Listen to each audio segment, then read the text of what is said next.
Chapter 9:57. After a while, Leonard cleared his throat and subconsciously put on a smile. He suppressed his voice and said, "I'm not sure. Old man, Klein's suggestion seems to be not bad. It's very, very feasible. The effect should be okay. Do you want to consider it? Didn't you say that you would do your best to help me with my revenge?" Haha. I thought that a worm of time could only be used as an avatar to do some auxiliary tasks. He subconsciously rambled on, but Palazarost remained silent. After a long while, he sighed. "I can only give you 2 worms of time at most." Without waiting for Leonard to speak, he added, "To seek revenge on a demigod who wields a grade 0 sealed artifact, the most important thing is your own level and strength. Otherwise, you won't have the chance to use a high-level charm." Leonard stopped smiling and nodded solemnly. "I've been trying to digest it. If I don't have enough contribution points by the time I finish digesting it, I'll search for the beyonder ingredients needed for Spirit Warlock myself." As for the fact that there were only 2 worms of time, he wasn't disappointed at all. From his point of view, this was an additional gain to begin with. Having 1 was already a gain, and 2 was perfect for him to split it with Klein. Each of them would have 1 Fate Siphon Charm. After expressing his stance, he asked curiously, "Old man, do you think it's possible that Klein has already turned that worm of time from before into a charm?" He remembered very clearly that back then, in order to investigate who Emlyn White was serving, Old Man had parasitized a worm of time in Tinder's glove. However, he had lost contact with it, making it completely useless. Now, looking at this matter again, just from the close relationship between Emlyn White and Sherlock Moriarty, he could easily figure out the truth. He understood that the worm of time had been eliminated by the upper echelons of the secret organization, or even the fool they believed in. Furthermore, there was a high chance that it had been given to Klein. Otherwise, this former colleague wouldn't have known of the existence of the worm of time. Palazarost immediately scoffed. If he hadn't already used it and witnessed its effects, why would he take the initiative to mention this matter in hopes of obtaining more? "All right, I'll begin separating the worms of time. This will make me sleep for at least 2 weeks. If you have any questions, find someone to answer them yourself." With that said, he didn't give Leonard a chance to ask any questions. He released his spirituality and created a ball of light, hanging high in Leonard's mind, as though he didn't want to speak. Leonard laughed dryly out of reflex. He refocused his attention on the letter from Klein Moretti and read it carefully. Possessed by an evil spirit. The origin and main goal of the evil spirit. I don't have enough understanding of evil spirits. I have no idea at all. After thinking for a few minutes, Leonard took out a box of matches and burned the letter. Then, he left the lounge that was temporarily assigned to him by the local Nighthawks. He came diagonally opposite and knocked on the door. Not long after, Daily Simone, who had yet to remove her blue eyeshadow and blush, opened the door and raised her eyebrows. She pricked up her eyebrows and said, "When did a sleepless have the courage to knock on a lady's door at a time that's reminiscent of a bed?" "Ahem, I have some questions to ask you." Leonard didn't dare respond to Daly's question, so he directly expressed his intentions. Daly sized him up and chuckled. "I'm not responsible for guiding underage people who are psychologically mature." As she spoke, she made way for Leonard to enter the room. Without daring to look around, he casually pulled a round stool and sat down. Leonard went straight to the point. I wish to know more about evil spirits. You're a Sequence 5 of the Death Pathway, and your authority is higher than mine. You should know quite a bit." "Why are you asking this?" Daly said as she held the edge of the table with both hands. Without waiting for Leonard's answer, she continued. "Most evil spirits are the products of the deaths of high sequence beyonders. Most evil spirits are the products of the death of high sequence beyonders. There are also a small number of wraiths that use various opportunities to break through their limits. The first situation is more common. After high sequence beyonders consume potions and obtain godhood, their soul bodies will actually undergo a mutation, a fundamental mutation. This causes their soul bodies to remain even after they die and their powers dissipate. They will possess quite a bit of mysticism and are rather terrifying. The second situation is essentially no different from the first. Typically speaking, Evil spirits will weaken bit by bit over time until they completely vanish. However, they can assimilate the region they were born in, allowing the spirit world or even the underworld to fuse with it, drawing power from it to maintain their existence. Therefore, many evil spirits have their own territories and areas of activity. It's not that they don't want to leave, but that they can't unless they accumulate enough power to change the nature of their existence. Leonard habitually placed his right foot on his left leg and asked thoughtfully, "What's the matter?" He asked thoughtfully, "Can evil spirits leave their territories by possessing a person?" Yes, but ordinary people and most Beyonders won't be able to withstand the extraction of evil spirits. They will quickly lose their spirituality and body temperature, and they won't be able to last long. As Daly spoke, she raised her hand and pointed at herself. The best way is to borrow the help of a Beyonder of the death pathway. Of course, they have to be at least sequence 5. This is because starting from Gatekeeper, we will have an undead prison that belongs to us. It can also be called a miniature underworld. It can provide a good environment for evil spirits to exist. When you become a spirit warlock, you will also have similar powers. However, it will be closer to a seal, a place of rest, and not an underworld. Haha, it's really troublesome for those natural spirits and wraiths to enter and leave. In Zangwill's Sequence 5 is Gatekeeper. It's no wonder the evil spirit has been possessing him for a long period of time. Or is this the result of his failed attempt to enslave the evil spirit? Leonard's thoughts suddenly cleared up, and he felt that he had connected the dots. He deliberated for a few seconds before asking again. What goals does an evil spirit have? Goals? Singing? Dancing? Poetry? Men? Women? The sea of stars? Daly asked in amusement. Only then did Leonard realize that there was a problem with his choice of words. He rubbed his hair awkwardly. He rubbed his hair in embarrassment and said, I mean, what does an evil spirit desire to do? It mainly depends on what they desire to do when they were alive. Typically, the remnant psyche will inherit the original stubbornness, and it won't be rationally balanced. If it's you, the evil spirit might keep trying to write poems, imprison a group of people to watch, seek approval, or do things in a very high-profile manner, like the protagonist of a play. Daly casually joked. However, regardless of what it was like when it was alive, as long as it becomes an evil spirit, it will desire two things.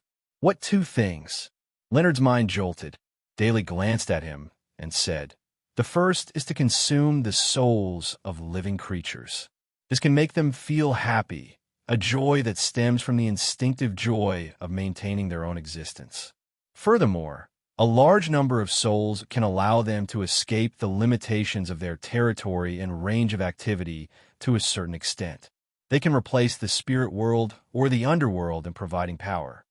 The second is to seek out Beyonder ingredients from their pathway when they were alive, using them as another cornerstone for their own existence. At a certain point, the evil spirit will no longer need to absorb the power of the spirit world or the underworld.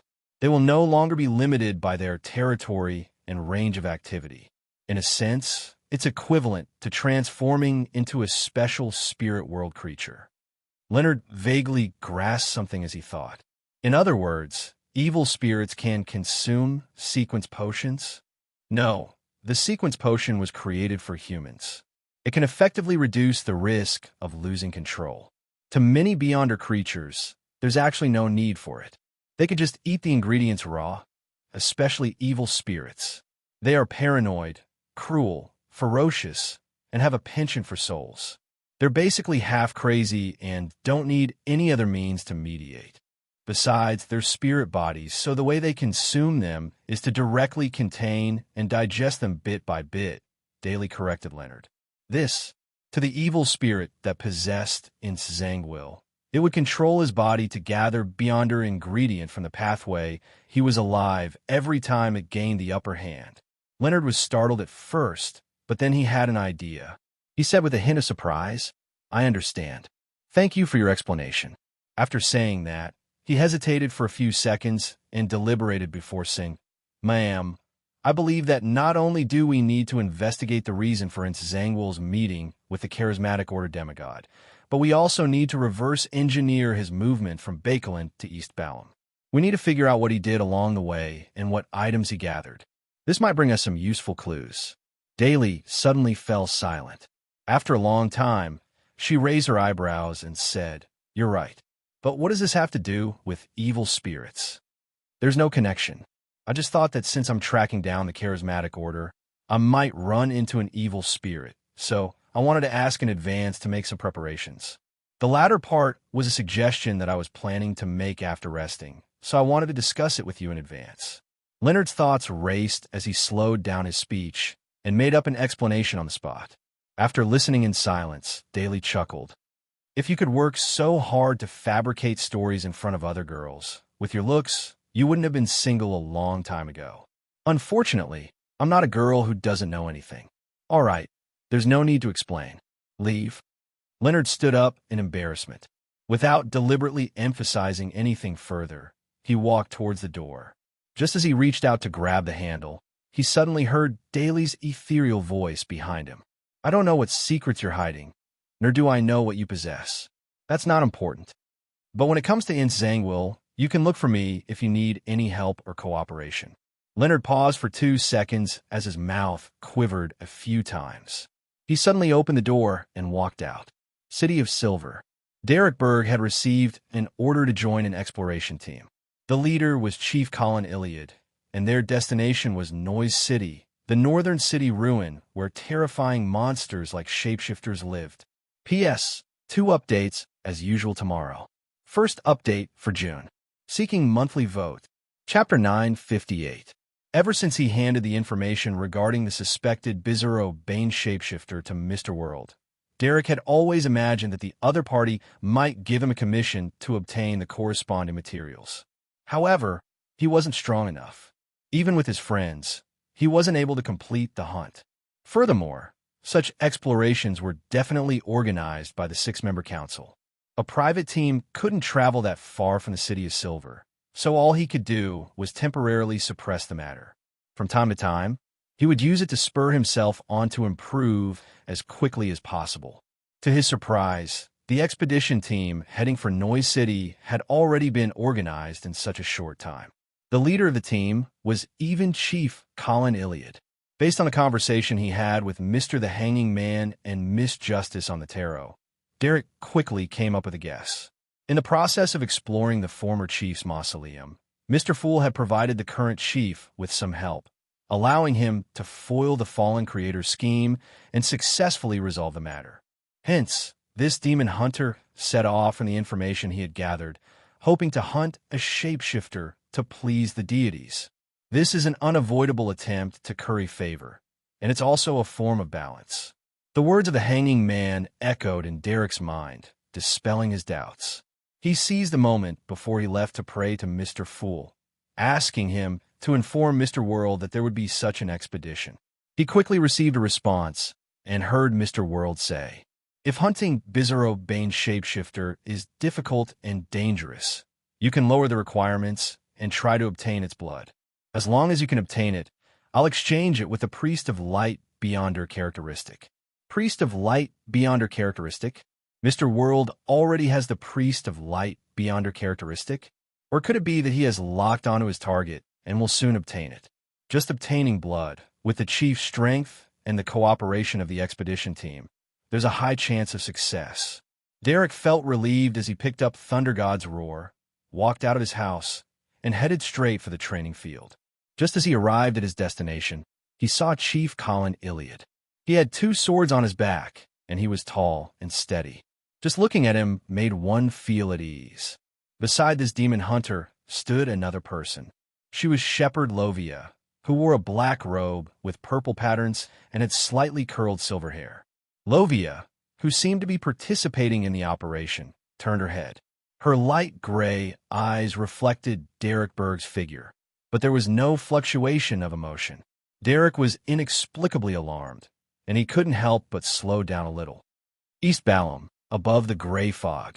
Klein was deeply impressed with the City of Silver's chief for taking the initiative to organize a team to explore Noise City. He also informed Little Sun that there was no need to take the risk to hunt. All he needed to do was obtain a tiny bit of the target's blood to complete the mission. When the time came, he could smear the blood on the surface of Roselle's travels, bring all his equipment, and fight the Bizarro Bane on his home turf to obtain the Beyonder ingredients he needed. As for whether the world's ability to swallow a person into Roselle's travels would be isolated by the forsaken land of the gods, Klein had also considered it, and he had thought of a solution. It was to bestow Roselle's travels to Little Sun, and once he achieved his goal, he could sacrifice him. In addition, he wasn't worried that Bizarro Bane was a spirit world creature and didn't have blood. This was because the Bizarro Sorcerer Potion formula stated very clearly, supplementary ingredients, 200 milliliters of Bizarro Bane's blood. There are always more solutions than difficulties. Klein muttered in satisfaction as he returned to the real world. Before sleeping, he received a reply from Leonard Mitchell. It mentioned that a worm of time was only available every other day, and it described the evil spirit in detail. It can only be provided every other day, and there are only 2 of them.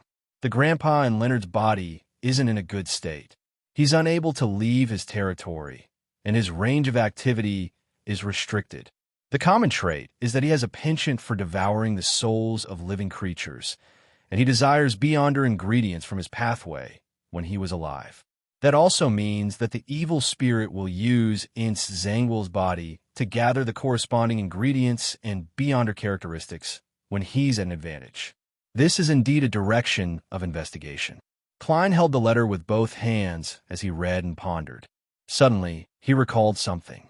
Back when he met Ince Zangwill on Midway Island in the Berserk Sea, he was being pursued by a powerful demigod of the Hunter Pathway. Could it be the work of that evil spirit? I previously believed that Ince Zangwill had been entrusted by a particular faction of the royal family to do something against the Republic of Intis, but for some reason, his whereabouts were exposed, and he was pursued by a powerful Beyonder. From the looks of it, there might be another possibility. That evil spirit desires the Hunter Pathway's Beyonder characteristics. At the stage where it can control its body, it would take the initiative to hunt Beyonders of the same pathway. It might have succeeded, or it might have failed. In short, it ended up being targeted by a powerful demigod of the Hunter Pathway, who pursued it with his hunting instincts. The more Klein thought about it, the more he felt that the latter theory was close to the truth. This was the only way to explain how Ince Zangwill, who wielded 0-08, was discovered. At this moment, Enzo and Ludwell squatted down and began massaging Klein's legs. I can make a preliminary guess that it's an evil spirit of the Hunter Pathway. I'll reply later and get Leonard to lead the Red Gloves in this direction. Sigh, this fellow's acting isn't too good, and he doesn't have any experience in psychology. I wonder if he can do it without leaving any traces. Perhaps he'll push the blame to a non-existent informant. Hunter Pathway, evil spirit. Hunter Pathway, evil spirit. Klein's pupils dilated as he suddenly sat up straight, leaving the 2 marionettes at a loss. He didn't know of many evil spirits he had seen. There was only one, and it happened to be from the Hunter Pathway. It was an evil spirit with Red Angel Medici as its main body, fusing with the remnant psyche of 2 sequence, 1 angels from the Sauron and Einhorn families. In the Hunter Pathway, there was no evil spirit with a higher status than this one, unless Blood Emperor Alistair still had some remnant psyche. Previously, Ince Zangwill was in Backlund, and that evil spirit that I don't know if it should be called Medici was also in Backlund. Later, the evil spirit escaped the seal and went somewhere unknown. As for Ince Zangwill, he was possessed by the evil spirit. Both sides are evil spirits of the Hunter Pathway. Could the one possessing Ince Zangwill be the Red Angel evil spirit? Klein frowned bit by bit. He found it hard to believe his guess, but he also felt that it was very possible. As his thoughts raced, he found another indirect confirmation. The characteristic of 0-08 is that once you know it, it will also know you. And as a king of angels that had survived since the second epoch, Red Angel Medici was likely aware of all sorts of information regarding 0-08. In other words, as long as the evil spirit attempted to recall anything related to 0-08, 0-08 would know of it and establish a connection. Right? There's also the phrase, happy working with you. It can't be true, right? But the problem is that I previously guessed that the evil spirit should have a sequence 1 characteristic. There's no need for it to seek external help. Could it be that it can't digest it? Klein rubbed his temples, feeling a headache. He stood up and entered the bathroom. He took 4 steps counterclockwise and arrived above the gray fog. Just as he sat down, he conjured a pen and paper and wrote a divination statement. The one possessing its Zangwill is the evil spirit sealed in the underground ruins of a Listitutor. After examining each word for a few seconds, Klein took off the topaz pendant from his left wrist and used spirit dowsing to do a divination. This time, the scene he saw when he opened his eyes was the topaz pendant remained motionless. This meant that the divination had failed. Its level is too high, and there's also the existence of 0-08. Right, that evil spirit also carried an anti-divination and anti-prophecy red priest card. With the 3 combined, it's no wonder I failed. This can also be considered a form of confirmation. Klein analyzed the reason and considered what other methods he could use to verify it. He tapped the edge of the long, mottled table with his fingers and silently muttered to himself. Apart from getting Leonard to guide the Red Gloves in their investigations, I have to do something. Let's first assume that the one possessing its Zangwill is indeed the Red Angel evil spirit. Where would he seek out the hunter pathways beyond her ingredients when he can control his body? The capital of Intis, Trier? The capital of Fasak, St. Millum? Or could it simply rely on the activation and seal of the card of blasphemy to use the law of beyonder characteristics to attract moths that fly into the fire? Wait, it mentioned that the descendants of the Medici family are in Bansi Harbor. Although it's already been destroyed, there might still be something buried there. Also, the evil spirit that has fused the remnant psyche of the 3 angels has a strong instinct for provocation. This matches the description of the evil spirit in Leonard's letter. It might have deliberately left something in Bansi. With this in mind, Klein immediately conjured the figure of the world, German Sparrow, and got him to invite the hanging man to make another trip to Bansi to do a more detailed investigation. After completing this matter, Klein began to consider if he could use the law of beyonder characteristic convergence to lure its Zangwill into a trap once he confirmed that the Red Angel evil spirit was in his body. Hunter Pathway. Hunter Pathway. Amidst his thoughts, Klein suddenly thought of the 2 hunters who were wandering West Balham. He frowned slightly and instinctively analyzed the situation. Although East Balham and West Balham were vast, the distance from the city, wherein Zangwill last appeared to the northern state of West Balham, was very far. Without the ability to teleport, even a demigod would probably take 10 days to half a month. In theory, Doniz and Anderson wouldn't suddenly encounter the Red Angel evil spirit due to the law of convergence. In addition, with their sequences, it's still too low, but it's not certain. West Balham, northern state, Kukua City. Doniz glanced at Anderson beside him and blurted out, "I'm doing an investigation. I'm going to do an investigation. Why are you still following me? Normally speaking, shouldn't you return to the Fog Sea directly from Barons Harbor?" Chapter 9:59. Anderson, who was enjoying the cheese and cassava bread, looked up at Doniz and nodded thoughtfully. "I don't know why, but I don't wish to leave West Balham. Since I'm here, as a treasure hunter, how can I return empty-handed? In a vast forest, in the abandoned temples, there are gold, jewels, antiques, and perhaps magical items waiting for us to save them." Doniz pursed his lips and gulped down the rest of the water in his cup. It was a beverage made from berries that were a specialty of West Balham. It was orange-yellow in color and had a tinge of sourness and sweetness. It was meant to quench one's thirst and relieve the heat. It also contained a certain amount of caffeine, allowing one to fight fatigue and become clear-headed. After putting down the cup, he picked up a napkin and wiped his mouth. Doniz scoffed. "I feel like you're up to something." "I hope so, too." Anderson smiled, not minding at all. He had coffee to go with his breakfast. In East and West Balham, there were many excellent coffee-producing areas. They were only slightly less famous than Potter's Highlands Coffee, the Southern Continent's Highlands Coffee, and Fermo Coffee from the Paz Valley near the Star Highlands. Without waiting for Donis to speak again, Anderson smiled and said, "Isn't that great? I'll provide protection for free, and you'll be my translator. Everyone will benefit." Thinking of how he was only a Sequence 7 and was wanted by one faction after another, Donis somehow felt that Anderson's words made sense. He coughed lightly and said, "But at some point, I will ask you to avoid it. If you say please, I'm fine with it," Anderson said in a relaxed manner. Donis put on his cloak and walked towards the entrance of the hotel, ready to start today's investigation. On the way, he suddenly blurted out, "Have you ever had such an experience?" He often dreamed of an angel descending and wrapping himself in layers of wings. No, it's not just dreams. When I'm awake, I'll occasionally have the same hallucinations. Anderson glanced at the boxing glove Donis was wearing and pondered for a few seconds before revealing a smile. "Do you believe in some secret existence? Or did you come into contact with any ancient objects?" Donis' expression stiffened. He forced a smile and said, "If it was as simple as you said, I would have guessed the reason long ago." As he spoke, he brushed past the three men who had just entered the hotel and walked out. Anderson habitually sized up the passers-by to confirm the environment.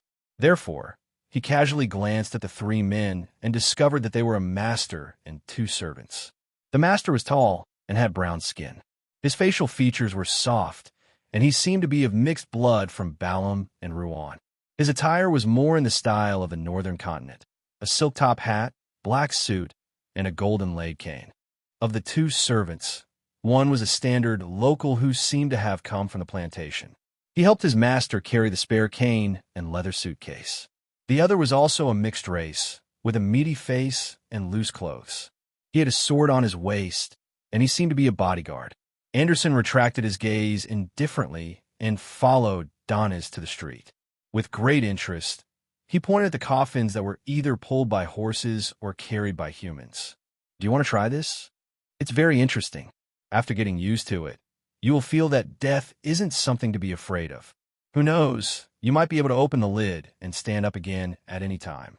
Donis glanced at the strange means of transportation and shook his head without any hesitation.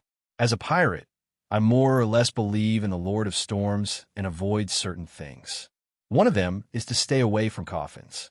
I'm different. I don't have any taboos." Anderson casually took out a few trace coins and bought a few copies of newspapers from a newsboy who was hawking his wares on the street. It had to be said that the various cities in the southern continent weren't any worse than the northern continent when it came to the paperboy system. After all, labor was cheaper, and there were more children who needed to be subsidized. As Donis walked down the street in search of carriages that were targeted at foreigners, he took a newspaper from Anderson and quickly flipped through it. Suddenly, he noticed a piece of news. Famous pirate who calls himself Admiral Hell, Ludwell, was killed by the crazy adventurer, German Sparrow. His Black Tulip and his entire fleet were taken over by Morella, who calls himself Death's Envoy. Donna's mouth turned agape bit by bit as he failed to close it. He finally understood why German Sparrow had warned him to be careful of people from the charismatic order. This madman had actually killed the leader of the 7 pirate admirals, Ludwell. After about 10 seconds, Donis handed the newspaper to Anderson with a blank expression. "Look at this." With a smile on his face, Anderson took the newspaper and quickly skimmed through it. After a brief silence, he whistled and chuckled. That fellow should have a new nickname. The bane of pirate admirals. Donis didn't dare nod as he sighed wistfully. When I first met him, although I already found him terrifying, I never expected him to be this terrifying. At this moment, he recalled his attempt to recruit German Sparrow to be a sailor on the Golden Dream. And in the hotel they had just left, Klein had already checked into a luxurious room. He stood by the window and looked down at the 2 hunters who weren't walking seriously. Stroking the nail on his sleeve, he unfolded the letter and wrote, "I suspect that the one possessing in Zangwill is an evil spirit of the hunter pathway. You can investigate in this direction. Attached is a soul assured beyond her characteristic. It originates from a pitiful person who was grazed. I freed him and promised to return his characteristic to the Church of Evernight, East Balham. Just as Leonard was about to attend the morning meeting, he suddenly saw the angel-level messenger holding the four blonde, red-eyed heads appear in front of him. He, who was already numb to this, received the letter and opened it. He was somewhat surprised to see an item that resembled a resplendent night sky. This is... Leonard vaguely understood what the item was as he hurriedly unfolded the letter and read it. More than 20 seconds later, he slowly sighed and muttered to himself, "It's indeed a beyonder characteristic."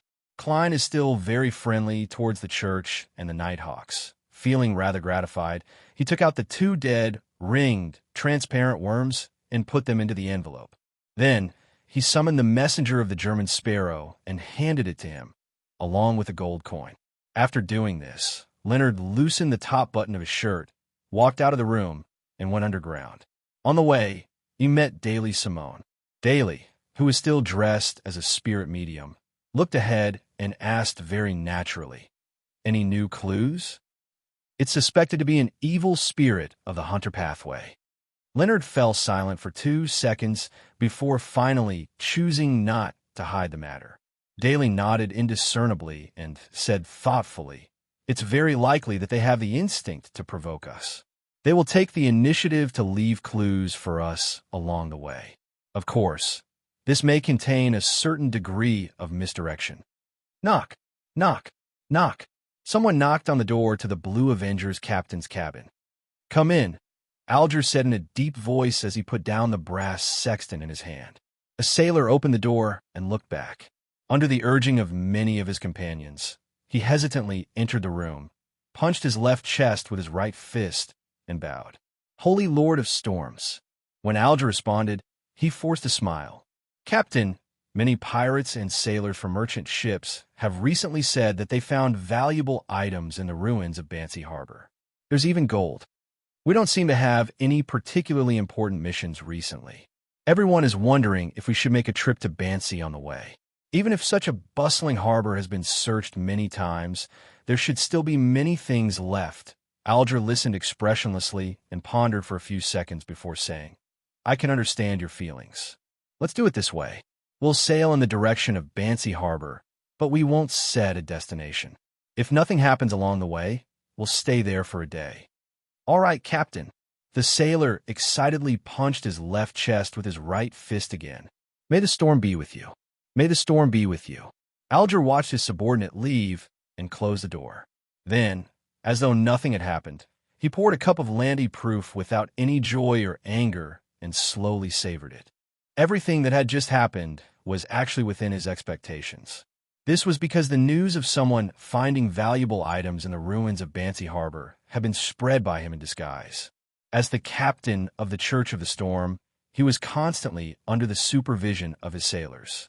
Having already been to Bancy once, it would be easy for others to suspect him if he proposed to head there again. Therefore, Alger decided to let the sailors make the request themselves. This way, even if something were to be discovered or encountered in Bancy Harbor, no one would suspect him as the captain. And to the sailors, especially those who had just squandered their money in Byam, Alger knew very well what kind of rumors were the most tempting and what kind of news could move them. In addition, the Blue Avenger had stayed in Byam for long enough. If it didn't leave soon, it would be equally suspicious. As for monitoring Artisan Charv, it was naturally left to the hermit Catlia. Due to the Aurora Order's investigation, this pirate admiral and her future would be loitering around the Rorsted Sea for a period of time. It was said that there was an important stronghold of the Moses ascetic order here. After drinking the liquor, Alger put down his cup and looked out the window at the undulating sea. He softly said, "Bancy," considering that it was already late June and that while a Septon might be born at any time, Klein rested for a while before heading above the gray fog to bring the radio transceiver to the real world. He also warned himself that he could only ask 2 questions at most. Suddenly, in the dark and cold room, the unmanned transceiver made a clicking sound.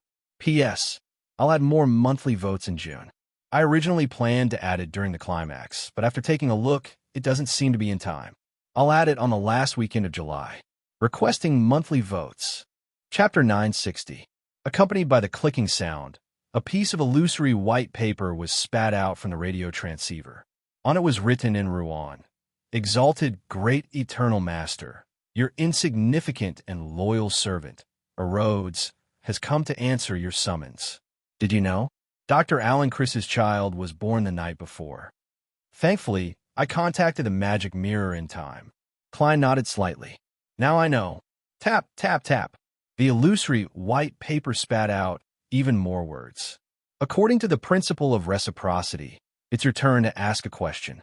Klein originally wanted to ask about Tranquil 0-08 and the red angel evil spirit, but when he thought of how he had failed his divination above the gray fog, Rhodes definitely wouldn't be able to see it clearly. At most, it could provide 0-08 with more detailed information. And this way, without the gray fog shielding, it would be equivalent to him truly knowing 0-08. It would also be known by the other party, making it difficult for him to hide behind the scenes and direct the drama. He thought for 2 seconds. Is there any way to digest the potion faster? Better acting. On the illusory white paper, a few black words were typed out. Seeing the magic mirror's answer, Klein was silent at first before he slowly exhaled. For the current him, Tranquil had appeared too early. He still needed about 2 months to digest the Nimblewright Master Potion. When the time came, he, who had already gathered all the ingredients, could use revenge as the theme. He could direct the murder of a demigod like Tranquil, placing his advancement and fulfilling his wish together. There was no need for him to consider retreating. However, Tranquil wouldn't appear after all his preparations were complete. He wouldn't act according to his predetermined plan. According to Klein's initial plan, he should first gather intelligence and grasp his whereabouts. He would wait until the end of August or early September before deciding on a plan based on the actual situation. Later, he realized that this wasn't realistic. Tranquil wielded the terrifying sealed artifact 0-08. If he hadn't been possessed by an evil spirit, he wouldn't have exposed his whereabouts. If he couldn't make use of his condition during this period of time, it was very likely that he wouldn't be found after he purged the evil spirit from his body. He would always miss him due to various coincidences. Furthermore, if it was really the red angel evil spirit, Klein was worried that Tranquil would die for no reason before he and Leonard began their revenge operation. It was because of some conspiracy or ridiculous reason, and not because of the evil deeds he had done. Due to these considerations, Klein attempted to digest the potion faster, hoping to complete it in a week or 2. However, Rhodes's answer left him depressed. He also understood that such of things couldn't be forced. In such a short period of half a month, or even a few days, how could he create a better acting opportunity? In the silence from before, Klein had already made up his mind. He wouldn't forcefully tie the two matters together. From now on, under the premise of success, he would prioritize revenge on Tranquil. He didn't want to miss this opportunity. Although it had only been about 10 months since the incident at the Blackthorn Security Company in Tingen City, less than a year, Klein felt that a long, long time had passed. It was so long that he didn't wish to wait any longer. Glancing at the sinister radio transceiver, Klein thought for a moment. His expression suddenly turned serious as he asked with a deep voice, "What's going on?" With a deep voice, he asked, "I previously used a winter marionette to look at myself and understood why Beyonders of the Fate Pathway would have such a reaction when facing me. Now, I want to ask you, what did you see from me?" This sentence was like a clap of thunder that reverberated in the room. The radio transceiver suddenly fell silent. After a while, it produced the clicking sounds again. A black illusory piece of paper was spat out, and on it were white words. I see a pillar in you, dominance. Are you satisfied with this answer? Pillar of support. What does that mean? Klein originally wanted to press on, but he felt that Rhodes wouldn't explain it clearly because he lacked the corresponding knowledge. Seeing that he would be found by the mother tree of desire if he continued, he nodded. Not bad. That's all for today. You can go back now. The tapping sounds of the radio transceiver became lighter, and even the paper it spat out turned back to white. All right, great master. Goodbye, your loyal servant, Rhodes, is always at your service. This time, the magic mirror seemed to have forgotten to add a simple drawing of a hand waving. He sure runs fast, Klein mumbled as he immediately took 4 steps counterclockwise and went above the gray fog. He conjured the world's German sparrow and informed the hermit Catlia that the mythical creature blood she needed was ready. She also requested that she be given the method to temporarily recover some of her strength during her period of weakness. Before long, Admiral of Stars Catlia set up a ritual and sacrificed an item to the fool. She also requested this mighty existence to pass the item to the world and informed him that the method was to activate the item and temporarily borrow a portion of his strength from history and his past self. This sounds familiar. It's very similar to the powers of a Sequence 3 scholar of Year of the Seer pathway. The fool Klein was taken aback when he heard that. He casually picked up the item that Mom Hermit had sacrificed. It was shaped like a cane, and there were long, transparent gems embedded on it. They were engraved with complicated, mysterious, 3-dimensional symbols and magic labels. Klein recognized 2 of them. One was an incomplete pupilless eye, and the other was an incomplete contorted lines. Could it really be an item that points to the fool? But isn't that a little too complicated? This cane gives me a very familiar feeling. It's very, very much like the crystal ball that little son once prayed to. Does it also correspond to a crimson star? Klein looked out of the ancient palace with an odd expression. In the endless gray fog, the illusory stars hung silently without any abnormalities. Realizing that such items were disposable, like charms, he gave up on the idea of experimenting. All he did was grab a piece of paper from the junk pile and carefully copy the complicated symbols and magic labels on the cane. Ruan Kingdom, Bakelin, Dr. Allen's house. A maidservant was guarding the master bedroom, taking care of the sleeping infant. In the hall downstairs, a banquet with many guests had reached its midpoint. Suddenly, 3 figures quickly outlined themselves in a corner. The leader was wearing a silk top hat and a black formal suit. He was none other than Klein Moretti, who wasn't wearing any disguise. He then took out a charm and softly chanted a word in ancient Hermes. Crimson. A dark red flame flashed, and with a light explosion, a gentle and tranquil power rippled out. The maidservant couldn't help but feel sleepy as she sprawled by the bed and fell into a deep sleep. Klein made the 2 marionettes stand in their spots as he walked to the side of the infant's crib and cast his gaze inside. It was a child wrapped in silver silk. His skin was very white, and his hands were meaty. He looked like he had chunks of flesh. The baby wasn't afraid of the stranger at all. He sucked on his fingers and stared at Klein with widened eyes. Ahem. Klein couldn't help but smile as he took off his hat and bowed. Congratulations on your birth. You should say that to my parents. The baby pulled out his fingers and said with a clear voice that didn't match his age. Klein chuckled and didn't harp on this meaningless topic with the snake of fate. He went straight to the point. He directly said, I brought a method to temporarily recover a certain amount of strength during a weak period. You can give me a drop of umbilical cord blood. Will Septon spread out his meaty palm. Let me take a look first. How do you know that the method is an item? Klein wasn't surprised as he asked out of curiosity. Will Septon snorted. The intuition of fate. It's as though I didn't say anything. Klein took the cane from his back and handed it over. The baby held it with great difficulty, glanced at it, and raised his voice.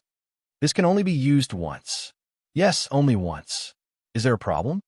Klein deliberated and said, with your level and abilities, you can completely replicate the symbols and magic labels on it, prepare the corresponding materials, and hold the correct ritual. Wouldn't that allow you to use it multiple times?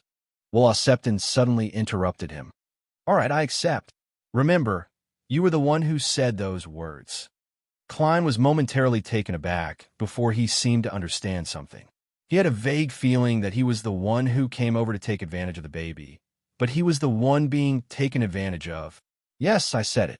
He finally took a deep breath and nodded sincerely. The baby's meaty face revealed a smile as he spread out his other hand. I've prepared it for you. There are 2 drops in total. One drop is for the item used for the transaction, and the other is the reward for facilitating the transaction. There's a reward? Klein was pleasantly surprised as he hurriedly looked at Will Septon's palm. There were 2 drops of silver blood, and each drop seemed to have countless tiny, transcendent, illusory wheels spinning. They formed a long belt, the head and the tail almost touching each other. With just a glance, Klein seemed to have lost his ability to think. All he felt was that all his thoughts were repeating themselves. He hurriedly shook his head and took out the iron cigar case where Aztec's copper whistle was placed. He then placed the 2 drops of Snake of Fate's blood that had clearly been sealed inside. Thank you for your generosity, Klein said sincerely, then asked, Can this be used to make talismans?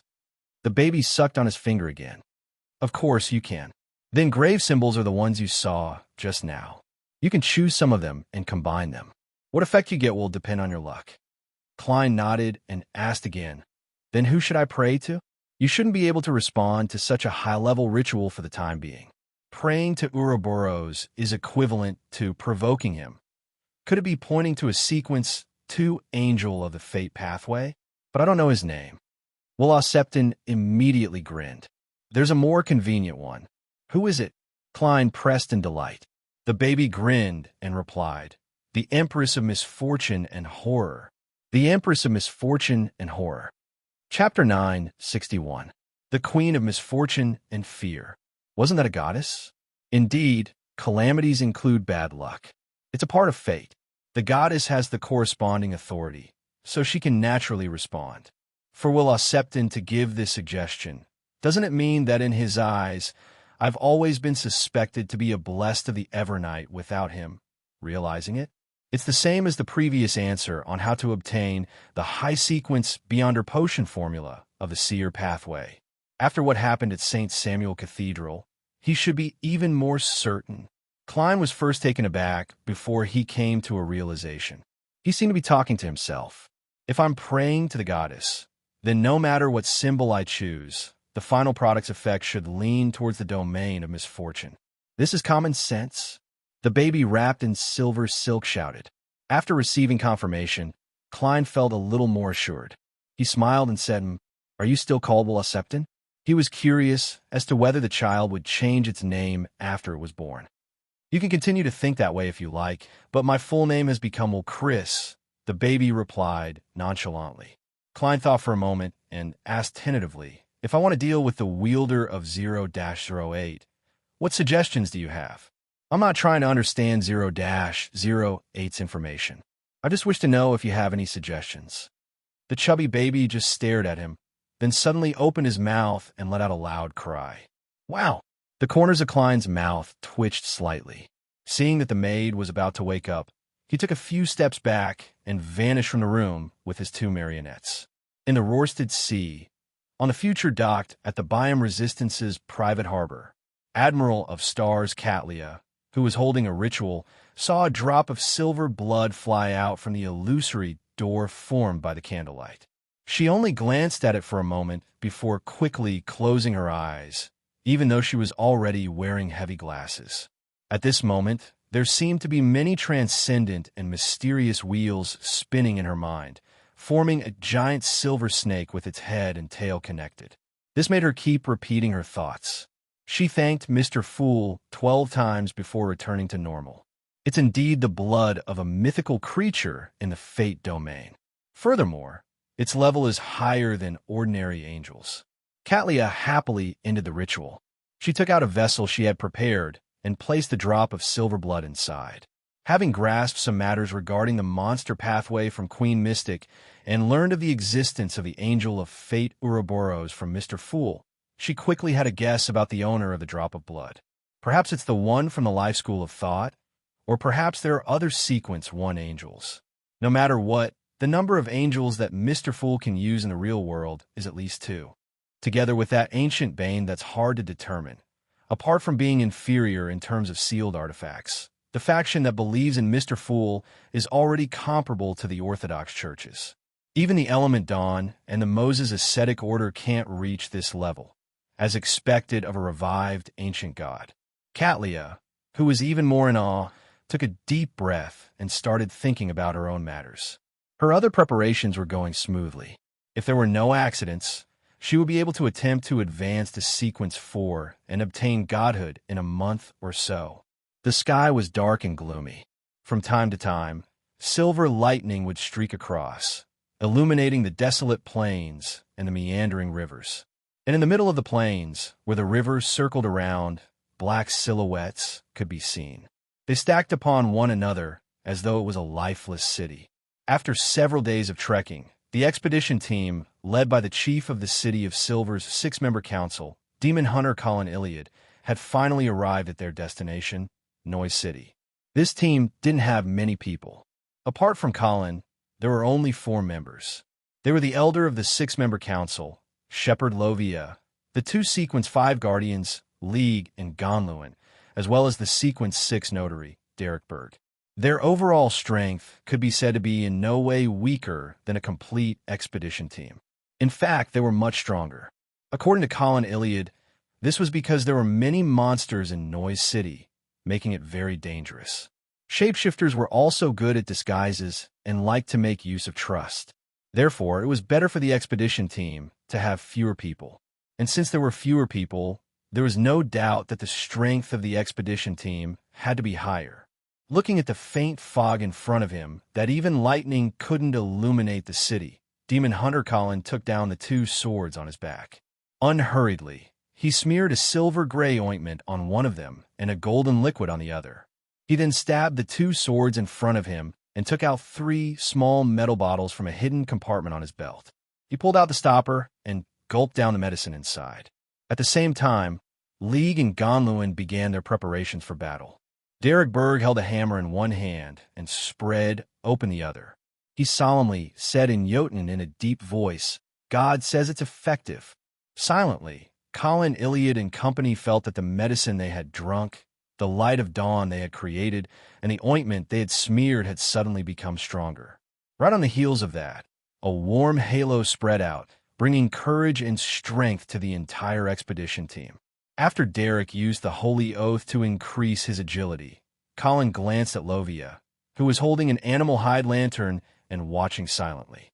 He turned to point at the periphery of Noise City more than 10 meters away and said to the boy who had grown a little taller, "Use your powers to illuminate the streets ahead." After saying that, he surveyed the area and added, "Use your powers to illuminate the streets ahead."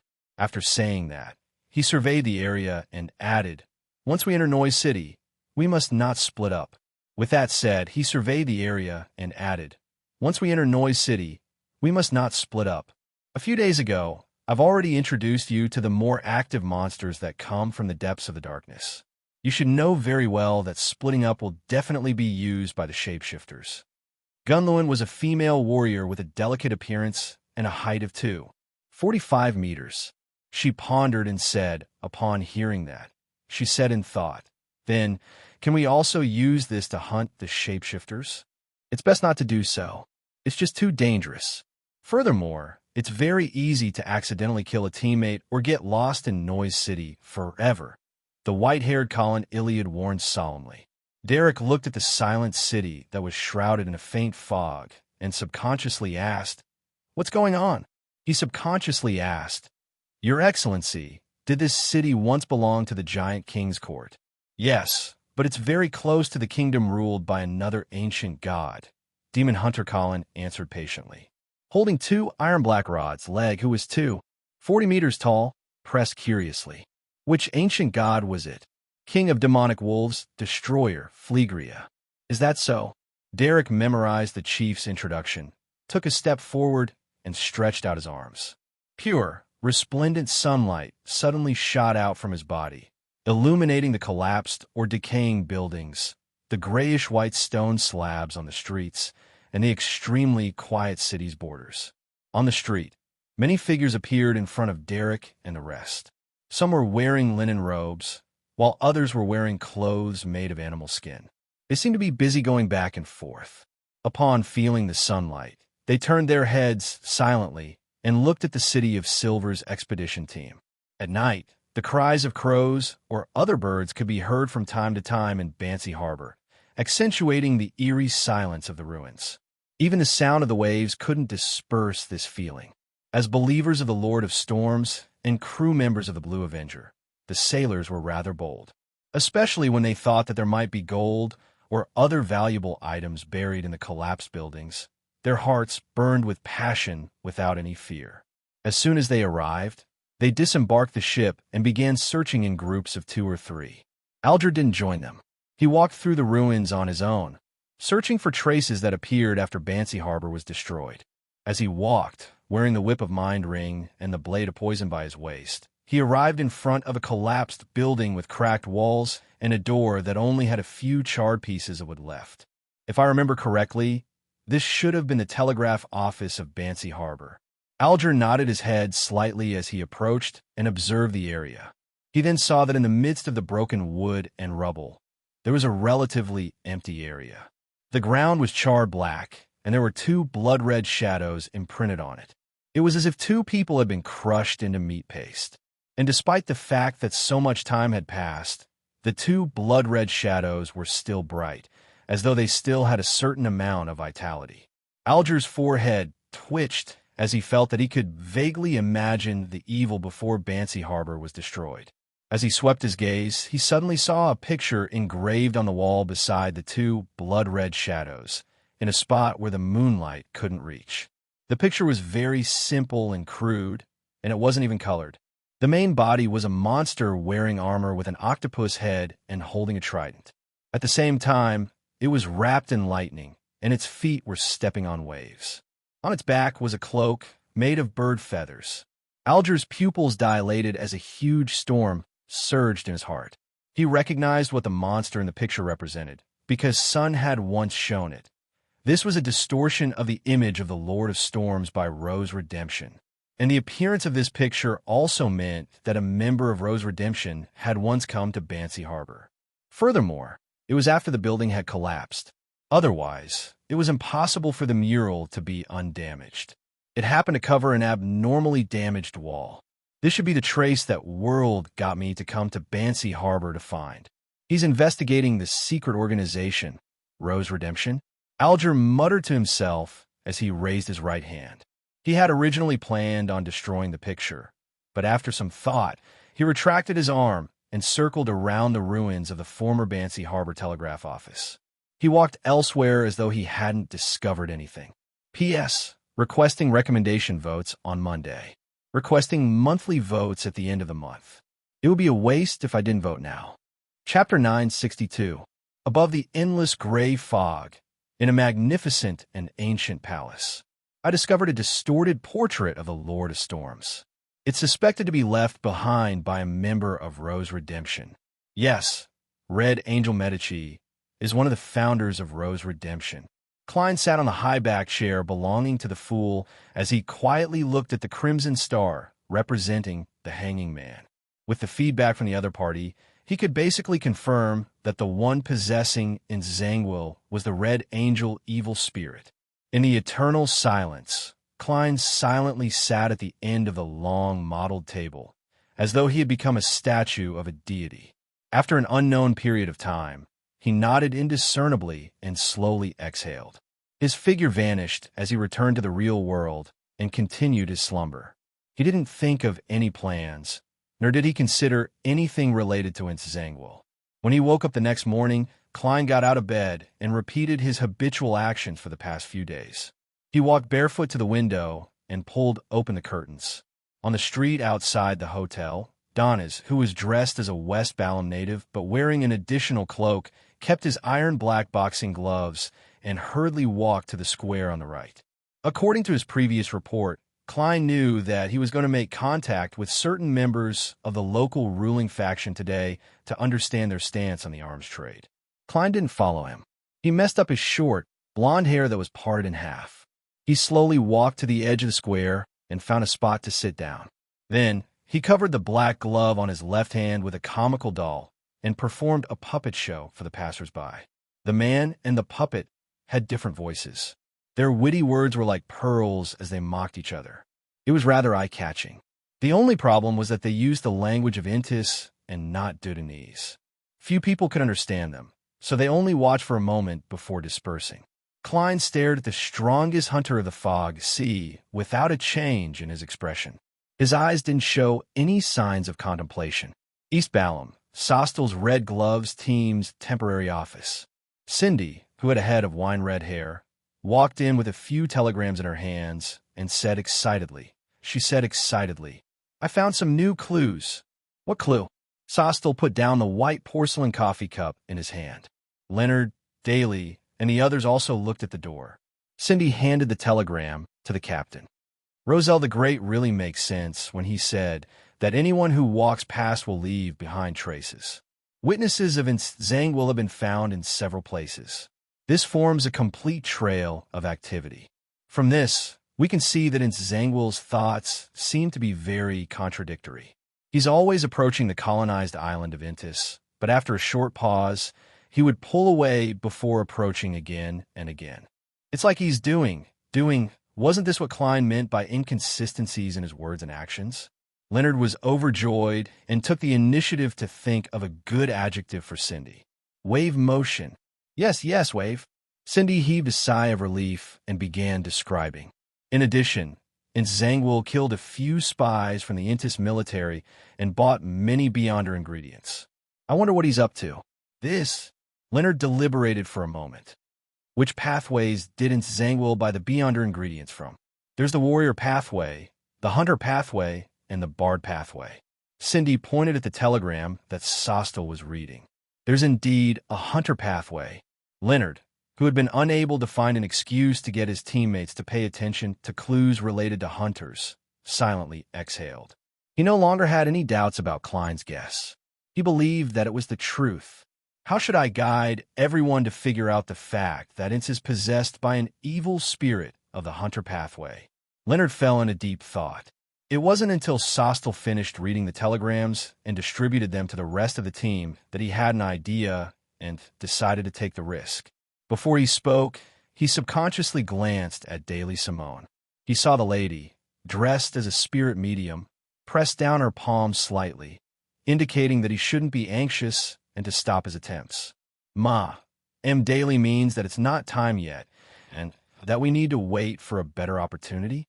Amidst Leonard's hesitation, he saw Daly wave the telegram in her hand and look around. I have an idea. What idea? Sostel inquired. Daly smiled. I suspect that Zhangwil has been possessed by an evil spirit. If I say it like that, I'll be suspected. Leonard jumped in fright. Without waiting for Sostel, Cindy, and company to raise their doubts, Daly continued. Zhangwil was once a gatekeeper, and he's now a night watcher. Zhangwil was once a gatekeeper, but he's now a night watcher. He can accommodate evil spirits in his body and borrow their strength. Furthermore, he has 008's help.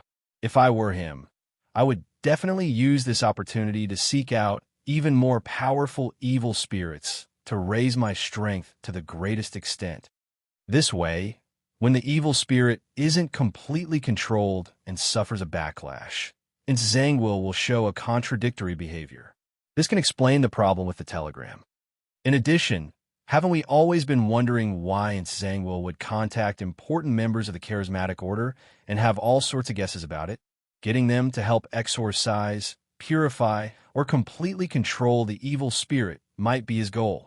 Sostel thought for a moment and deliberated over his words. We can't rule out such a possibility, but this basically stems from your subjective guesses. How did you think of this? What details gave you inspiration? Leonard felt inexplicably nervous as Daly chuckled. This is a sixth sense of a woman. It's just like how I know what you, and all of you, are thinking at certain times. Besides, since it's a discussion and analysis, we have to list out all sorts of possibilities and then eliminate them according to the results of the actual investigation. Only then will it be beneficial to finding the correct answer. Therefore, we need to diverge our thoughts. No matter how ridiculous the idea is, we will dare to raise it. From the various details that have been fed back to us, I believe that my guess might be correct. Daly sure knows how to speak. At least I've been convinced. She took the initiative to raise the theory of being possessed by an evil spirit to protect me, who has secrets, and to draw the risk to herself. She seems to be willing to shoulder everything on the matter regarding tranquil. Leonard came to a realization as he felt wistful. After hearing Daly's answer, Sostel nodded slightly. Indeed, since it's a discussion, we can't limit our thoughts. The possibility of being possessed by an evil spirit isn't small. I will report to Her Excellency Goddess's Eye, and the Archbishop and high-ranking deacons will arrange for a follow-up investigation. After all, we know too little about 008. The Red Gloves team, led by Sostel, discovered in Zangwil's abnormality from the telegrams sent back from various places. Daily Simone used this to raise the hypothesis of being possessed by an evil spirit, and it received a consensus. She claims that it's a reasonable guess, but in fact, she already has some understanding from Leonard Mitchell, who has a parasite. And the information on Leonard Mitchell came from a letter sent by Rionette Tinker. Who could the sender be? At the same time, Leonard Mitchell and Daily Simone are already suspecting that the evil spirit that possessed Zangwil belongs to the Hunter pathway. An unstained classical quill seemed to be held by an invisible hand as it quickly wrote on an ordinary notebook. Suddenly, a slightly pale palm reached out and grabbed a quill. The owner of the palm had dark gold hair, and his facial features were deep like those of a classical sculpture. One of his eyes was a deep blue that was nearly black, and the other was covered in tiny but obvious blood vessels. He lowered his wrist and continued writing. But is this the truth of the matter? Will everything develop as Daily Simone, Leonard Mitchell, and Sostel's Red Gloves team had predicted? In the forsaken land of the gods, Noise City, which lightning couldn't illuminate. When the figures looked over without making a sound, Derek jumped in fright. He nearly stopped the illumination and hid in a spot that wasn't in front of him. However, his training from a young age and his experiences over the past year prevented him from panicking. He didn't rush to end it. He forcefully suppressed his fear and waited for the chief to give him the next order. In Colin Iliad's eyes, two complex dark green symbols protruded. He took in the thin fog and the seemingly normal figures that didn't cause any commotion. Suddenly, he grunted and knelt down on one knee. He gripped the two swords that were stabbed into the ground with both hands. At the back of his neck, the bluish-black skin swelled up a little as indescribably complex and mysterious symbols protruded. They were half illusory and half real as they spread to a higher or lower level. At the same time, Shepherd Lovia also let out a painful grunt. She raised her hands and held her head as she spat out several blobs of squirming flesh and blood. On her palms and the surface of her body, a faint silver armor strangely appeared, almost overlapping with her. "Stop," Demon Hunter Collins said in a low and hoarse voice after a second. He hurriedly stopped the illumination and allowed the thin fog to conceal the figures, allowing the dead silence to envelop the ancient city of noise once again. Everything quickly returned to its original state. Colin Iliad slowly got up and looked at the tower, cathedral, and other buildings that could be vaguely seen through the thin fog. This place is no longer the same as when I first explored it. I don't know why there are such changes either. Demon Hunter Colin retracted his gaze and surveyed his team members. Do any of you have any opinions or thoughts? Shepherd Lovia had already squatted down to pick up the few blobs of flesh and blood that had fallen, but she wasn't in a hurry to stuff them into her mouth. Instead, she chewed and said, "We can change directions and explore the other entrances to Noise City. Perhaps we might discover something." She had maintained a silent attitude as a bystander the entire time. This was the first time she had expressed her thoughts and given her opinion. P.S. It's the last 3 days of the month. Please vote. It'll be a waste if you don't. Chapter 963. Colin Iliad glanced at Lovia and didn't respond directly. Only when he pulled out the two swords from the ground did he nod. All right. The quintet circled the periphery of Noise City. They attempted to enter a few times, but they were scared off by the seemingly normal but silent daily life in the city. They didn't dare to rashly explore. With the frequency of the lightning in the sky decreasing and the darkness gradually ruling over the world, Colin stared deeply at Noise City for a few seconds. Let's set up a small camp and continue during the day. The so-called day was a period when the frequency of lightning was high and the interval between darkness was short. The other members of the expedition team didn't have any objections. Soon, they used a pile of rocks by the riverbed to set up a simple camp. At the end of the camp, in a place that was covered by a boulder and didn't need to worry about the rain, a bonfire was burning.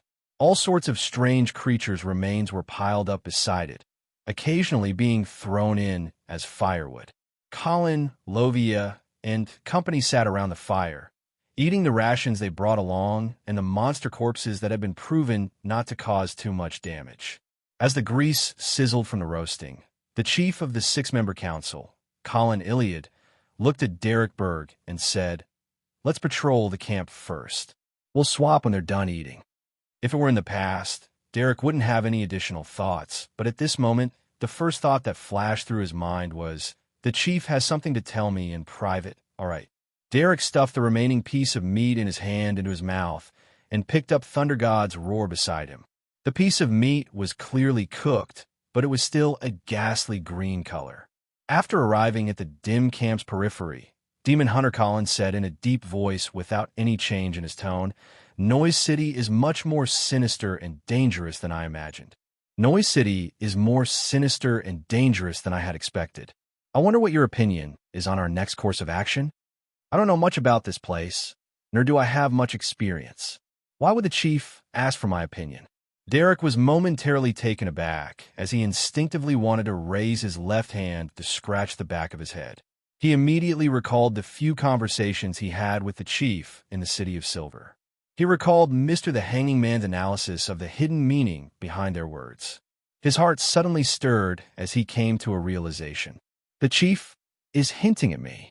What he means is that Noise City is even more bizarre and dangerous than we had imagined. It will be more difficult for the shapeshifters to hunt there. I wonder if it's possible to change the target? He wishes for me to pray to Mr. Fool to obtain a revelation and give advice. Is that so? Mr. World is truly a wise man.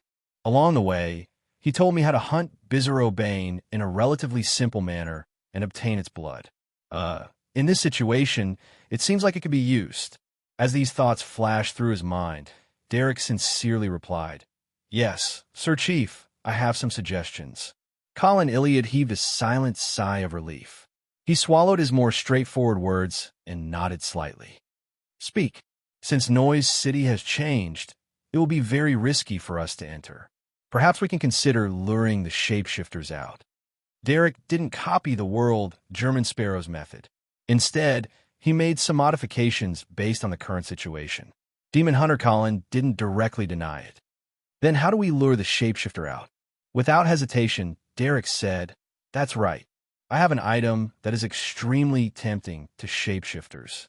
As long as you place it at the edge of Noise City or somewhere further away, you will be able to lure shapeshifters out."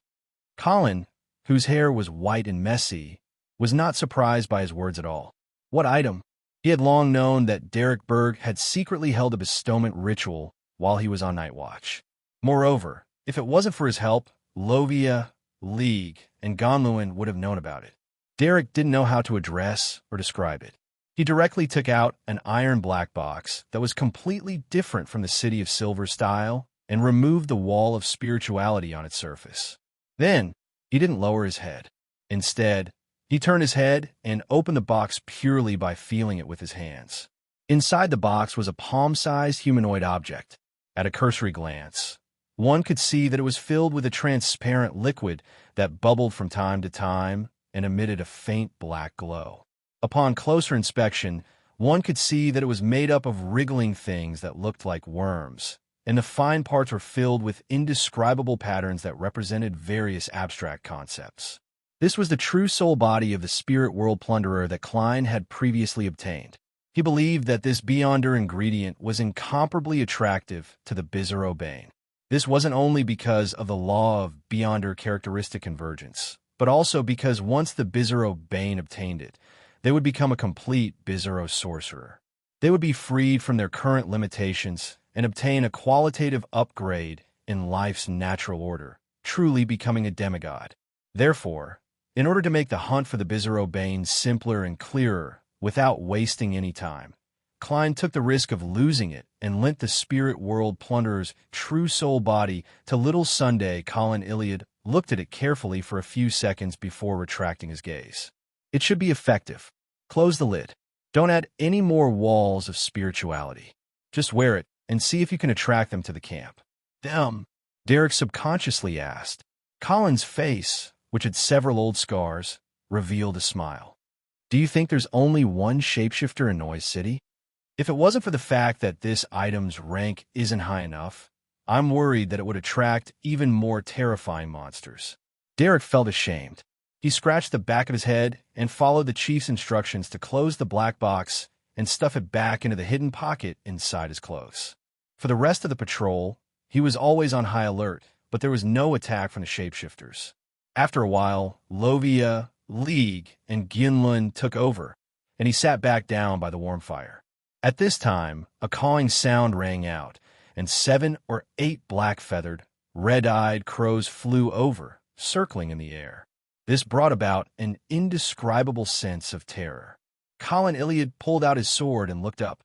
Suddenly, his heart skipped a beat, and he quickly turned his gaze to where Derek Berg was. On the opposite side of the fire, 2 yellow-haired youths, who were nearly 9 meters tall and had childish faces, stared at each other in astonishment. Colin narrowed his eyes and immediately shouted, "Shine!" One of the youths was stunned at first, but then came to a realization. He let pure and warm sunlight emit from his body. With a swoosh, an afterimage flashed past. Colin's sword had slashed through the fake Derek. It was a shadow, a blurry and transparent shadow. At the same time, a red-eyed crow suddenly descended from the sky. Its body swelled up, turning into a pitch-black shadow. On this shadow, there was a single transparent eye that shone with a faint blue light. Around the eye were eyes that had the same characteristics, but were smaller. A shapeshifter that could disguise as a crow. The moment the pitch-black shadow landed, Derek's head went numb. His body was petrified, unable to move. All he could do was watch as the other party pounced at him. Ha! The shapeshifter slammed into an invisible wall and was unable to advance any further. At the edge of the fire, Colin Iliad stabbed the sword in his hand into the ground and pulled out the other one he carried on his back. The surroundings lit up, as though the legendary dawn had descended on this abandoned land.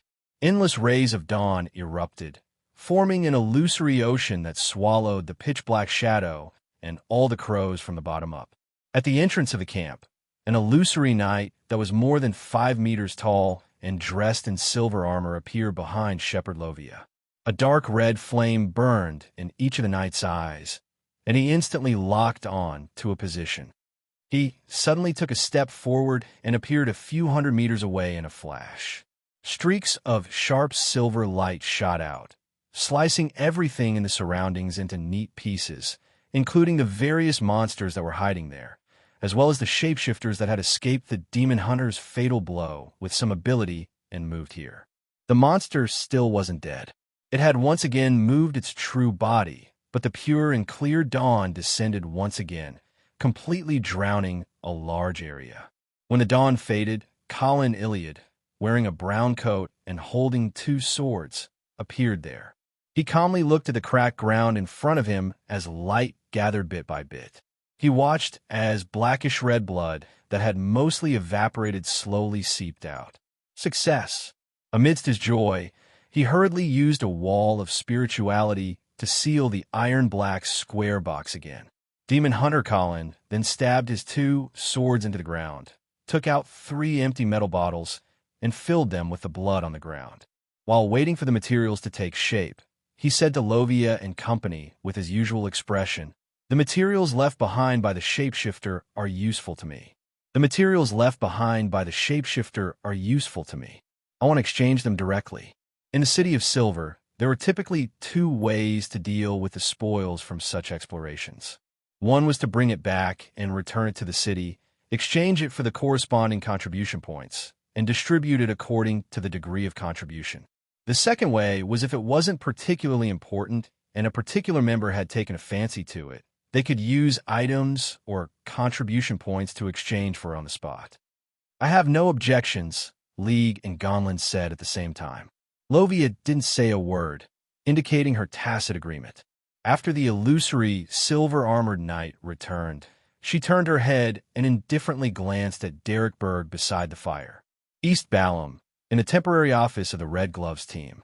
Sostel looked around and said to all the team members, Her Excellency Goddesses, I wants us to investigate the sale of Hunter Pathway Beyonder ingredients locally and in the surrounding cities, as well as the disappearance or death of the corresponding Beyonders. She agrees with Daly's guess, and from the death of the Indus spy, she suspects that it's an evil spirit from the Hunter Pathway. Of course, we can't ignore other anomalies. After all, it's just a possibility. Also, there's one more thing. We only need to gather information. We don't need to worry about anything else. There's no need to investigate too deeply. This is an order from Her Excellency Goddess's Eye. Do you remember? Got it, Cindy and the others replied. Sostel looked at Leonard and Daly before withdrawing his gaze and saying in a deep voice, Move out. Chapter 964. After leaving the local Nighthawks stronghold disguised as a private detective agency, Leonard looked at Daly Simone, who had volunteered to team up with him. Where do we start? Do you have any suggestions? Daly, who was dressed in a bewitching beauty and had a mature bearing, pulled up the hood of her spirit medium black robe and glanced at Leonard Mitchell. This is the time to show a gentleman's opinion and style. Leonard looked at the red glove on his left hand and deliberated before saying, We'll begin according to Captain Sostel's arrangements. Let's begin according to Captain Sois' arrangements. We might be able to find some clues, but it might not be useful. I suspect that Her Excellency, Goddess's Eye, knows this as well. She's just giving us something to do to confuse Zangwill. Why do you say that? Daly wasn't joking. Her expression was serious for once. Leonard looked around as his voice subconsciously deepened. According to what I know, 0-08 has the characteristic of if you know it, it will know you. Although we don't know its true name and powers, and we're only using a code name we gave ourselves, we shouldn't be affected and be on the periphery of its attention. However, as a Red Gloves team that is investigating the Charismatic Order, and as a Red Gloves team that has discussed the problem of Zangwill many times, I believe that our situation has already been grasped by 0-08. This way, Zangwill will know that his condition isn't right and has been exposed. From there, he will consciously create a coincidence and take evasive measures. Daly recalled the information regarding Zangwill and nodded. Sostel also raised this problem in the beginning, but he didn't explain it as clearly as you did. He was still at the stage of deducing the possible factors from a failure. Therefore, Her Excellency, Goddess's Eye, has gotten us to investigate the situation of the Hunter Pathway Beyonders and ingredients in the surrounding area, pretending that the matter hasn't been confirmed. At the same time, she's already preparing to use the corresponding items to set up a trap, waiting for Zangwill to appear when the evil spirit has the upper hand. Leonard turned around and said as he walked, That's probably the case. That's probably the case, but I suspect that this might not be able to fool 0-08. Daly followed diagonally behind and said thoughtfully, That's right. I think there's still hope. Don't forget, one of the honorific names of the goddess is the Mother of Secrets. This can restrain 0-08. The church has a high-ranking member or sealed artifact that can restrain 0-08. No wonder 0-08 was once obtained by the church and sealed at the bottom of the holy cathedral. Leonard's green eyes lit up as he suddenly perked up. Daly nodded slightly, and her expression softened. A few seconds later, her pupils constricted and she blurted out, Will 0-08 know about our discussion just now? Leonard's expression froze. He wasn't sure, but he didn't dare to shake his head either. He and Daly looked at each other, and no one said anything for a while. In a particular room, a slightly pale hand flipped a notebook on a desk to the front and browsed through it page by page. After leaving Bansi Harbor, Sauron Einhorn Medici, who had obtained a certain item, was no longer stubborn. He no longer instinctively concocted schemes. After repeated tug-of-war and conflict, and Zangwill reached a preliminary reconciliation with him. They even decided to cooperate to a certain extent so as to fulfill their respective wishes. To an evil spirit of the Red Priest pathway, such a promise isn't guaranteed to be effective, but Zangwill had no other choice. From his point of view, there were many coincidences in this series of events, but in essence, it was inevitable. At the very least, Sauron Einhorn Medici's ability to construct a story was several times better than his. After confirming that his destination was the southern continent's East Balum, Zangwill took a boat to the Berserk Sea. Every time, he would enter the Intis colonized island and irrationally provoke the official factions, hunting Beyonders of the Hunter Pathway. Then, before danger arrived, he would regain his lucidity in time, hide his traces, and flee far away. This seems to be a coincidence, but the problem is that it's the same coincidence every time. Isn't it too much of a coincidence? For a logical and rational point of view, too many coincidences imply the existence of a certain factor or pattern. The reason Wyance was able to do it was because he had written the words above. With the power of the pen of Al-Zahad, he naturally allowed himself to switch between the two states of being possessed by an evil spirit and being himself. What a sinister fellow. This doesn't only refer to Zangwill, but it also refers to Sauron Einhorn Medici. They were clearly in harmony, but they pretended to be in conflict with each other, as though they were relying on external forces to achieve some sort of balance. Zangwill purchased additional Beyonder ingredients from the Bard and Warrior pathway. This is very reasonable, because he wanted to hide the traces of the evil spirit using him to gather various items from the Hunter pathway. He didn't want others to discover that all of this was done with his tacit consent. He didn't attempt to resist. In addition, the Bard and Warrior pathways have the ability to resist the evil spirit of the dead. As long as a smart person carefully thought about it, they would undoubtedly discover this point. From there, it would confirm their judgment of Zangwill being possessed by an evil spirit. After numerous provocations, the Iron and Blood Cross Order's Tony Twain finally locked onto Zangwill and began his pursuit. During this process, this war bishop, who aspires to become a conqueror, didn't hide his abilities at all. Especially when a storm happened to stop his pursuit, he made a grand entrance in front of a boat full of ordinary people and caught the person impersonating Zangwill.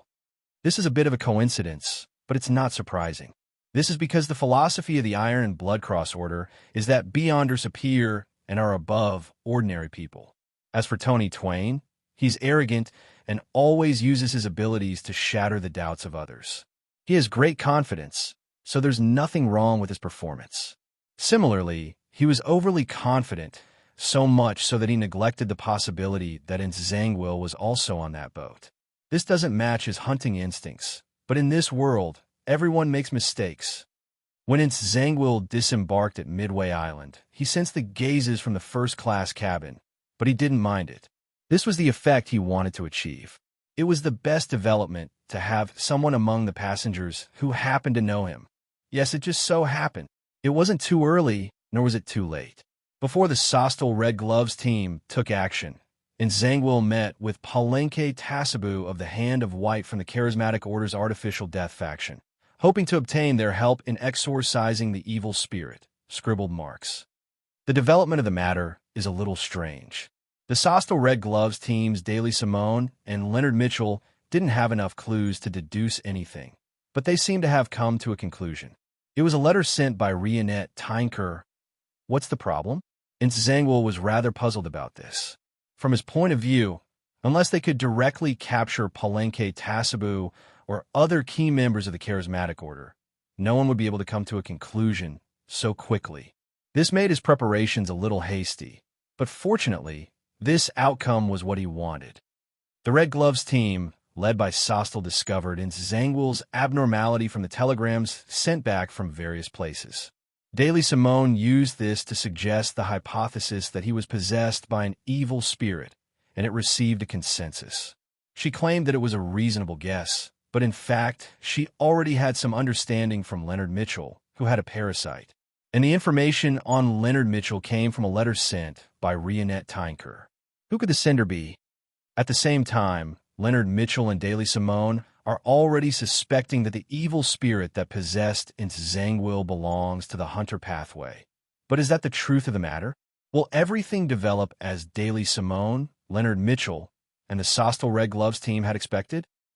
After a discussion with the person from the Cathedral of Serenity, the high-ranking deacon of the Church of Evernight, Ilya believed in Daly's guess.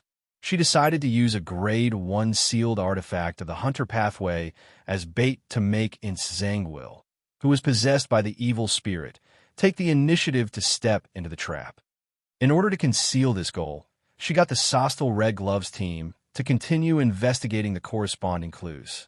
Unfortunately, they were wrong about one premise. Although Zangwill was indeed possessed by an evil spirit, his actions weren't affected by it. Everything he had done before was an act that was done according to Saron Einhorn Medici's suggestion. It was to confuse the people from the Church of Evernight and to make Ilya attack blindly. And a red angel evil spirit that was willing to help and cooperate was enough to change the situation. Zangwill's true goal in coming to the southern continent was actually to hunt the high-ranking deacon of the Church of Evernight, Ilya, and obtain her Beyonder characteristic to prepare for his advancement. He wanted to prove to everyone how foolish the Church of Evernight's decision to abandon him was.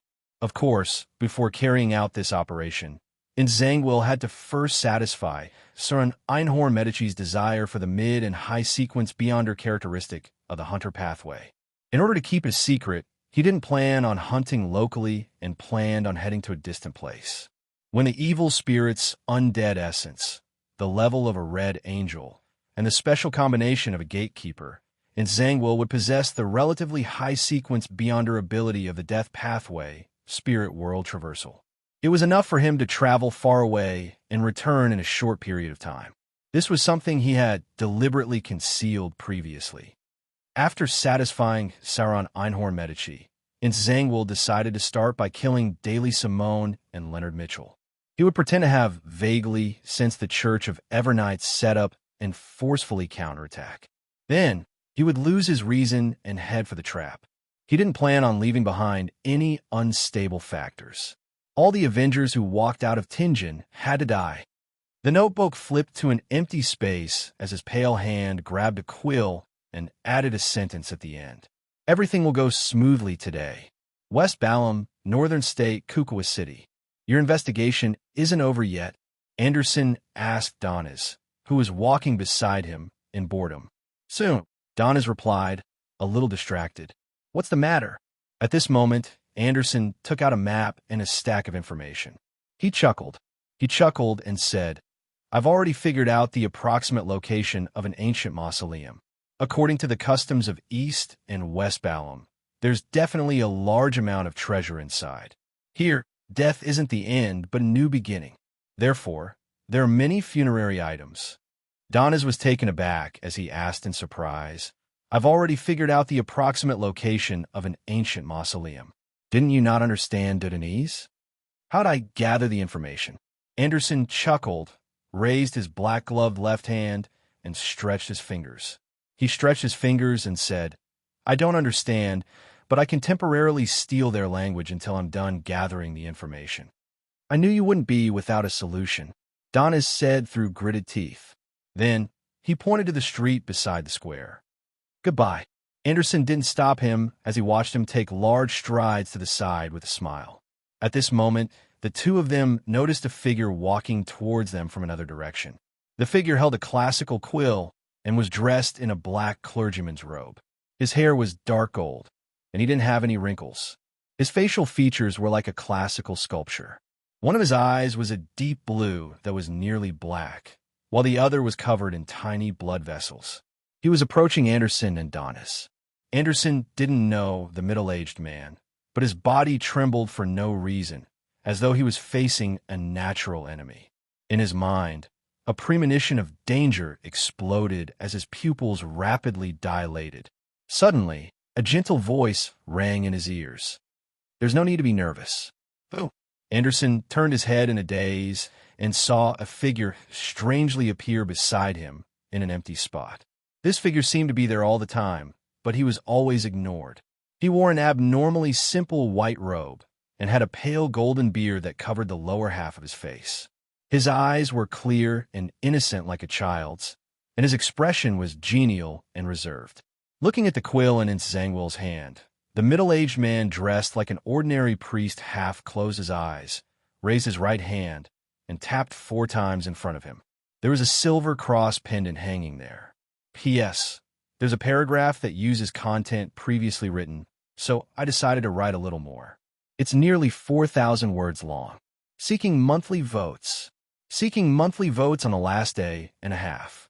Lord of the Mysteries, Lord of the Mysteries. Chapter 965. Upon seeing the middle-aged man dressed like a priest, Anderson was taken aback for a second before he felt a particular shackle in his mind shatter.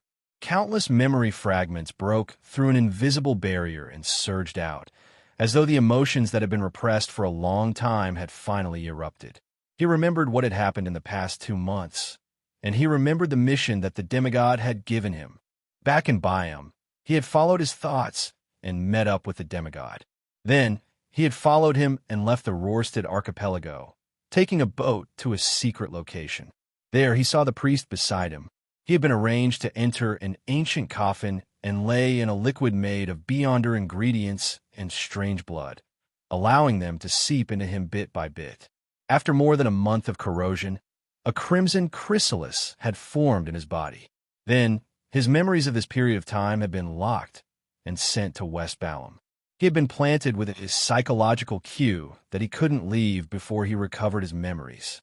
In other words, the mission that the demigod had given him hadn't been completed and was still in progress. Everything that had happened before was just preparation. Scenes flashed by.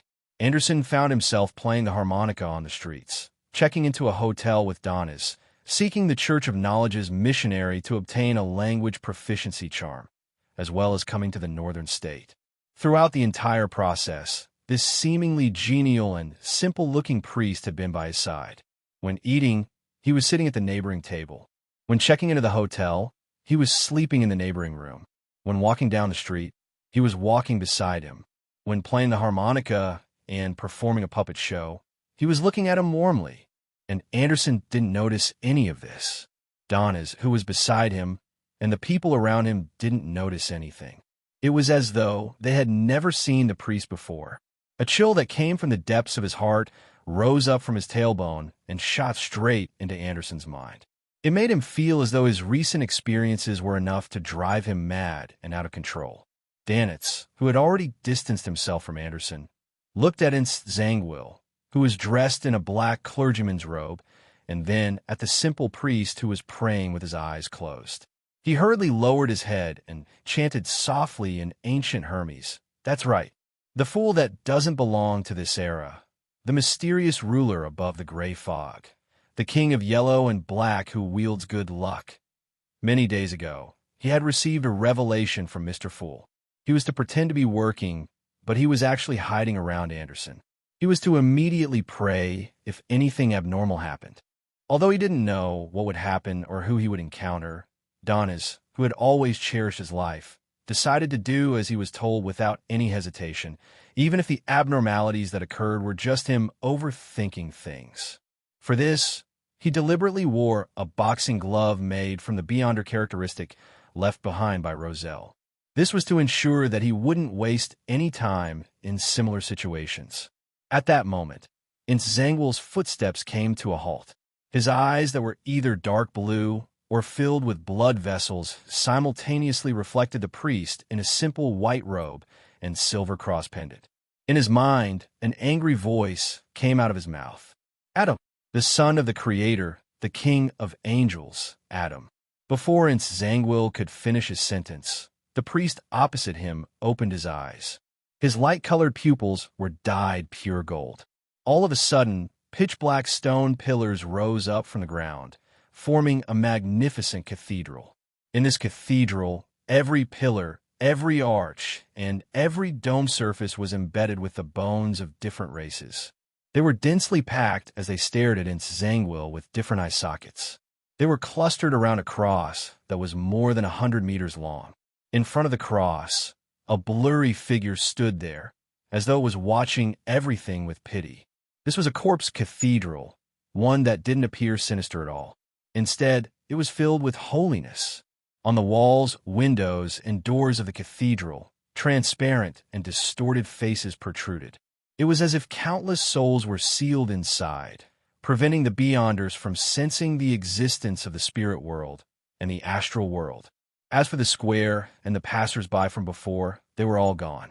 They had been ostracized outside the corpse cathedral that had suddenly appeared. The classical quill in Zangwill's hand had already flown up as it rapidly wrote on his black clergyman robe. Anderson Hood is a friend of the German sparrow and has received the attention of Ouroboros. Due to certain unknown factors, it's logical for Ouroboros to descend here at this point in time. Just as the quill wrote the exclamation mark, beams of light shone in from the stained glass windows high above the corpse cathedral, transforming into pure, illusory wings. Beneath the wings, a figure with long silver hair appeared in a half-kneeling praying posture. Following that, he straightened his body. He was dressed in a simple linen robe. He had a beautiful face and gentle facial features. He was none other than the King of Angels, tailed devourer Ouroboros. Ouroboros' indifferent eyes momentarily lost focus as they reflected the genial priest's image. In his pupils, his feet, and the layers of wings of light on his back, transcendent and mysterious wheels appeared, converging into an illusory, flowing river that connected its head and tail like a snake. The corpse cathedral instantly returned to its pitch-black stone pillar that had just been erected. The surrounding square was faintly discernible. Seizing this opportunity, Ouroboros was about to fly out. Zangwill didn't hesitate to thicken the surrounding colors, stacking them together. Just as this night watcher was about to enter the spirit world, he suddenly saw a cross that was more than 100 meters tall fall from above. The cross was inserted heavily into the center of the incomplete corpse church, and the blurry figure carrying it raised its head closely after. Endless light burst out, engulfing Ouroboros and Zangwill, who was holding a quill in his hand.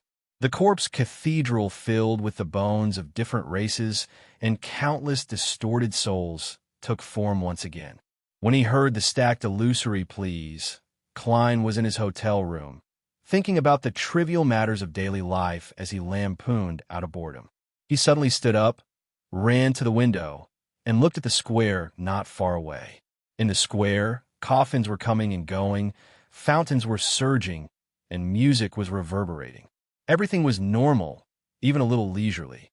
What was out of place was that Anderson was kneeling on one knee with a stiff expression. As for Donis, he was trembling with his eyes closed as he prayed. Klein didn't think too much about it. According to the plan he had made above the gray fog, he controlled Winter Enzo, who was more than 100 meters away, to enter the telegraph office.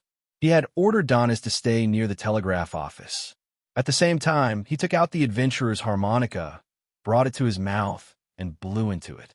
Rionette Tynker, who was holding the four blonde, red-eyed heads, walked out of the void as her 8 eyes turned towards the square. This is for Leonard Mitchell. He shouldn't have left the range of his previous senses. Klein took out a letter and a gold coin he had long prepared and handed them to Miss Messenger. The way he spoke and did things was like a marionette. He only followed the predetermined orders. If he couldn't help but think of something, he would immediately cogitate or divert his attention. This was the method he had learned from Laseptin sobbing to deal with 0-08. Place his thoughts above the gray fog, and in the real world, he would only act according to predetermined orders. And during one of Donna's prayers, Klein had used the scene to pay attention to Anderson, who was in the same region. He discovered that there was always a priest beside him that seemed both familiar and unfamiliar. Connecting the psychological alchemy and the secret relationship between the Twilight Hermit Order, as well as the contents of Roselle the Great's diary, Klein immediately came to a realization. He became certain of what he needed to do next. The master of the Twilight Hermit Order, the son of the creator, angel of imagination Adam, was trying to obtain 0-08. This also meant that there was a high chance that Zangwill would come with Anderson as his target. Then, Klein revised his plan above the gray fog and pretended not to notice anything as he continued being a reality marionette. One of Rionette Tynker's heads bit down on the letter as her 8 eyes looked deeply at Klein for 2 seconds. Klein nodded indiscernibly and didn't say a word as he watched Miss Messenger return to the spirit world.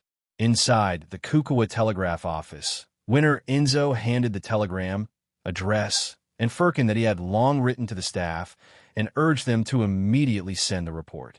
West Balam, Northern State, Kukua City. Zangwill has appeared. As the radio waves flew, the news was sent to the various strongholds of the Church of Evernight in West and East Balam. East Balam, why are you always active around the cathedral? Why don't you investigate further? Daly casually asked Leonard.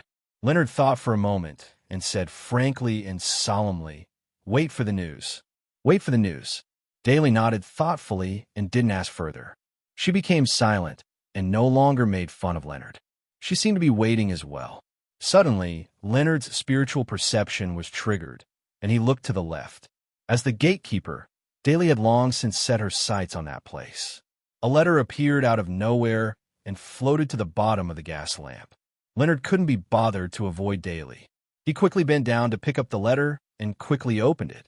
The content of the letter was very simple. There was only one line of words: West Balam, Northern State, Kukua City, Revival Square. Coordinates. Leonard's expression turned solemn. He turned to Daly and said, "Madam, please help me cover my tracks." As he spoke, the glove on his left hand turned transparent. His right hand reached into his pocket and held the fate siphon charm. Daly was silent for a second and said very seriously, "Bring me along. Back then, you at least fought, but I didn't have the time to do anything." Leonard's expression changed as his mouth turned slightly agape. In the end, he didn't say a word as he grabbed Daly's shoulder. The two of them then disappeared from the side of the street, where few people passed by. After watching Miss Messenger leave and confirming that at least one telegram had been sent, Klein immediately took 4 steps counterclockwise and went above the gray fog. He directly sat on the fool's high-back chair and beckoned for the tyrant card, Sea God Scepter, and a silver-gray charm to fly over. In an instant, he wore the papal tiara, donned the papal robe, and wielded the white-bone scepter. Amidst the silver bolts of lightning, Klein extended his spirituality towards the point of light corresponding to Donis. P.S. It's the last day of July. Seeking monthly votes. Chapter 966. With Klein's spirituality touching it, the dot of light suddenly expanded into a scene in front of him. Donis, who was wearing a shadow cloak, was praying at the edge of the square with his head lowered. He was chanting the honorific name of the fool in ancient Hermes. With this location, Klein expanded the scene outwards in search of Zangwill. What he saw through the gray fog was clearly different from what he had seen previously. In the middle of the square, there was a pitch-black cathedral inlaid with bones. Light would flicker from time to time, but there was no movement. Seizing this opportunity, Klein responded to Donna's prayer. "Leave this place and find a place to hide." As he spoke softly, Klein, who was wearing a papal tiara and dark blue robe, raised his left hand, causing the blue gem at the tip of the white-bone scepter to emit light. A sharp, ear-piercing sound reverberated throughout the Resurrection Square in the real world. A sudden gust of wind swept through the area, causing the passers-by to leave in a hurry and seek shelter from the wind. Even Anderson, who had a stiff expression on his face, returned to his nonchalant state.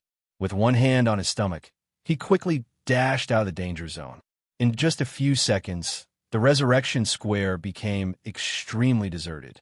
Even though some passers-by weren't fast and didn't run, they experienced the feeling of flying due to the strong wind. The empty area had a brief moment of silence before a spark lit up from the window of the Corpse Cathedral. It grew larger and more blinding. Silently, the stained glass window shattered as a blazing white light that was close to blue shot out like a meteor. The flames immediately disintegrated, condensing into Zangwill, who was wearing a black clergyman's robe and had dark blue eyes and veins. The moment this night watcher appeared, he couldn't help but open his mouth. He scoffed at the classic quill in his hand. If it wasn't for a fool like you who didn't listen to my advice, we wouldn't have ended up in this state. I don't even know what you're afraid of. Let me pray to the Lord earlier and secretly return to Ro's redemption. Join forces with the serpent, make preparations, and set up a trap. Today is our hunt for Adam, not the other way around. The slightly dim and tattered quill immediately flew up and wrote on the empty space of Ensangwil's clothes. Out of shame and anger, Sauron Einhorn Medici pushed all the blame for this matter to the pen of Alzahad, but in fact, he was the one who stopped he from praying to the true creator. Neither Sauron nor Einhorn wished to believe in that evil god. Today's encounter has made this evil spirit's schizophrenia even worse. This is very reasonable. This is the diagnosis of the most professional and top-notch psychiatrist. Ensangwil's brows twitched as he instinctively raised his left hand and pressed it against his head. His dark blue eyes quickly regained their luster, and his classical sculpture-like face became extremely serious. At this moment, he, who had broken through the corpse church, was not in front of square, but layers of ancient stairs made of stone. They led to the top of a towering mountain, where a huge cross was erected, surrounded by countless angels. At this moment, an exaggerated bolt of silver lightning tore through the deep sky and came crashing down, striking Ensangwil. The entire sealed and strange space began to crack, and the fountain and flowers in the square were reflected in the dark blue, almost black eye. Ensangwil's figure suddenly vanished, leaving behind a transparent and blurry spirit. The latter was struck by the lightning and instantly obliterated. This night watcher didn't have the time to consider what other dangers were lurking outside. He seized the opportunity to transform into a beam of light, tore through the crack, and charged out. To him, no matter what was lying in ambush ahead, it wasn't more terrifying or difficult to deal with than the son of the Creator, King of Angels Adam.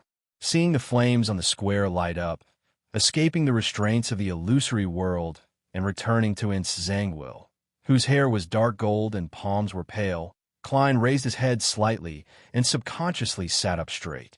Countless scenes flashed through his mind. There was him having his heart pierced, the pair of bright leather boots he saw before his death, Dun Smith smiling and winking at him with his left eye, and the Blackthorn Security Company that had been reduced to ruins. The corners of Klein's mouth quickly curled up, revealing a comical smile. He then said in a deep voice in ancient Hermes, "Calamity!" in his right palm. The silver-gray charm suddenly ignited with a dark glow. This was a Calamity Domain charm that Klein had directly prayed to the Evernight goddess, using Snake of Mercury, Septon's blood, and precious metals to create. This was a gift he had prepared for Ensangwil. This was an arrow of vengeance. This was a curse from God.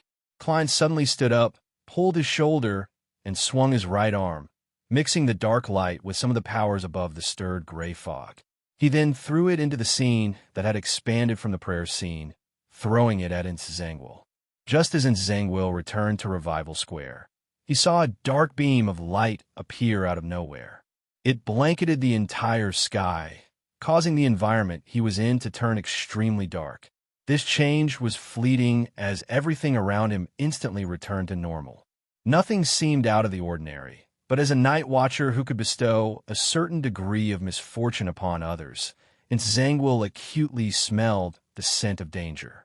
Without any hesitation, he extended his left palm forward, hoping to use the combination of the evil spirit in his body and the gatekeeper's powers to enter the spirit world and escape.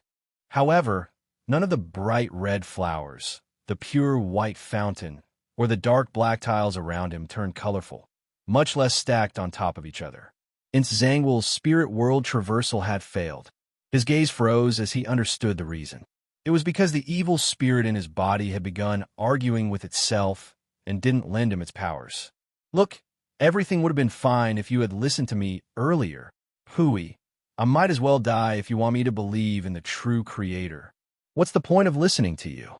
Weren't you just like us back then, being made into a potion by a listitutor? So you aren't nervous at all? Didn't you notice that the curse had a clear deity aura? That power's intrinsic quality is also very high. In our present state, there's no way we can avoid it. Haha, continue arguing. I'm waiting to die with you. The blood vessels on Zangwil's forehead throbbed when he heard that. He was infuriated that the evil spirit, Sauron Einhorn Medici, was actually fighting amongst itself at a critical moment. It didn't have any awareness that it was in danger. As a former archbishop and a beyonder who had once wielded a holy artifact of the Church of Evernight, Zangwil didn't let his anger affect his judgment. He intuitively believed that the dark beam had something to do with the Evernight goddess's calamity authority. He believed that Sauron Einhorn Medici's sudden state of dissociation was clearly due to this influence. Otherwise, just the writing of the pen of Alzahad wouldn't have caused the Red Angel evil spirit to quarrel on the spot and ignore the situation. He immediately turned around and ran towards one of the exits of Revival Square at high speed. He also attempted to communicate with the other spirits, hoping to use their powers to escape as quickly as possible. However, there wasn't a single spirit there. At this moment, a figure stood out from a hidden spot at the edge of the empty square.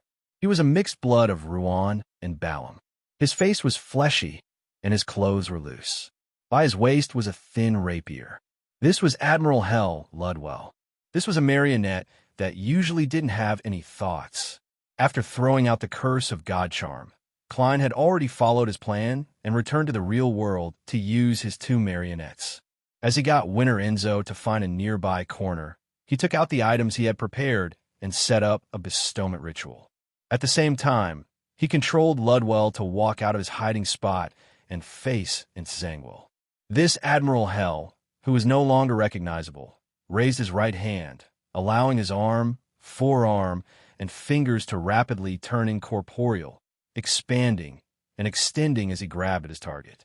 This was the ability he had obtained from the underworld creature in him to extract the spirit bodies of others remotely. Ludwell's palm rapidly turned pale, white, as a figure floated up uncontrollably above Zangwil's head. However, Zangwil was once a gatekeeper. Immediately, a mysterious and illusory bronze door formed in his eyes, pulling back the spirit body that was about to emerge. With his level and strength, it should have been easy for him to succeed, but for some reason, he made a few consecutive mistakes, nearly allowing Admiral Hel to succeed. All he could do was engage in a tug-of-war. At this moment, two figures quickly outlined themselves beside Ludwell. One of them was the black-haired, green-eyed Leonard Mitchell, who wore a transparent glove. The other was Daily Simone, who wore blue eyeshadow and the same blush. They had come just in time. The enemy's misfortune often meant that their side was sufficiently lucky. The first thing Daly saw was the figure she would never forget. Her eyes burned with hatred. She didn't attack blindly. After some observation, she came behind Ludwell and spread out her arms. A bronze door with countless strange patterns immediately descended as it creaked open a crack. This was the door that led to the underworld, a door that was filled with allure to all undead creatures. An indescribably terrifying suction force emitted as the figure above, in Zangwil's head, completely left him. It was a translucent man dressed in blood-stained black armor. He was young and handsome with red hair. His face was covered in terrifying scars that revealed his bones, and there was a mark that resembled a flag at his glabella. The young man wasn't too surprised that he had been pulled away from Zangwil. Instead, he let out an exclamation. Instead, he exclaimed, "My luck is terrible today. Both of you. We have already died together. Is there need to do it again? Especially when it's being controlled by a weakling like this." On the left side of his cheek, a bloody wound protruded. He opened his mouth and said, "I'm sorry." He opened his mouth and said, "All right, let's clear the surrounding trash first." Before he finished his sentence, the man in the bloodstained armor had already reached out his palm and pulled out an illusory sword with dark red rust stains. A terrifying pressure suddenly appeared as the evil spirit easily escaped Ludwell's and Daily Simone's suction. It plummeted down in an attempt to return to Zangwil's body. At this moment, a deep and hoarse voice sounded. "Admiral Hel Ludwell, solemnly chanted in ancient Hermes. That's right, Admiral Hell. Fate. P.S. Requesting monthly votes for the last half of the day. There will be an early update at midnight. Chapter 967. Fate. Amidst the inarticulate voice, the spot where Ludwell and Zangwill stood darkened, as though they were hidden by two dark clouds. The Fate's siphon charm. Klein had used the worm of time provided by Palazuros to create one of the Fate siphon charms. In order to prevent 0-08 from seeing through his plans, he had hidden behind the scenes from the very beginning. Not only had he lent creeping hunger to Leonard Mitchell, but he had also handed the Fate siphon charm to his marionette. Hence, the person who had been tragically possessed by the evil spirit changed from Zangwill to Ludwell. Sauron Einhorn Medici, who was dressed in blood-stained black armor, instantly appeared above Admiral Hell's head. His two eyeballs were instantly filled with tiny blood vessels. In the hotel room, Klein calmly controlled his marionette. He didn't waver or slow down due to the impact brought about by the evil spirit. Ludwell then tore his clothes and took out the requiem mask to cover his face. At the same time, after hearing the Red Angel evil spirit's words and witnessing his exact state, Daily Simone, who felt the immense pressure, seemed to understand something. Not only did she not close the door to the underworld, but she gritted her teeth and used all her strength to widen the gap.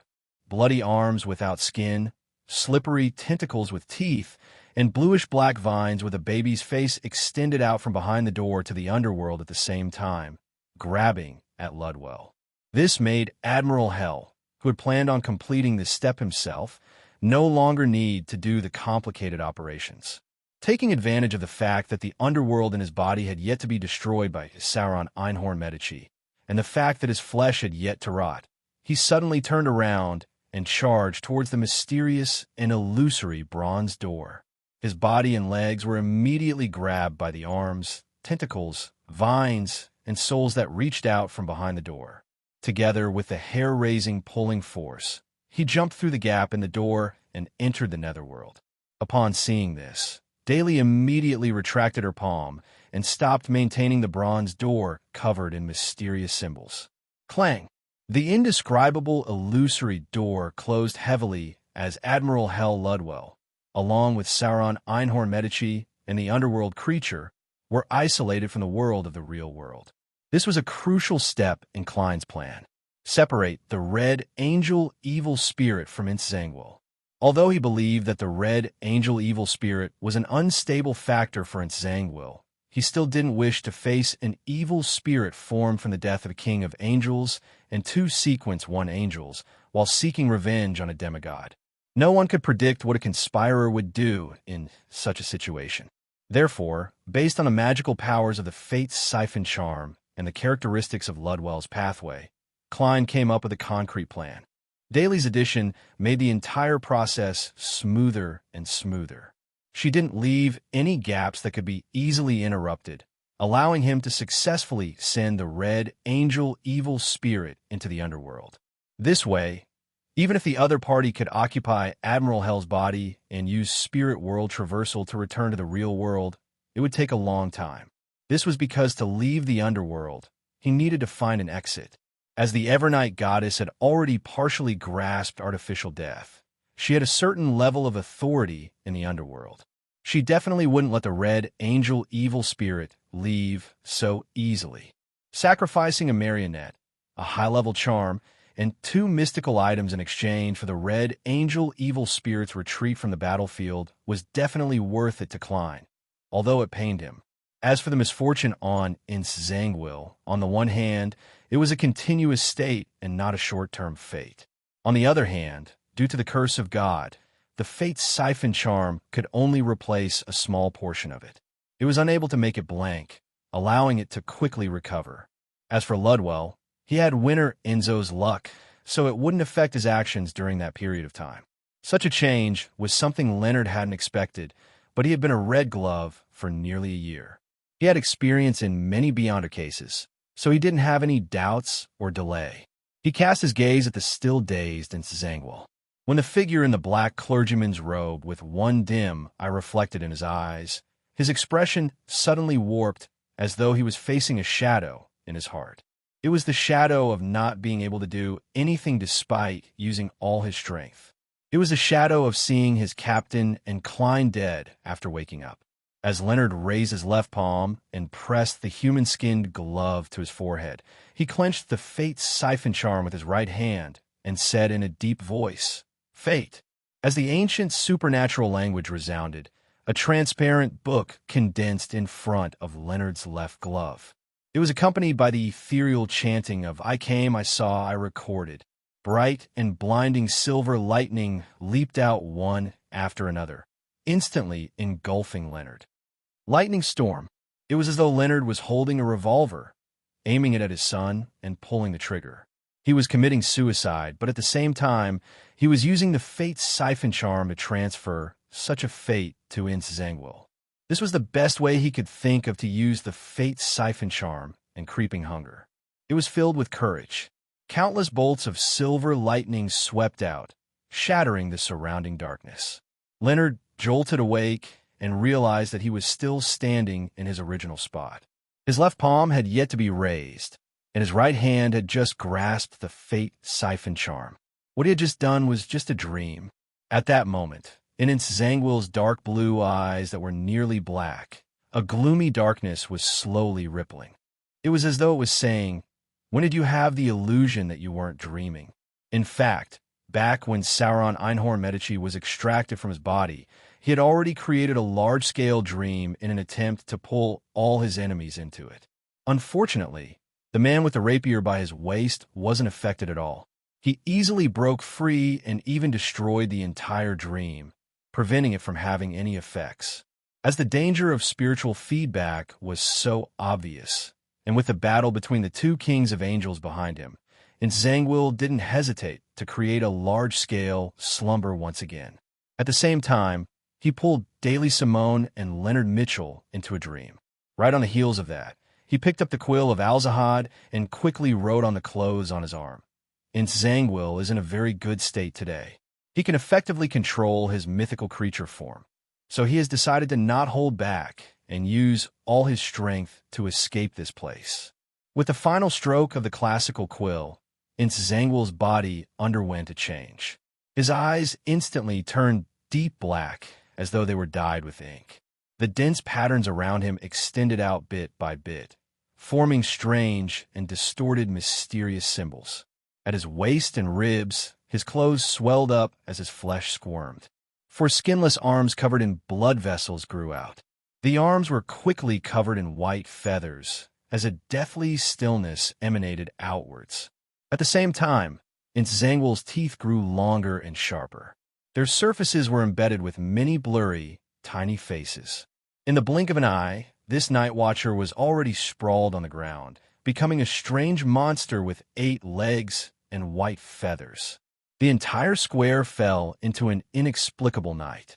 The insects in the soil and the bacteria on the floor tiles died one after another, entering an eternal slumber. This was the combination of the powers of Evernight and Death. Seeing that Daily Simone and Leonard Mitchell were about to lose their lives in their slumber, a thunderous boom boomed in midair. Silver-white lightning bolts descended, transforming into a lightning forest that enveloped the incomplete mythical creature that Zangwill had turned into. After sending away the red angel evil spirit, Klein didn't stop. Like a marionette who had a preset order, he mechanically took 4 steps counterclockwise and entered the world above the gray fog. He wore the papal tiara again, wore the papal robe, and picked up the sea god scepter. This was the third act of the drama. Zangwill, who had had 0-08, expended by Adam and had been separated from the red angel evil spirit by the Fate siphon charm, would face the wrath of the sea god as a sequence 4 saint. Klein knew that he didn't have the strength to fight a demigod head-on. Therefore, his plan all this while was to deliver divine punishment above the gray fog after depriving Zangwill of his helper. It was the same as when he fought the Black Emperor Pathways demigod, Kona's Kilgore, at sea. Even if the demigod was too powerful and he couldn't complete the kill, he still wanted to delay until the archbishop or high-ranking deacon of the Church of Evernight arrived with a sealed artifact. In this plan, there were 2 points that couldn't be controlled. First, it was difficult to determine how much use 0-08 would have in the end. Klein's backup plan was to get Winter Enzo to set up a bestowment ritual and be prepared to send Roselle's travels to the real world at any time. By sending it to the edge of the battlefield, he wanted to see if he could lure the pen away from Ensanguil. After all, he guessed that the other party was a Grade 0 sealed artifact of the Spectator Pathway. It was likely very interested in the special book left behind by the Dragon of Imagination. Second, Klein didn't have any reference on how powerful the son of the Creator, Adam, was. He believed that it wasn't impossible for this King of Angels to subdue 0-08, imprison the Red Angel evil spirit, and kill Ensanguil by himself. With regard to such a development, Klein had no way of stopping it. All he could do was pray for the goddess's blessings and fate's love as he patiently waited for the outcome. Rumble. The forest of lightning descended, bringing with it an intense aura of destruction. At this moment, pure darkness surged out from the gaps in the lightning, devouring all the silver. Right on the heels of that, Ensanguil's 8 legs moved rapidly as he ran out of the area. He couldn't find a target to attack, nor was he able to lock onto the enemy who had used Lightning Storm. All he could do was hold back his anger and run towards the houses at the edge of the square at high speeds, leaving afterimages behind him. However, amidst the rumbling thunder, terrifying bolts of lightning descended one after another, firmly trapping Ensanguil in the square. Daly and Leonard had already woken up from their dreams, but the light from the lightning affected their vision. They could only see that Ensanguil seemed to have turned into a monster, but they couldn't see the details clearly. Form a mythical creature, with a solid foundation in mysticism, the duo quickly came to a realization. They hurriedly closed their eyes and retreated to a spot where they could hide. Seeing that he couldn't escape the lightning strike for a moment, Ensanguil immediately retracted one of his legs. He held the quill 0-08 and wrote on his body as he ran. An unknown existence has been attracted by the battle and is very sympathetic towards Ensanguil's predicament. It has decided to help him and take him away from the spirit world. P.S. I won't write the month-end summary. I'll write it together after this one is done. I'll update in advance, requesting for a guaranteed monthly ticket for August. The second update is at 12:30 p.m. Divine Sovereign of the Nine Heavens. Chapter 968. The Revival Square, which was covered in charred and cracks, suddenly turned dark. There was a seemingly corporeal gloominess and coldness that even the blinding silver lightning couldn't dispel. Daily Simone acutely sensed that an unknown creature was traversing the spirit world and approaching the area. She had an ominous feeling, as though she could already see Ensanguil easily escaping with the help of this unexpected turn of events. His whereabouts were unknown. Her body couldn't help but turn cold, as though she had returned to the time when she had just become a Beyonder. Back then, due to an accident, the 19-year-old her had lost her family and mistakenly consumed a potion. She became a corpse collector and was placed into the Nighthawks team. The effects of the potion and the trauma of losing her family made her begin to like the cold. She couldn't help but approach corpses, often loitering in cemeteries and sleeping in front of graves. This made her appear strange. She was instinctively rejected by others, causing her body temperature to drop. Even her soul seemed to slowly freeze and turn ice cold. She was afraid of such a feeling, but she still wished that she was a living person. Therefore, she instinctively used the men's coveting of her looks and body to get one boyfriend after another. She wanted to rely on the warmth of her body to resist the coldness of her soul. In such a blurry and depraved life, she met that man. He was a man who always listened to her gently, a man who stayed by her side and steadily helped her. He was a man who would feel embarrassed when faced with jokes that involved sexual relations. He was a man who sincerely tolerated all the flaws of his teammates. He was a man who would be at a loss again and again when she teased him. He liked to hide his pain and sadness in his heart, causing his hairline to recede. When in danger, He was definitely the first man to stand forward and shield his teammates behind him. She had changed. She began to like wearing old-fashioned makeup and no longer approached other men. All she did was joke a little to deliberately show that she hadn't changed. However, she still didn't have the time to witness the man's proficiency in the acting method, his digestion of the potion, and his advancement to sequence 6. She didn't have the time to see him extend his hand to invite her for an opening dance. She didn't have the time to participate in the final battle of his life. She didn't have the time to tell him her inner feelings. I missed it the last time and didn't have the time to do anything. Today, I don't want it to happen again. Daily's expression turned sorrowful as the corners of her mouth curled up. It was gentle and sweet. With her eyes tightly closed, she suddenly pulled out a small metal bottle from her hidden pocket, threw away the stopper, and gulped down the liquid inside. Her blue eyeshadow and blush became brighter, and even her skin became a little more transparent. Her coiled hair fell apart in an instant, and her hood was pushed away, fluttering in all directions. A spirit that roams the void, a fearsome upper realm creature, an unpredictable visitor. Daily quickly chanted in ancient Hermes. I sign a contract with you in my name. I beg you to leave this place. Behind the 8-legged, white-feathered Inzangwil, a figure outlined itself. It was a blood-colored piece of flesh with countless eyes on it. It had arms of different races inserted into it. It wanted to grab Inzangwil's body and drag him into the spirit world when it suddenly stopped and cast its gaze at Daily Simone. On the surface of Daily's skin, pitch-black snake-like scales protruded. In the gaps between the scales, white fur grew out one after another. Her knees buckled as she knelt down in pain, but she maintained her mediumship posture. The quill on Inzangwil's body began to write on its own. An unknown existence has descended upon Revival Square and is about to take Inzangwil away. No, it's attracted to Daily Simone. Its sense of beauty is actually biased towards humans. It has given up on Inzangwil.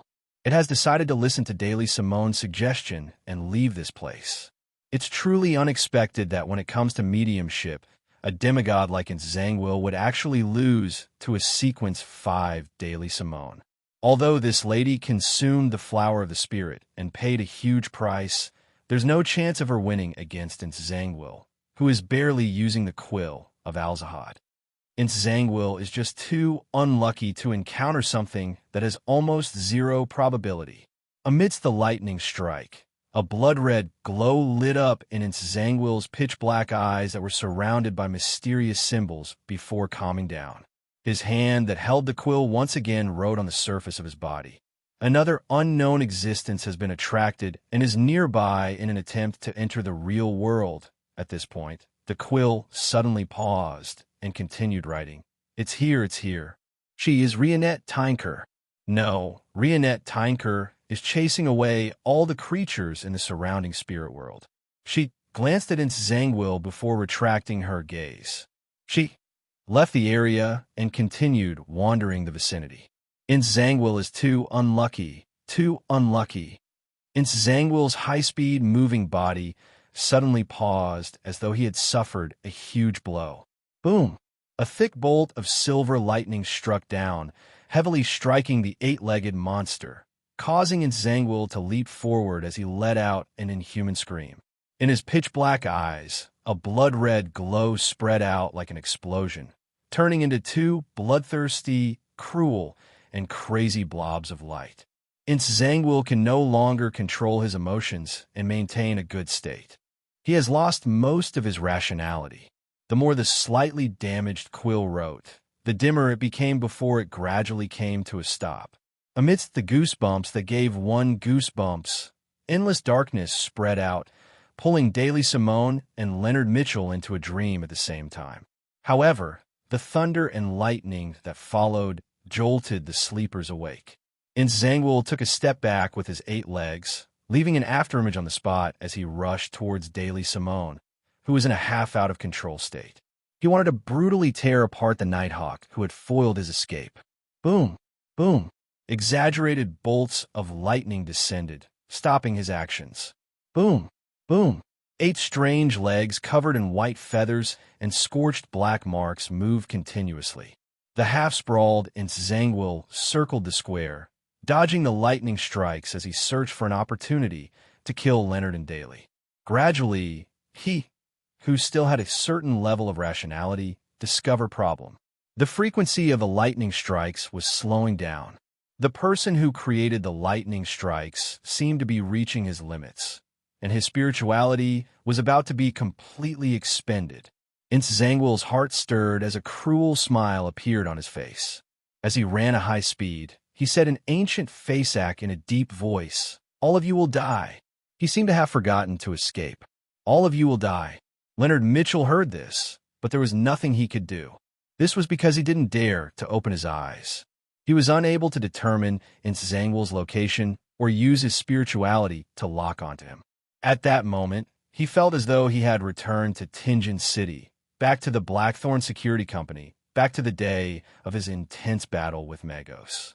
He had returned to that weak and powerless self who couldn't do anything to stop anything. Back then, he had clearly wanted to help the captain and Klein. He had overcome his fear, and he had old man support, but because his sequence was too low and he wasn't strong enough, he was quickly knocked unconscious. He was unable to participate in the subsequent battle and could only see two corpses when he woke up. All he could do was face the pain of his family to resolve the self-blame in his heart. The leisurely life in Tinjin City, the feeling of being the protagonist of a play without having to bear any responsibility, made Leonard reminisce. But the more he reminisced, the more he hated himself for not working harder earlier.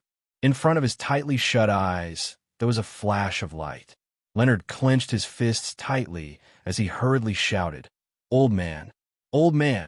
This time, there was no voice resounding in his mind. Without anyone providing him with assistance, Palez Zoroast remained asleep. Leonard's breathing turned heavy, and his head couldn't help but move left and right with the flashes of light. Then he shouted in a slightly hoarse voice, clearly flustered, "Old man! Old man! Old man!"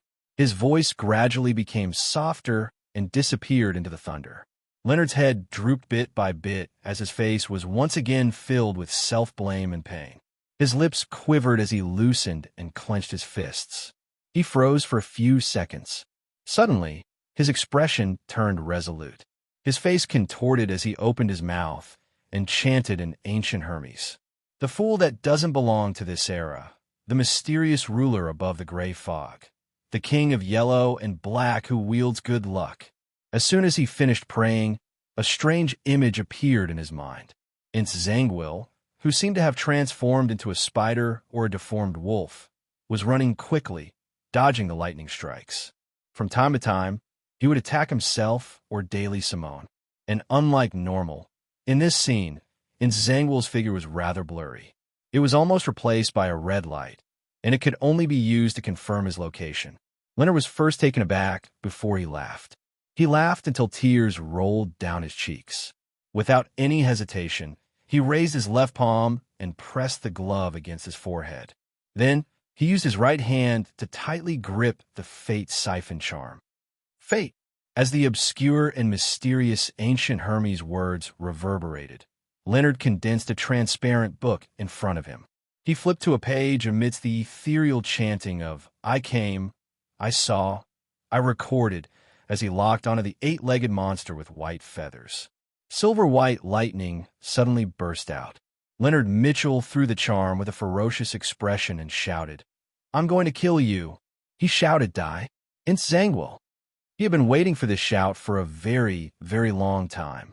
He had rehearsed it countless times in his mind. P.S. Update first. There's another chapter tonight. Seeking monthly votes. Chapter 969. The moment the Fate siphon charm left Leonard Mitchell's hand, it vanished in midair. It was unknown where it went, causing the spot where he and Tranquil stood to turn dim. Even the expanding silver storm was unable to illuminate it. At that moment, Leonard felt his body go numb, as though lightning was leaping across it, producing a slight pain that felt like needles. It felt as though his body would be completely carbonized at any moment. But following that, he wasn't assaulted by an unbearable pain. It was as though nothing had happened. No, something had happened. A bolt of lightning with bared fangs cleaved down in front of him, shattering the ground and charring the soil. At the same time that Leonard Mitchell used the Fate Siphon charm, Klein had taken the initiative to divert his lightning strike away from Zangwill. Ah! A shrill scream sounded as the thick darkness around Zangwill failed to offset the storm formed by the interweaving silver bolts of lightning. He allowed his body to be swept into it. He had inherited the fate of Leonard Mitchell being engulfed by the lightning storm. Boom! A low rumble of thunder suddenly exploded, and the forest of lightning quickly dissipated. However, the previous lightning storm had yet to completely end. Streaks of silver-white lightning fell from the sky one after another, setting off a new huge wave. Boom! Boom! Boom!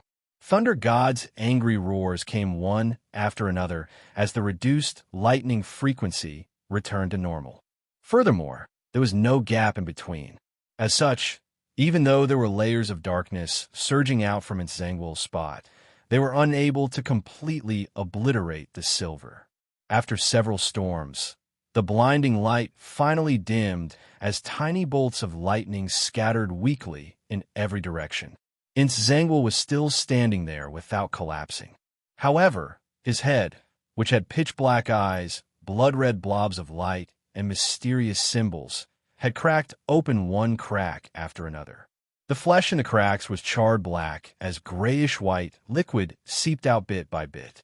His ribs and the four legs around his waist were completely charred as well. They were curled up as though they would fall off at the slightest touch. On them, not only were the white feathers nowhere to be seen, even the blood vessels that were wrapped around the surface had been charred to smithereens. They scattered to the ground at the same height as his body. But even so, Zangwill didn't die. A creature that had obtained godhood had a vitality that ordinary people couldn't imagine. The blood-red light in his eyes became more and more intense, and the violent and crazy aura could no longer be weakened. His heart was filled with remorse and the urge to vent. He hated himself for only focusing on escaping in the beginning and not killing the enemies present. At that time, if he had used his powers without any qualms and unreservedly displayed the horror of a demigod, he would definitely have been able to kill Daily Simone and Leonard Mitchell in a lightning strike. He wouldn't have been reduced to such a sorry state by two mid-sequence beyonders. Damn it, damn it! Zangwill roared and threw away the dim 0-08 quill. With his remaining four legs, he lunged at Leonard Mitchell. Just as Leonard was about to move, his body suddenly felt cold. It was as if he had been entangled by strands of thin hair from the darkness, from the dream, and he could no longer move. Boom! A bolt of lightning struck Zangwill, but all he did was sway a little, causing a few pieces of charred flesh to fall off. He didn't stop his attack, and he even revealed a cruel smile. After this strike, he was extremely certain that the person hiding behind the scenes controlling the lightning was already close to the limit. He could no longer use his demigod-level powers. As for Leonard, who was entangled by the invisible hair, his thoughts quickly calmed down. It was as if he didn't want to resist and fell into a deep sleep in the night. Unable to move, he clenched his teeth and temporarily recovered some of his thoughts.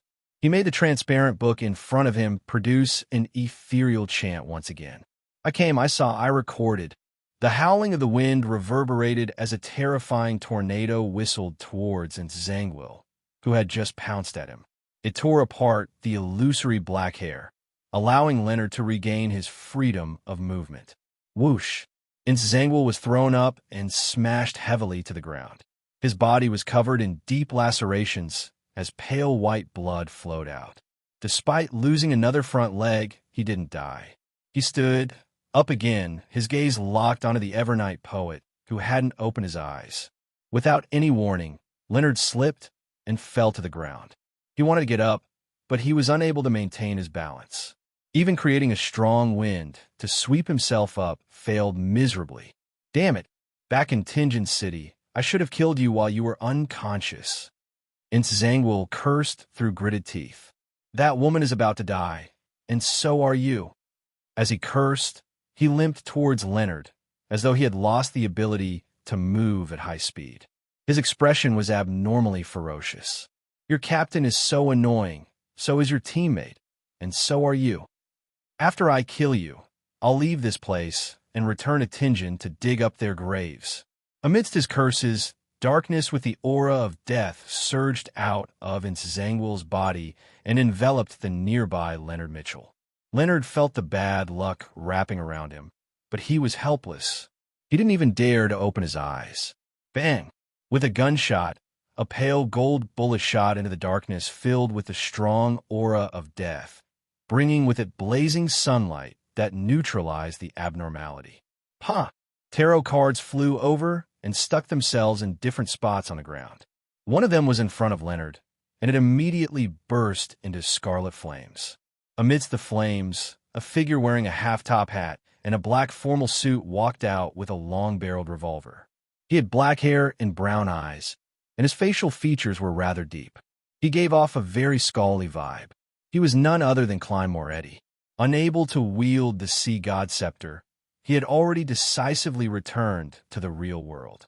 He had come forward with death knell. It's really you. You're still alive. Let's die together.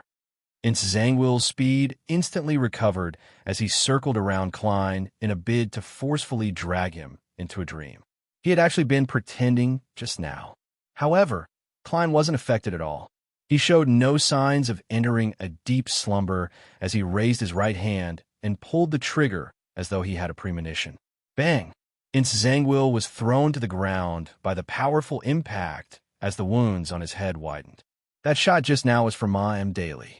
Klein said in a deep voice as he snapped his fingers. With the help of the surging flames, he flashed to the other side of Zangwill.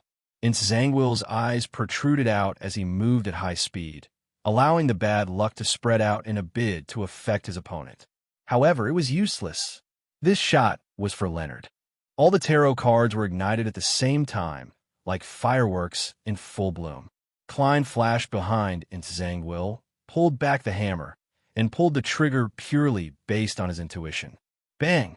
Zangwill's left leg spewed out a blob of pale blood as it snapped right in the middle.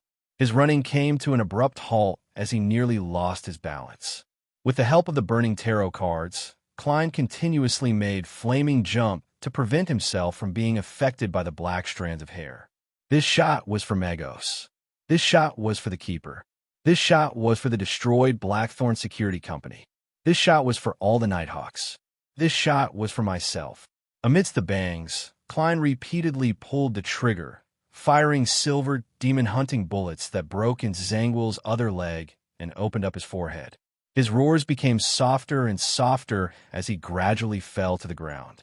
Finally, Klein flashed in front of Zangwill and pressed death knell against his face. At this moment, mysterious patterns appeared on Zangwill's head that was about to split open, creating an intense impact. He still had the ability to resist. He was waiting for his opponent to approach so that he could use his mythical creature form to turn the situation around. However, Klein's brown eyes didn't reflect anything as he stared at him. He pressed death knell even harder and pulled the trigger. Bang! Zangwill's head exploded like a smashed watermelon. Fragments and juices splattered everywhere. Death knell had told for him. Klein raised his left hand and rubbed away his two eyes, pushing the real eyes that were hidden beneath them back to their original positions.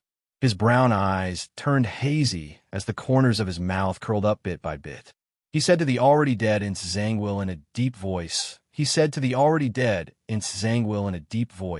this shot was for Captain.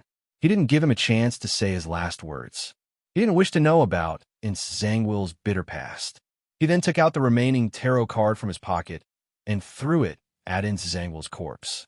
It was a reverse star card. At this moment, a figure appeared not far away. He bent down to pick up the dimmed quill.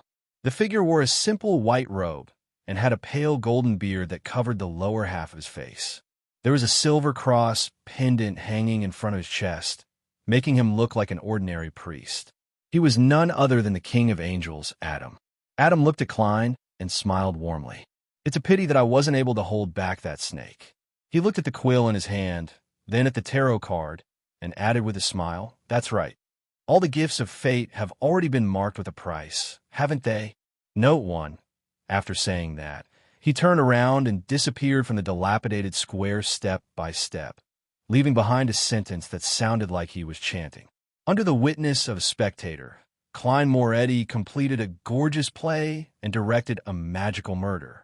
He used this opportunity to digest the potion and had the excess strength to attempt an advancement when the play came to an end. Klein didn't experience the digestion and corresponding feedback of the Nimblewright Master Potion. With a flaming jump, he appeared in front of Daily Simone. The lady was on the verge of losing control. She said in a daze, "I don't want to become a monster, all right." Klein looked at her with a sorrowful gaze as he quickly thought of a way to save a rampager. He had considered getting her to chant the fool's honorific name and pull her spirit body above the gray fog, but with her body already mutated, it didn't seem to be of much use. Unless Daly chose to stay there forever, and the Flower of Blood Ring was similarly unable to resolve the corresponding problem. Daly smiled with great difficulty as she resisted the white fur and pitch-black scales that constantly emerged from her body. "So it's you? Didn't you previously ask me why I didn't take the initiative to confess to Dunn and push him onto the bed?" She drew a breath and smiled bitterly. "In the past, I indulged myself too much. He's a conservative person. I feel very inferior." She was about to lose control and turn into a monster. At this moment, she heard Klein Moretti reply, "Captain actually likes you a lot, but you're too outstanding and too young. He also feels very inferior." At this moment, she heard Klein Moretti reply, "Captain actually likes you a lot, but you're too outstanding and too young. He also feels very inferior." Daly smiled. Following that, in her hazy vision, she saw the black-cloaked man with a receding hairline and deep gray eyes. She saw him press his hand to his chest, bend down, and extend his palm, inviting her to dance. She reached out her hand as her thoughts turned sluggish. The gray-eyed man in the black trench coat pulled up Daly, whose mutation was gradually fading. Under Leonard's gaze, they danced briskly in the dilapidated square filled with fountains. Materials flew out one after another. There were golden grapevines and rather ugly rubber masks. Under the guidance of their spirituality, they gradually mixed together and poured into a small metal bottle. Amidst the beautiful dance, Daly gently leaned forward and leaned into Dunn's embrace. Klein held the bottle of potion, brought it to his mouth, and poured it in. Note 1. A famous line from the Austrian writer Stefan Zweig. P.S.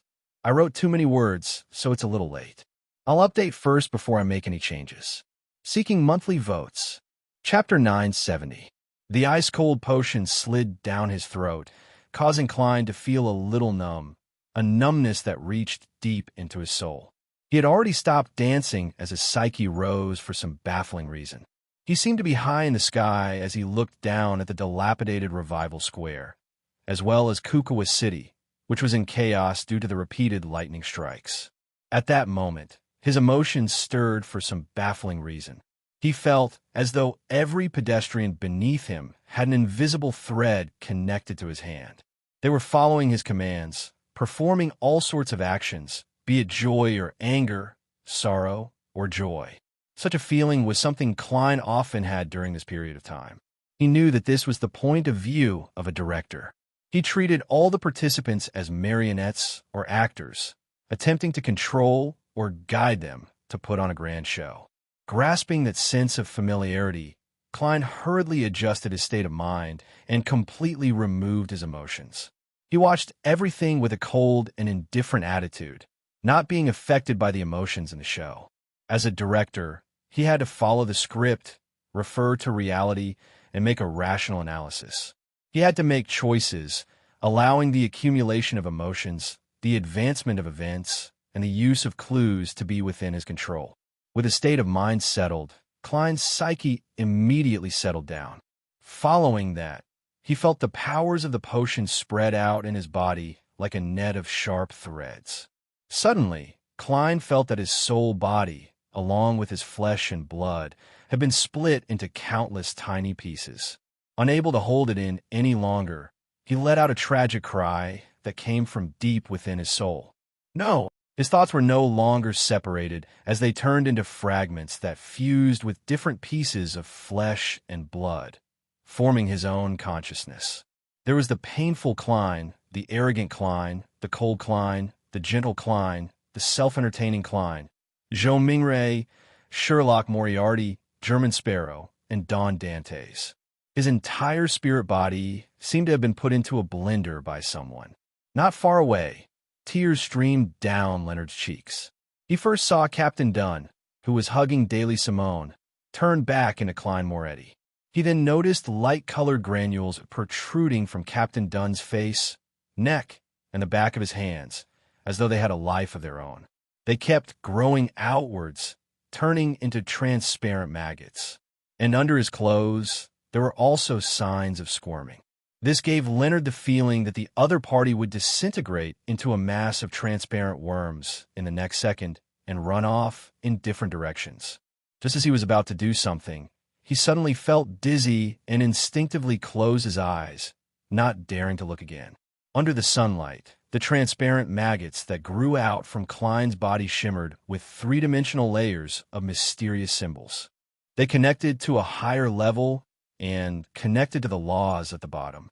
They directly displayed abstract concepts such as bizarreness, madness, change, strength, and knowledge. Amidst the howling cold wind, illusory black threads appeared around Klein. They mixed together, forming strange tentacles. As the tentacles spread out, his soul body, astral projection, body of heart and mind, and ether body were all shattered. They fused with different maggots, causing Klein's thoughts to be noisy, chaotic, and contradictory. As they floated, they seemed to fly to an infinite height. There, countless phantoms were clustered around a huge, distorted building. They were either playing music, giving speeches, roaring, or raving. In Klein's countless messy senses, everything around him stacked up, as though he was in the spirit world. However, there were living people coming and going, and there were stars shining. At this moment, the same memories appeared in his mind one after another. Vivid memories. It was the shocking scene of King of Angels Adam closing his eyes and praying. It was the scene of him pressing death knell against Zangwill and shooting him in the head. It was the scene of him revealing a clown's smile and saying in a deep voice, "This shot is captain's." It was the scene of Spectator Adam using his clear and innocent eyes to watch the ending scene of the play. It was the scene of him transforming into Dunn Smith and inviting Daily Simone to dance the closing dance. They were so vivid, especially the gaze of a spectator. It was as though there was substantial feedback and attraction, allowing Klein to gradually regain his sense of self. Who am I? This question was answered by Klein back when he was a faceless. Without further thought, he quickly figured out his identity. A person from Earth who had been reshaped by Klein's memory fragments. A person who had been deeply affected by his experiences as a Nighthawk. A person who played it safe and was afraid of danger, but he was willing to give up everything. A guardian, a pitiful wretch. The strange senses that didn't originate from his soul body or body of heart and mind were extracted bit by bit from the fragmented fragments, condensing into Klein's new thoughts. Cold, calm, spectator, and overlooking thoughts, he could see the world's true thoughts from more angles and aspects. He understood that this might be godhood, so he didn't resist it. Using this opportunity, he used the black threads to connect the spirit-body fragments, slowly turning them back into a whole. Only then did he understand the purpose of the advancement ritual. This was a brand, as well as an anchor point. Compared to other pathways, a Bizarro sorcerer with a split mind needed an anchor point much earlier. However, this didn't require the support of faith. On the contrary, faith was too complex and chaotic with too many personal emotions. It was very easy to wipe away the humanity of a Sequence 5 Beyonder in the split state of the ritual, leaving behind only godhood. A gorgeous and profound play with the attention of many spectators was enough to become an anchor point. Although there were very few spectators, as the pinnacle existence of the spectator pathway, Adam alone could match up to thousands of ordinary spectators. He could even imagine an entire theater of spectators to create an effect. All sorts of knowledge surged out from the depths of the demigod's spirit body, sweeping through Klein's mind, giving him an indescribable impact. His head felt like it was about to explode. However, he who already had divinity and had many experiences got through this stage relatively easily with the attitude of looking down on the bystanders. The transparent maggots on his face, hands, neck, and under his clothes retracted back into his body. He turned back into the black-haired, brown-eyed Klein Moretti. Looking at Daily Simone, who was gradually turning cold in his arms, Klein carried the lady and walked to Leonard Mitchell. He solemnly bent down and placed her on the ground. At that moment, Daly no longer had her pitch-black scales and pure white fur. She had returned to her original appearance. Her eyes were gently closed as the corners of her mouth curled up slightly. It was as though she was having the deepest and sweetest dream. Klein stood up and looked at Leonard, who had opened his eyes again. He said in a deep voice, "She has returned to the goddess's kingdom, just like Captain." He had just used marionettes to stop and reverse Daly's mutation, allowing her to pass away like a human before removing his control. Yes. Leonard tried to force a smile, but he couldn't help but tear up. Klein nodded gently. To her, this might not be a bad outcome. She has returned to the embrace of the deity she believes in as a human, and Captain and the others are there. As he spoke, he subconsciously and sincerely raised his right hand and tapped his chest 4 times in a clockwise fashion. Leonard instinctively drew the crimson moon, but he was taken aback as his expression turned odd. Klein looked around and said, "That's right. Bring Ma Am Daly back to East Balham and say that she died from Zangwill's attack and that she made an outstanding contribution to Zangwill's death. Don't worry, no one will investigate you. Of course, you can also take this opportunity to leave the red gloves." I'm used to being in the church," Leonard said after a moment of silence. Klein then took off his silk top hat and bowed in farewell.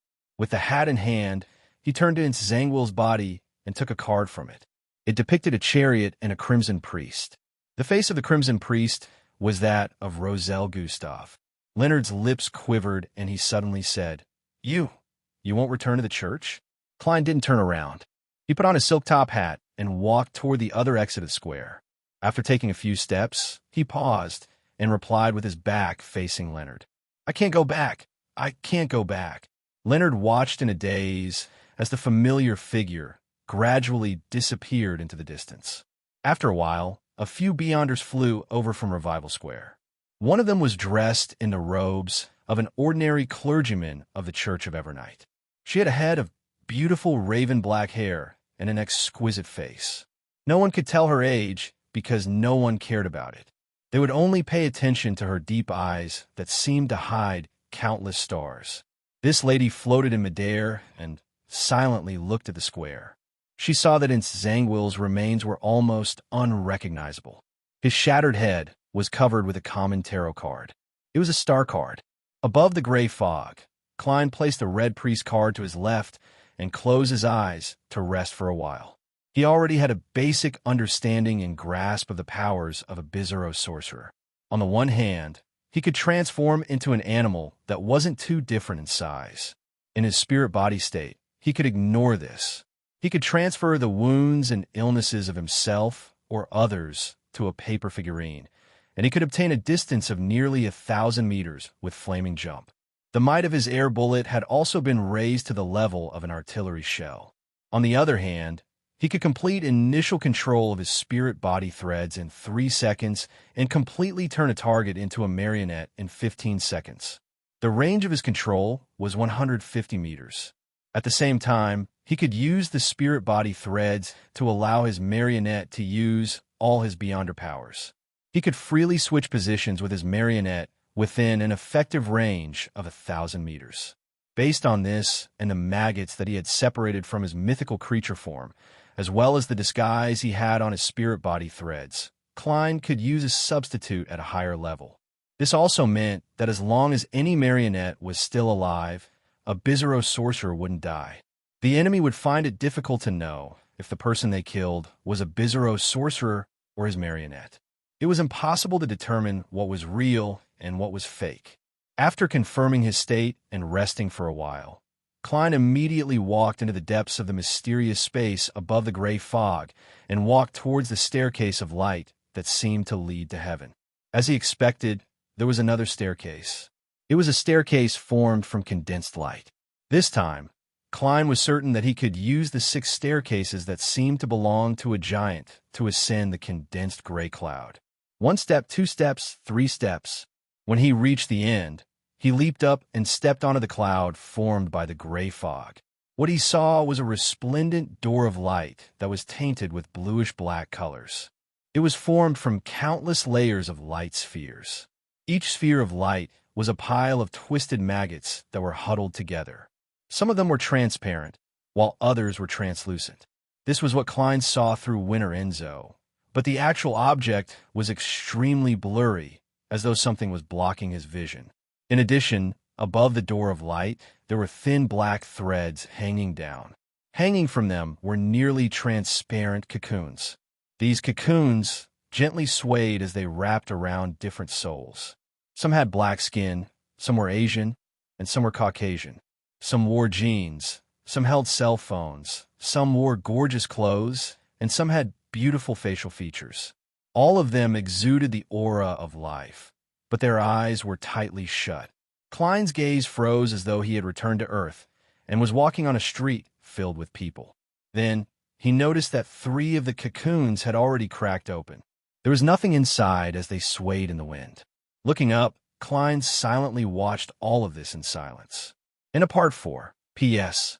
Update first before making changes. Seeking monthly votes. Chapter 9, 71. Undying, a gift or a curse. That was the main theme of the 4th book.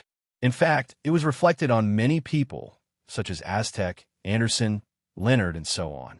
And in the end, when Lil Ku saw the cocoons and the earthlings dressed in modern clothes, he saw that 3 of the cocoons had cracked open. I didn't think there was a need to point out the question of whether it was a gift or a curse. The entire world's terrifying, suspenseful, crazy, and dark tone appeared once again. This was one of the most impactful scenes I had in mind before I opened the book. From the looks of it, the effects were not bad. Smile. The entire 4th book progressed layer by layer and retracted foreshadowing, including Anderson's storyline that was buried in the middle of the 3rd book. Finally, there was an intense explosion and reverberation. I was rather satisfied with it. The remaining storylines would also be retracted in the 5th book. However, the 4th book still had some flaws. Firstly, the tycoon's daily life lacked conflict. Once it was drawn out, I didn't know how to build up the tension. And there were many points that I had to explain or mention. This caused me to be a little anxious before I went to Cheney's Gate. I didn't turn the plot gently enough and lacked the final cushion. I've mentioned it before, so I won't elaborate on it. Secondly, the plot was rather long, and there was a problem with the rhythm in the middle and latter parts. From late June to mid-July, I was in a terrible state of writing. From the moment I obtained the formula from Klein to the end of Leonard's grave digging, the tension in the entire plot declined from its peak. I attempted to make up for it, restructure it, and find new exciting points, but the effects weren't too good. As for the reason, I later figured it out. There was a lack of changes. To put it simply, leveling up had been dragged on for too long. From the middle of the 3rd book to Marionettist, it had been 200 to 300 chapters in the 4th book. The aesthetic was beginning to tire, and the tension was beginning to decline. There was an urgent need for a fundamental change. That was why I adjusted my tempo and pushed everything that I could to the back of the story. Everything that I could describe was described from the side. I clearly aimed at leveling up and taking revenge. Judging from my feelings and my stats, the results were quite good. Of course, this also caused some problems. There were a few parts that were rushed, such as the Calderon City part. It needed to be smoother and more winding. Yep, for me, leveling up wasn't just something to feel good about, it was also something to look forward to, and it was also a tool to control the pace of life. The former was easy to understand. Even in the real world, leveling up was everywhere. Employees had their own paths of promotion. Merchants and government officials had their paths as well. There was no such thing as not leveling up in reality, just that it wasn't too obvious. The last one was more complicated, so I simplified it to be the pursuit of change. Even the most ordinary books needed change and the stimulation of new things.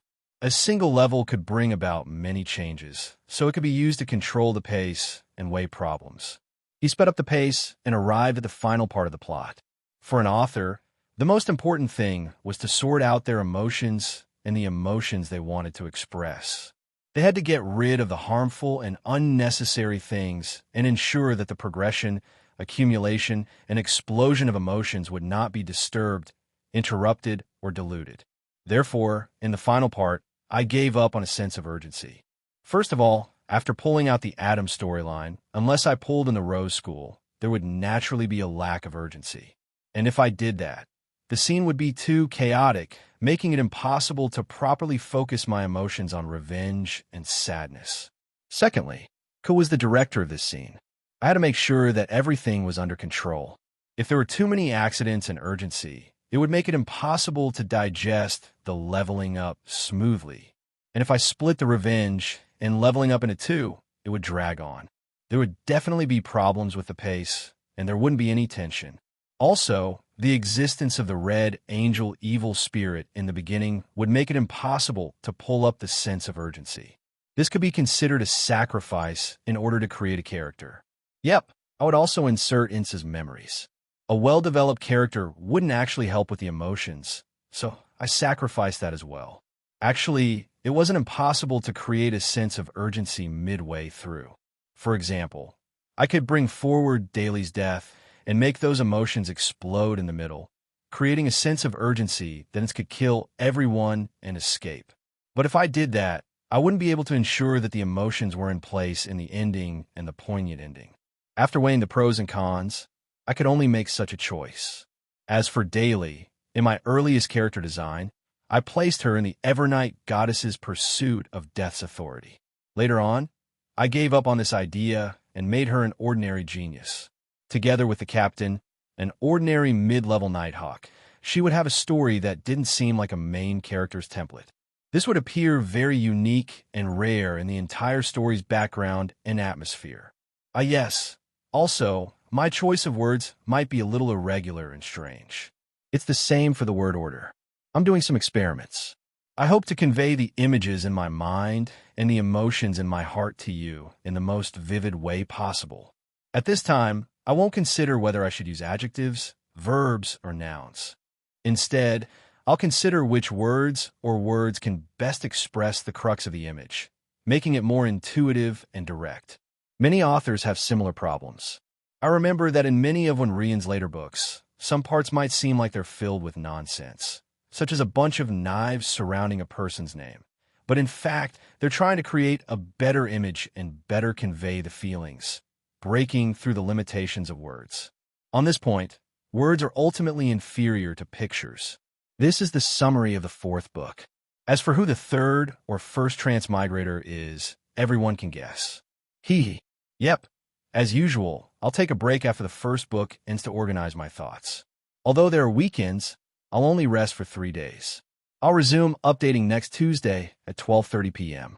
The fifth book, Red Priest, everyone can read it now. Smile. Finally, I'll recommend 2 books. One is The Heavenly Dragon System. It's a very rare story, such as a bloody romance and In the Name of the People. It's quite innovative. The other is Speaking to the Sword, a new work by the veteran god, Emperor Lon. Finally, the fourth book ends. Seeking monthly votes. Chapter 972. Bakeland, East Borough, in a 2-bedroom apartment. A few policemen in black and white checkered uniforms followed the landlord in as they covered their mouths with their hands. There was a strong smell of blood inside. Officer, I'm not sure what happened either. Other tenants said that there was a lot of blood flowing here. They could smell it through the walls and the door. The landlord in the silk top hat looked around timidly, unwilling to stay in the room for another second. The black-haired, blue-eyed inspector waved his hand and said, "Wait at the door. Wait at the door. I still have something to ask you." As he spoke, he put on his white gloves and cast his gaze at the bedroom's wooden door. However, he wasn't in a hurry to enter. He slowly surveyed the area and took in the surroundings. There was a pile of coal, a cupboard that stored cutlery and ingredients, a small stove, a cleanly cleaned iron pot, a slightly greasy table, 2 round stools that had fallen to the ground, 2 slanted armchairs, a few glass bottles filled with unknown powder, and a stack of tarot cards that had been scattered. A mysticism enthusiast with an ordinary financial situation? The black-haired, blue-eyed inspector nodded slightly and made a judgment. Then, he signaled for one of his subordinates to open the bedroom door. With a creak, more of the smell of blood surged out. The policeman who opened the door looked in and let out a short scream as he took a few steps back. The inspector frowned slightly and pressed down on the retreating policeman's shoulder. He crossed the obstacle and approached the bedroom. His gaze swept the area as his expression immediately changed. In the bedroom, a man was lying on the wooden bed. His hands were tied to the railing above his head. He wasn't wearing any clothes, and his body was covered in thin and deep wounds. His blood had long drained, dyeing the bed sheets and the blanket beside him dark red.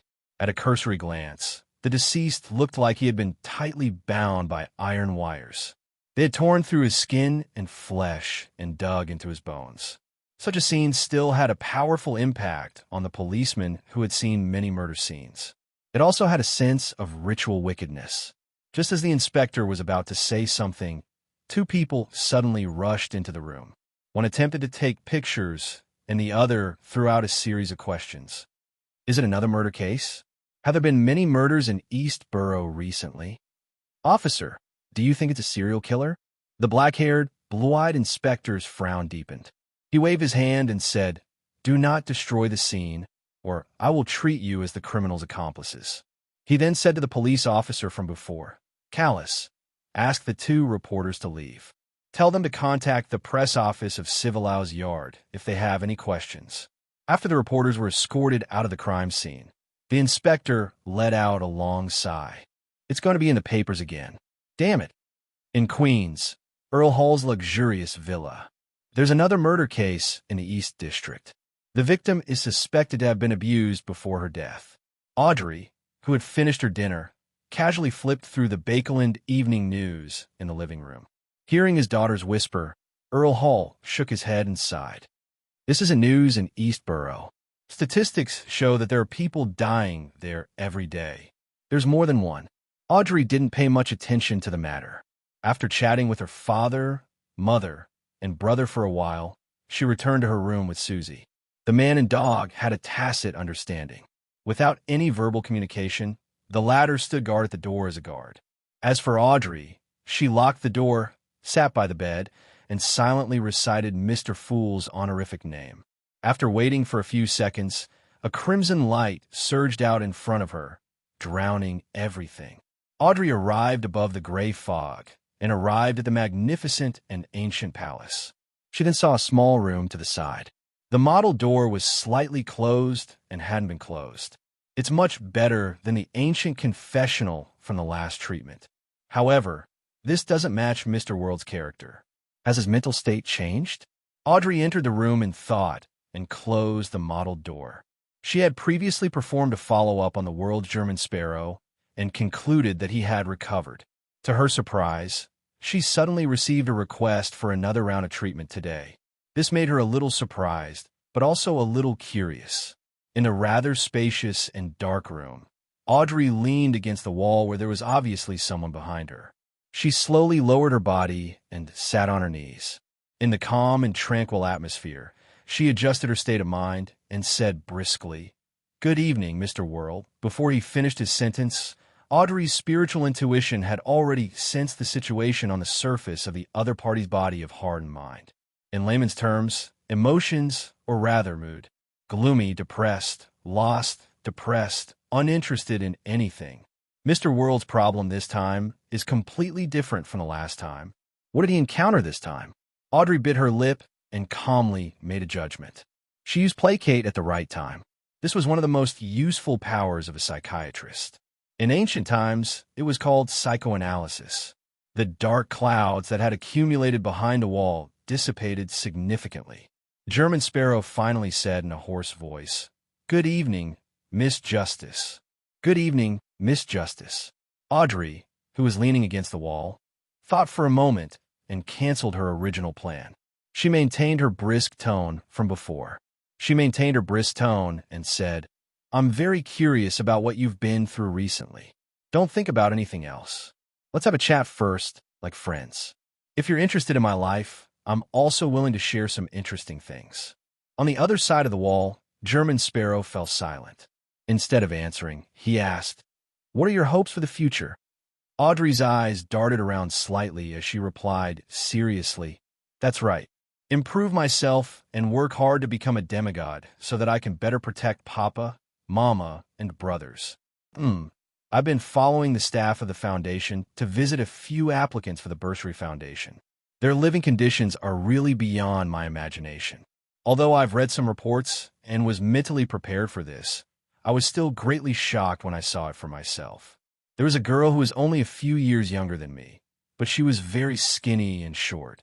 She didn't have enough to eat every day and only had 2 very tattered dresses. When she said that she wanted to study, her eyes were very pure and full of pleading. I can't forget it until today. As she spoke, Audrey keenly sensed that German Sparrow's mental state had changed a little.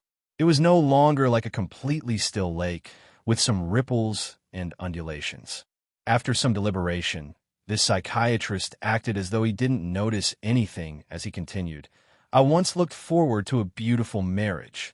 I used to look forward to a beautiful marriage, hoping that my prince would come as described in those popular novels.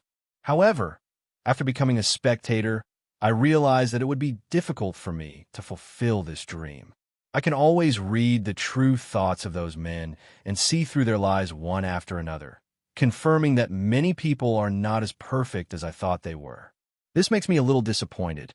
Maybe in a few more years, I will learn to appreciate other people's flaws, but it's really difficult for me to do so now." Seeing that German Sparrow, who was only separated by a wall and had his back to her, was finally in the mood to laugh, Audrey released another placate in a timely manner. Then she heard him ask, "What's the matter?" Then she heard him ask, "You once obtained information about the dragons from Sun, so you should have a certain understanding of the dragon of imagination. If, and I'm saying if, you discover that your father, mother, and brothers were all imagined by kings of angels of the spectator pathway and don't actually exist, how would you react?" He'll definitely break down on the spot, or even lose control. Mr. World has discovered that his main expectations or ultimate goal can never be realized. So he has a psychological problem? Audrey was first frightened by the German Sparrow's question, and then she realized where the essence of the problem lay. She didn't answer. Instead, she asked, "You seem to have witnessed the destruction of a hope." A self-deprecating laugh came from the wall behind Audrey. "Indeed, I once thought that I still had a family, but later I found out that it was just an extravagant hope." "Why do you say that?" Audrey asked casually. German Sparrow was silent for a few seconds. "Have you heard of the fairy tales that Roselle the Great used as a home tutor?" "This is my childhood memory," Audrey replied with an N. At the same time, she discovered that Mr. World's emotions were clearly fluctuating on the other side of the wall. The repressed pain was surging out. This time, Audrey didn't use placate. Her spiritual intuition and professional knowledge told her that he needed to vent. "Then you should know the story of Sleeping Beauty and the Prince," German Sparrow said in a hoarse voice. "There was such a person who also fell into a deep slumber until he suddenly woke up one day. He believed that his family was still around. He worked hard to improve himself, hoping to find them one day. This became the main meaning of his life. In the end, he realized that he had been sleeping for at least 300 years, or even more than 1,000 years. Everything he had could no longer be found. The intense pain and confusion was so clear in Audrey's senses that she instantly came to a realization. The gloomy, repressed, experienced, and ruthless Mr. World also has his own goals and the meaning of his existence. This is in line with his gentle heart. How pitiful! Although he was just using a fairy tale as an example, the emotional reaction he had when he said certain words was real. When he mentioned slumber, family, 300 years, 1,000 years, even longer, and can no longer be found, his pain was clearly greater. This means that he's an ancient person who has survived to this day because of a particular encounter. This matches with Mr. Fool being an awakened ancient god. It's no wonder he was able to become a blessed. Audrey quickly grasped the crux of the matter. She pursed her lips and pondered for a moment. Did his family leave any messages? Did they say what they wanted him to do after he woke up? P.S. Thank you, loyal servant Wang Kai, for tipping another Silver Alliance member. Chapter 973. From Audrey's point of view, Mr. World's present state couldn't be considered to be mentally ill. It wasn't something that would cause him to lose control. It was just that his life goals and meaning of existence had been destroyed, resulting in a certain psychological barrier.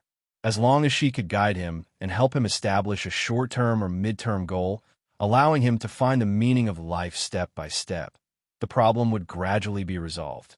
Amidst the peaceful and dark silence, Audrey heard the German sparrow on the other side of the wall reply in a deep voice, "No."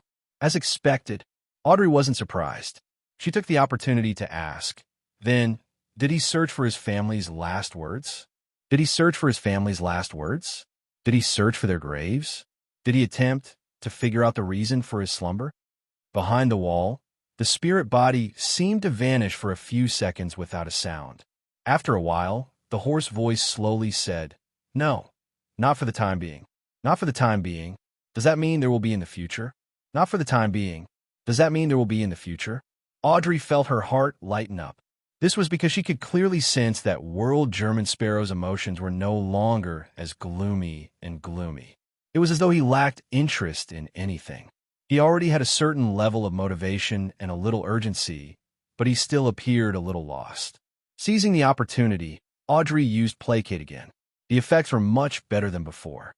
At the very least, she believed that Mr. World had used this to escape from the abyss of depression and return to a normal person's depressed state. Following that, Audrey didn't probe into how to search for traces or investigate the reason, as it was very likely to bring about conflict. She nodded in the dark confessional and said, "Yes, there are still many things that could be done. There are still many problems that need to be fixed. Perhaps there's a chance to meet someone of the same bloodline. Perhaps his family didn't die of old age, and for some reason they had lived to this day.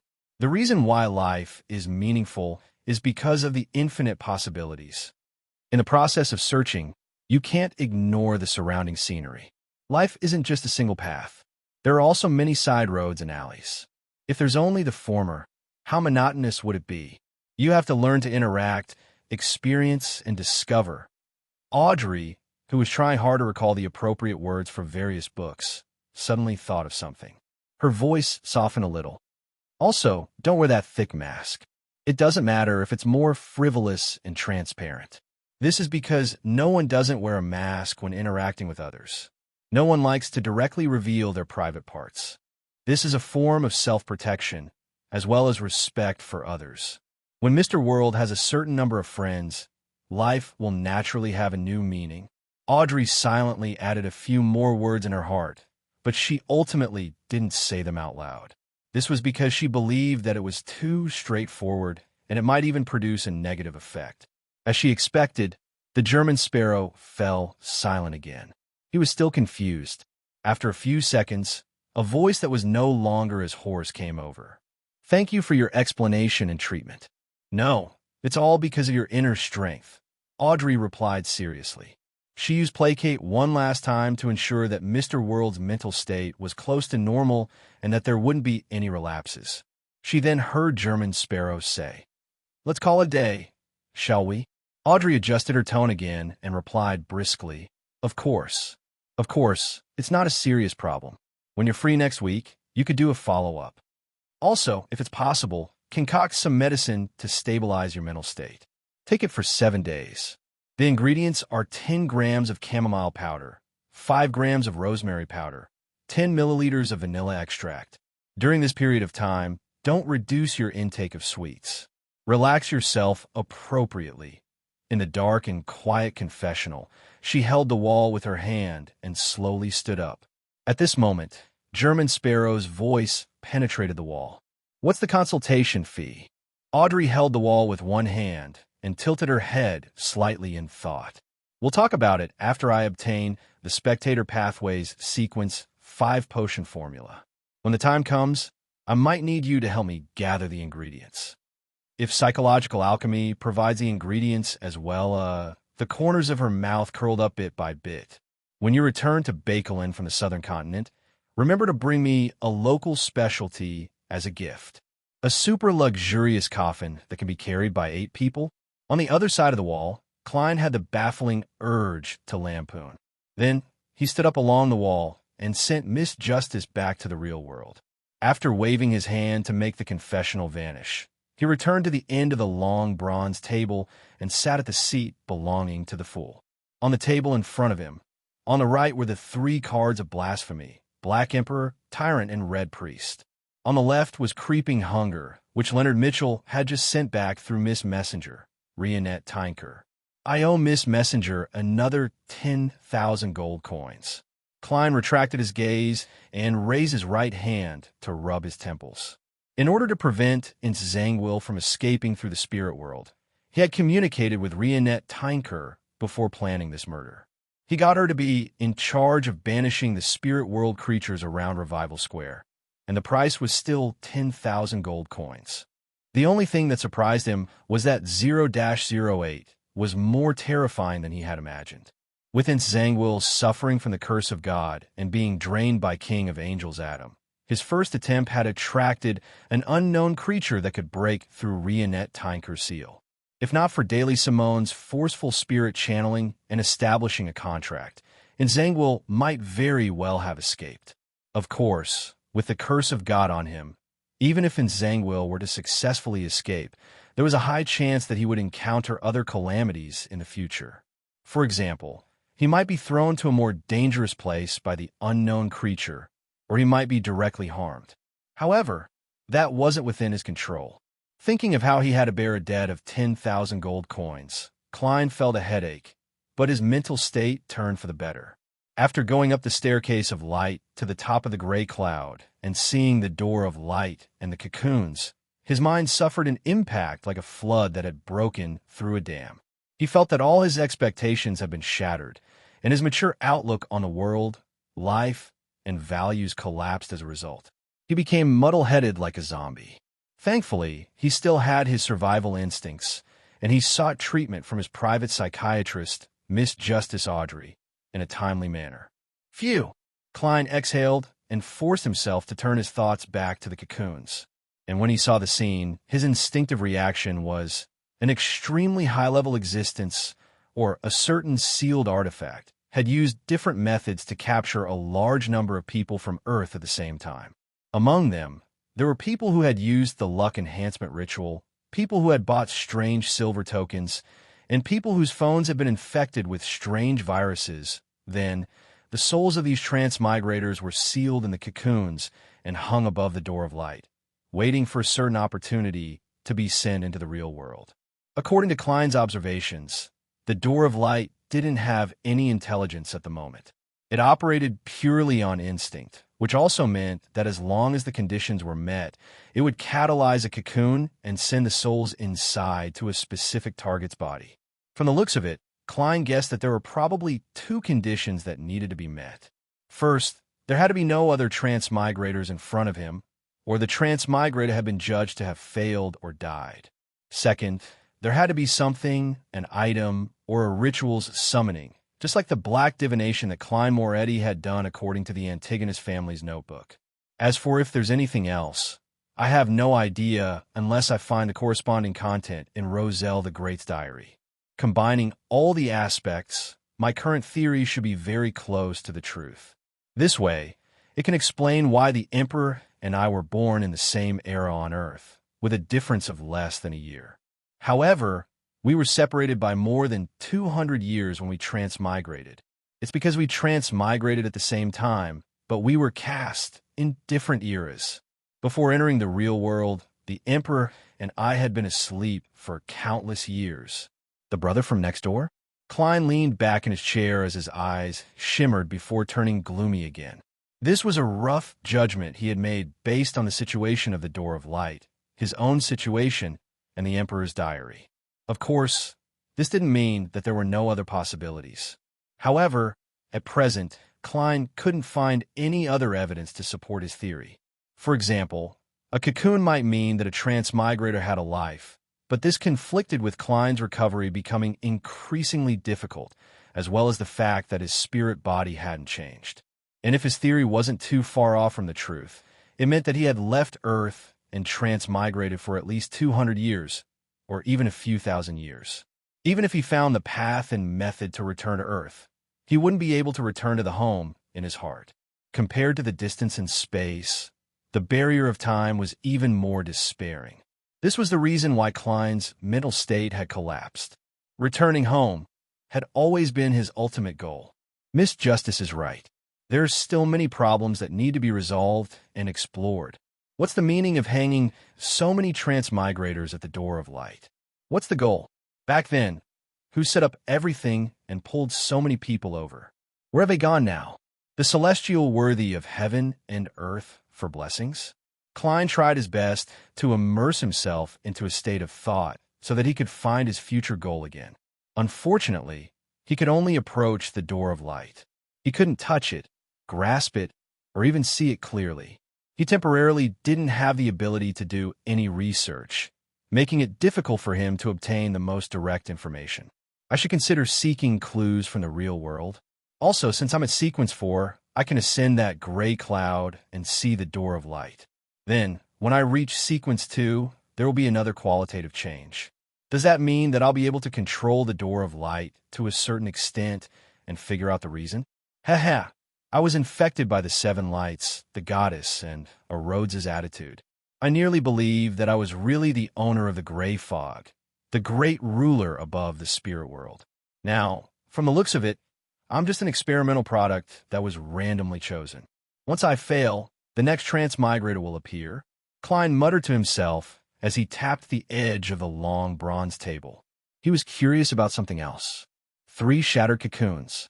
One represented himself, one represented the Emperor, and the last represented someone else. Chapter 974. The first person Klein suspected was undoubtedly Elf King Sanaithrim. This ancient god had invented chopsticks, made blood curd, enjoyed eating animal innards, and was very good at using spices. The main contours, hair, and eyes of his descendants were similar to the Asians on Earth. Not only did Klein suspect that he was a transmigrator, Roselle the Great had the same feeling. Of course, after further investigations, Roselle eliminated such guesses from the aspects of linguistics, symbolic heritage, and folklore. Klein believed that cutlery like chopsticks, the hobby of eating offal, and the introduction of spices weren't exclusive traits. To a race that was close to nature, these were very likely to gradually appear in their daily lives. As for why the elves who grasped the sailor pathway were a race that was close to nature, Klein wasn't sure. All he could say was that it was described in the murals and texts they left behind. I once felt that it was unlikely for the Elf King to be a transmigrator, but after seeing the 3 broken cocoons, I wasn't so sure. Perhaps he's really from the same hometown. I can't eliminate the possibility that this ancient god isn't a transmigrator. It's possible that one of the surrounding high elves is. This can also allow the custom to be passed down in the name of the Elf King. Klein's fingers moved as he silently muttered to himself. Almost at the same time, he confirmed the direction of his investigations. In Roselle's travels, there was an elvish songster who served Queen Sanaithrim, Queen of Calamity Kohinum, Ciatis. As long as I can enter her sea of collective subconscious, I should be able to see or come into contact with the elves and the ancient gods' memories. I can also use hypnosis to directly make her subconscious speak. The problem now is that I'm not good at such matters. The last time I tried to enter Roselle's subconscious, I ended up feeling restless and unable to calm down. Now, although I'm already a demigod, the craziness and the tendency to lose control that I need to resist are even more serious. Furthermore, my mental state won't be able to completely adjust for a long period of time. Forcefully channeling the spirit isn't suitable for such a situation. Such a target. Klein frowned slightly, feeling that he might need a mystical item at a relatively high level of the spectator pathway, or an assistant that was at least a hypnotist. He began to seriously consider the feasibility of getting Miss Justice's help. There's no problem with the operation. Entering as a spirit body above the gray fog won't prevent me from leaving. There's no need to worry about Miss Justice prying into the secret of a transmigrator. As long as Ciadas doesn't have any knowledge in this aspect, her subconscious and collective subconscious won't point to such a conclusion. As for me, I can find clues from the details they don't care about. The biggest problem is that Miss Justice doesn't have any adventuring experience. She lacks sufficient experience, and it's extremely dangerous for her to explore the sea of subconscious of ancient figures. She might encounter an ancient god's afterimage at any time. Once I lose the help of a psychiatrist, it'll be the same for me. Even if I want to get Miss Justice's help, I'll have to wait until she's a sequence 5. I'll use the increase in level to make up for the lack of experience. When the time comes, I'll first attempt to hypnotize Ciadas and see what I can obtain from her. If I don't obtain any valuable information, I'll consider entering a dream and delving deep into one's consciousness to step into that sea. By the way, the dream charm I'm creating isn't effective enough.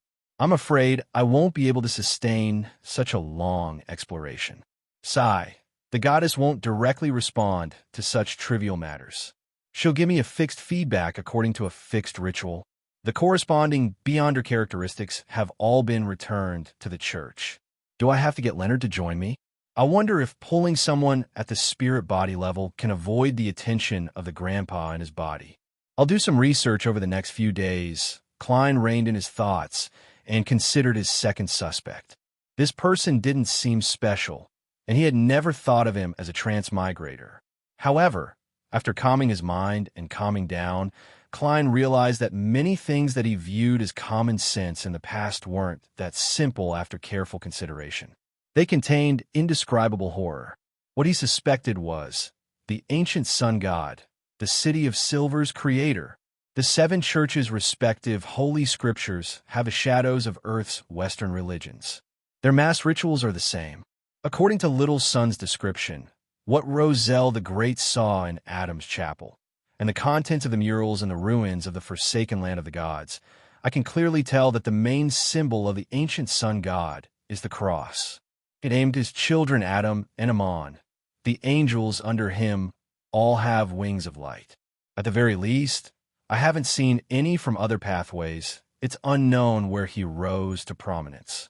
He suddenly appeared in the late Second Epoch and killed many ancient gods, taking back many authorities. I didn't think much of these details in the past, but now that I think about it carefully, it's horrifying. Klein hissed, actually believing that the ancient sun god was more suspicious than the elf king, Saniathrim. His experiences were just too legendary. He was more like a protagonist of an era than Roselle the Great. Of course, his outcome was rather tragic. He was treated as a feast by the kings of angels around the divine throne and was eaten. No matter how tragic Roselle the Great was in the end, it wasn't to such an extent. Does this explain Ammon and Adam's attitude from another angle? They believe that the gray fog is related to their father, but due to their different pathways, they have different choices? Yes, there's a certain chance that Adam can't see the gray fog. Isn't a high-sequence beyonder of the fate, marauder, seer, or apprentice pathways? Klein nodded slightly. Based on these clues, he also had an investigation direction that didn't require him to make contact with important figures at the angel level. In Roselle's travels, there was an ascetic, snowman, who survived from the Third Epoch and served the ancient sun god. The problem returns to the previous point. There's nothing else worth suspecting for the time being. Klein slowly exhaled, reached out his right hand, and picked up the newly obtained card of blasphemy. Red Priest card. As spirituality was infused into it, the card emitted a scarlet glow, forming an illusory book the size of a palm. The pages of the book flipped, revealing vivid and colorful portraits of Roselle Gustave. He was either wearing a hunter's attire, raising his middle finger, walking between burning buildings, or standing behind a trap.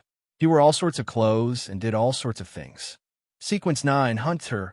Sequence 8, Provocateur. Sequence 7, Pyromaniac. Sequence 6, Conspire. Sequence 5, Reaper. Sequence 4, Iron-Blooded Knight. Sequence 3, War Bishop. Sequence 2, Weather Warlock. Sequence 1, Conqueror. Sequence 0, Red Priest. Klein's gaze swept across the portraits the size of tarot cards, imprinting the contents on them into his mind. He wasn't surprised by this pathway's Sequence 0 apotheosis ritual. In fact, he had long expected it. This was because Hermes had once told Roselle that the red in Red Priest referred to the red of war. Therefore, when he saw stirring a war that engulfs the entire continent and obtaining sufficient victory, Klein didn't feel any ripples in his heart. After covering the Red Priest card, he focused on thinking about the problem. His mental state improved to a certain extent. He rubbed his temples and finally felt exhausted. I'll set a short-term goal first. I'll find a mastermind behind the great smog of Bakeland. This is something that hasn't been completed yet. Yes, I'll continue the arms deal according to the plan. Once I get the money, I'll return to Bakeland. Now, there are 2 clues. One is the captain of the Royal Guards, Viscount Stratford, and the other is the deputy director of MI9, Major General Conas Kilgore. Klein forcefully pulled himself together, planning to find something to do. Before leaving the gray fog, he threw the psychological medicine formula that Miss Justice had given him into the crimson star that symbolized the moon Emlyn. At the price of £1 per bottle, he got the vampire, who was good at concocting medicine, to prepare a week's supply for the world. Bakeland, inside the Odora family's villa. Emlyn White, who was waiting in the activity room, curled his lips and mumbled inwardly. It's only a total of £7. I really don't want to do it. If the world is careful, he can concoct it himself. He didn't raise any objections to the world's request, because he, who had spent £5,000 to buy the Sequence 5 artificial vampire beyonder characteristic, only had £730 left in cash. At this moment, the middle-aged gentleman, Cosme, walked in. After exchanging a bow, the sanguine baron asked, "Emlyn, why did you suddenly come here?" Emlyn immediately felt a little guilty. He then recalled his previous experiences and the words of the hanging man and the world. He raised his chin slightly and replied in a seemingly casual manner, "I obtained a Sequence 5 Scarlet Scholar Beyonder characteristic. I wonder when the ritual will begin to make me a Viscount." Cosme was taken aback as he asked in surprise, "I obtained a Sequence 5 Scarlet Scholar Beyonder characteristic. I wonder when the ritual will begin to make me a Viscount." Cosme was taken aback as he asked in surprise, "You obtained a Sequence 5 Scarlet Scholar Beyonder characteristic? You obtained a Scarlet Scholar Beyonder characteristic?" Emlyn glanced at him and nodded with a faint smile. Yes. He didn't explain how he had obtained the Beyonder characteristic, and he put on a you-don't-need-to-know attitude. Cosme opened his mouth and fell silent. After a few seconds, he said, "That's right. Wait until the next full moon." He paused for a moment, then said, "I have something to talk to you about. My grandfather asked me to tell you that an important person will come to Bakeland soon. He wants to meet you." Emlyn's pupils instantly dilated. With how ancient the Sanguine had been since the Second Epoch, even with the Grade 0 sealed artifacts, the number of angel-level figures didn't exceed 5 fingers. P.S. The title of the book is I Add Point to Everything. The male protagonist has obtained a point system, and the points he adds are all very strange and interesting. When he adds a point to a bolster, he gets a bolster that thinks it's a dog. When he adds a point to a swimming pool, he gets a pool deity that can be exchanged randomly. When he adds a point to a pen, he gets a stupid pencil that can only get 0 points. In any case, they were all strange and interesting superpowers and items. Chapter 975. Emlyn fell silent for 2 seconds, retracted his chin, and asked, "Yes? Who is it?" To him, although angels were worthy of respect, what really made him lower his head was that every important figure of the sanguine who could be addressed as him was a witness and a person who had personally experienced the long history of their race. They were the source of his pride. I'm not sure. In short, I'll inform you when the time comes. Cosmiodora shook his head. Came for the ancestor's revelation? There are follow-up instructions? Why didn't the ancestor directly give me a revelation? It's more discreet this way. I'm the sanguine she chose. Is this to avoid agitating Mr. Fool? Questions flashed through Emlin's mind as he answered them himself. Without another word, he put on his top hat and left the Odora family's villa. When he came to the door, he looked at the bright sun that the thin clouds couldn't block.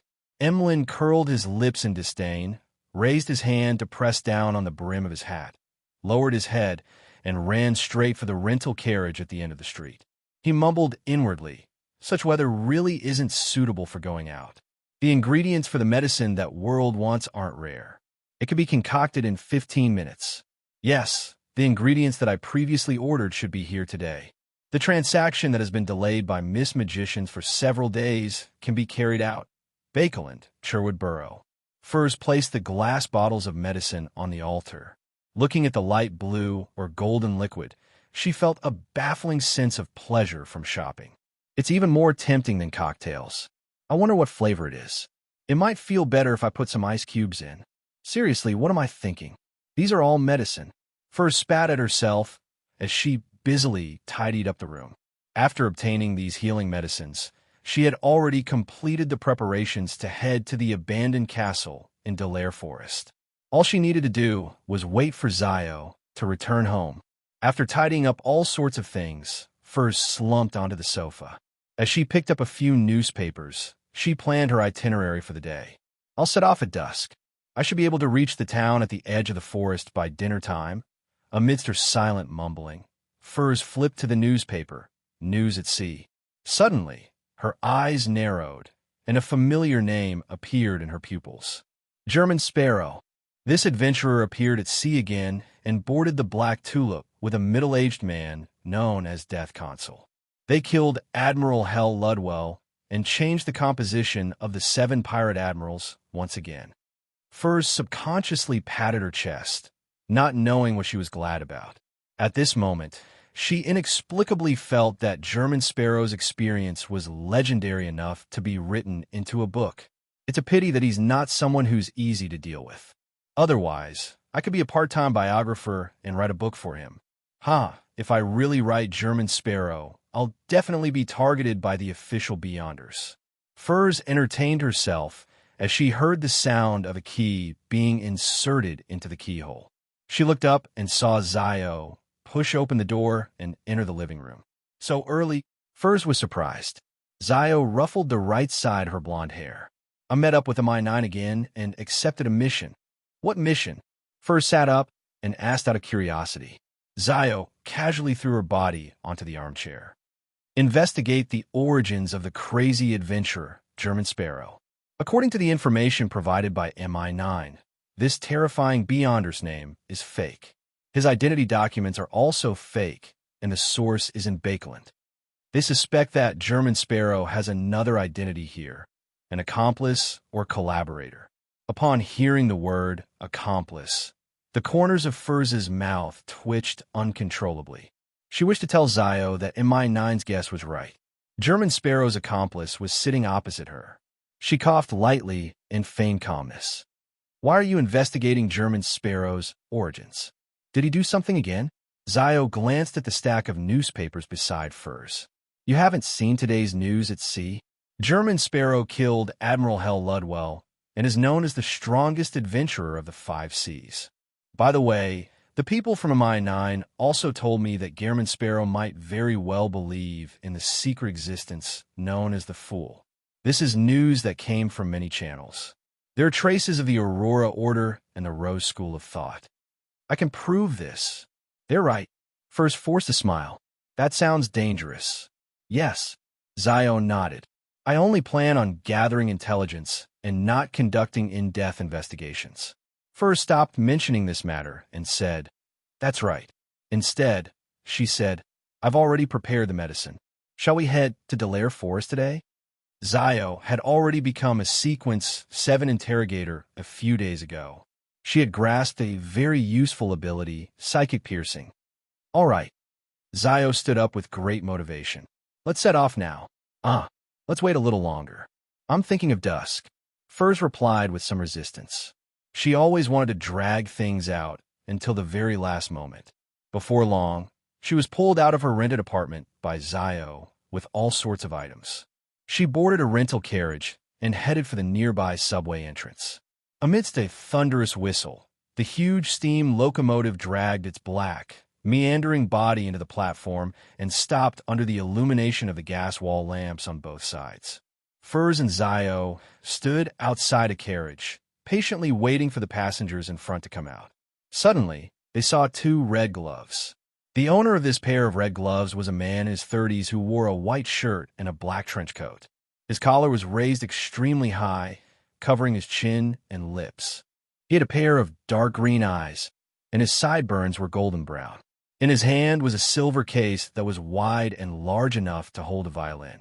Furs and Zio exchanged looks as they lowered their eyes and stared at the tips of their shoes. As a high-ranking deacon of the Church of Evernight's Nighthawks, one of the 22 powerful figures in the upper echelons of the church, and a member of the Red Gloves Triumvirate, Crestet Casimir wasn't a person who cared about ostentation.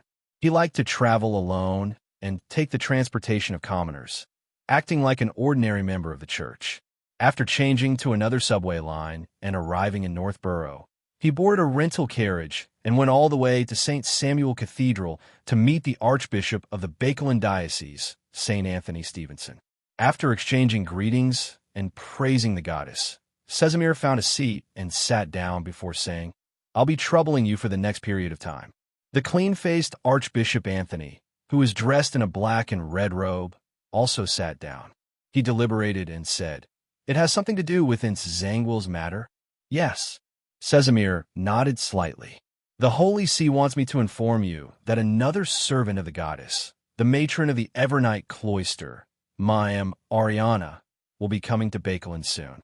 This ascetic was ranked first among the 13 archbishops. Without waiting for St. Anthony to ask, he explained in detail. Ilya learned a lot of important information from Zangwill's remnant spirit, including the fact that he was used by 0-08 to escape due to mental problems, as well as the details of his cooperation with the royal family and the Demonist sect. After plotting the Great Smog, Zangwill suffered a backlash from 0-08 and was possessed by the Red Angel evil spirit that survived from the Fourth Epoch. He headed to the southern continent alone and attempted to set up a trap to hunt Ilya. The most important point is that Zangwill has a very important underground ruin in his memories. It's in the northwestern suburbs of Bakelin, at a certain point before the Tussock River flows into this region. My mission is to find that ruin. St. Anthony listened quietly and asked thoughtfully, "What's the matter?" Zangwill doesn't know the exact location. He hasn't been there. Casimir shook his head. He has entered before, but it was always under the guidance of others. He doesn't have any key information. St. Anthony grunted and asked, "What's the matter? Have you figured out which group of royal family members are working with Zangwill?" "No." Crestet Casimir paused for a moment and said, "According to normal logic, regardless of whether the collaborator is disguised or not, since they have met before, there will definitely be the corresponding memory fragments. However, there are no traces of this in Zangwill's spirit body. It's as though it never existed. Perhaps it's the influence of the contract, and for a Sequence 4 demigod to be completely helpless against it, the source of the contract's power is worth paying attention to." St. Anthony nodded slightly. He thought for a moment and said, "The telegram from before didn't describe much. I don't know the exact details. Who killed Zangwill?" Crestet Casimir slowly exhaled. "A name you will never believe, Klein Moretti. The Nighthawk member who died in the line of duty during the Tingen incident?" The wrinkles on Anthony's forehead deepened. "Yes, that's what Ilya reported. No one knows why Klein Moretti, who was only a Sequence 8 back then, came back to life, or why he was able to kill Zangwill, who was a demigod and wielded 0-08 in less than a year. At this point, Sesamir's expression turned a little odd. The Holy See has instructed us to keep this information strictly confidential. We're not to divulge it to anyone other than the Archbishop and high-ranking deacons. Furthermore, we are not to investigate Klein Moretti. Just treat it as though he has always been lying in his grave. St. Anthony was silent for a few seconds. He seemed to recall something and nodded indiscernibly. He nodded indiscernibly and said, "Perhaps this is a blessed of the goddess." Sesamir suddenly looked up at St. Anthony as though he was a lunatic.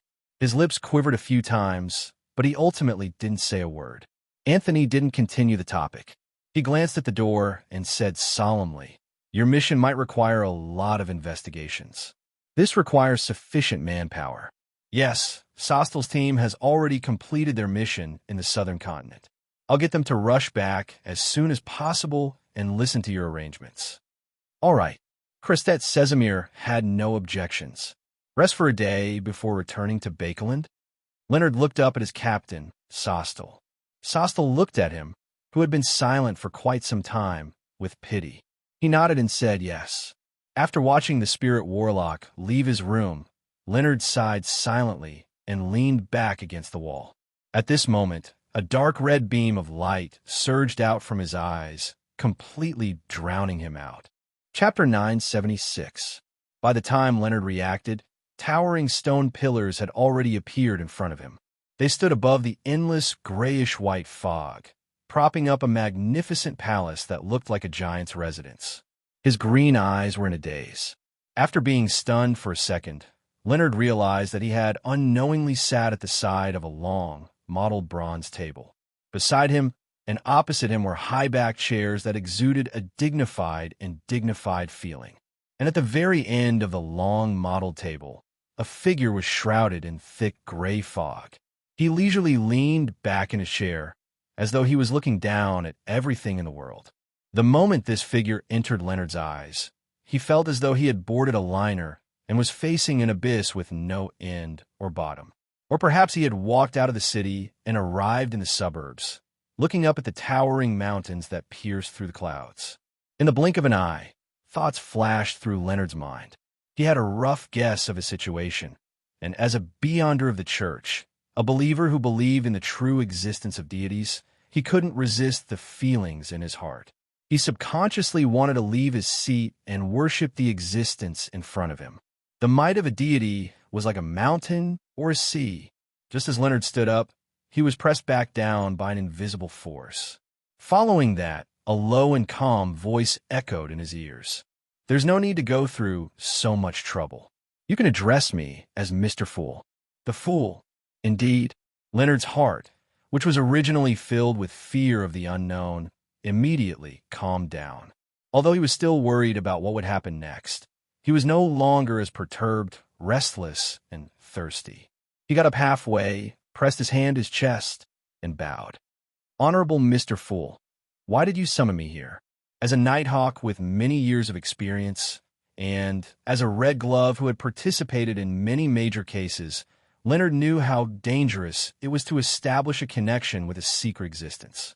He knew that he was beginning to slide from the edge of the abyss, and there was no chance of salvation. The moment he decided to recite the fool's honorific name, he could foresee a tragic outcome, but for the sake of revenge, he made the choice regardless of the consequences. However, humans had an instinct for survival. Thinking of how Klein Moretti, who believed in the fool, was still alive and had even become a demigod, Leonard couldn't help but feel a sliver of hope. At that moment, he heard the fool, who was shrouded in gray fog, chuckle. "Since you asked me for help, then according to the principle of equivalent exchange, you must give something in return." Leonard's body trembled as he lowered his head even further. "What do you want?" After a short pause, the fool's voice sounded again. "Don't worry. Maybe I'll ask you to do something in the future and help some people. Sit down." Leonard slowly heaved a sigh of relief, sat down, and looked around. "Did he, Klein Moretti, come here like me?" The fool in the gray fog said in a monotonous tone, "That's right. In a different way." Different way.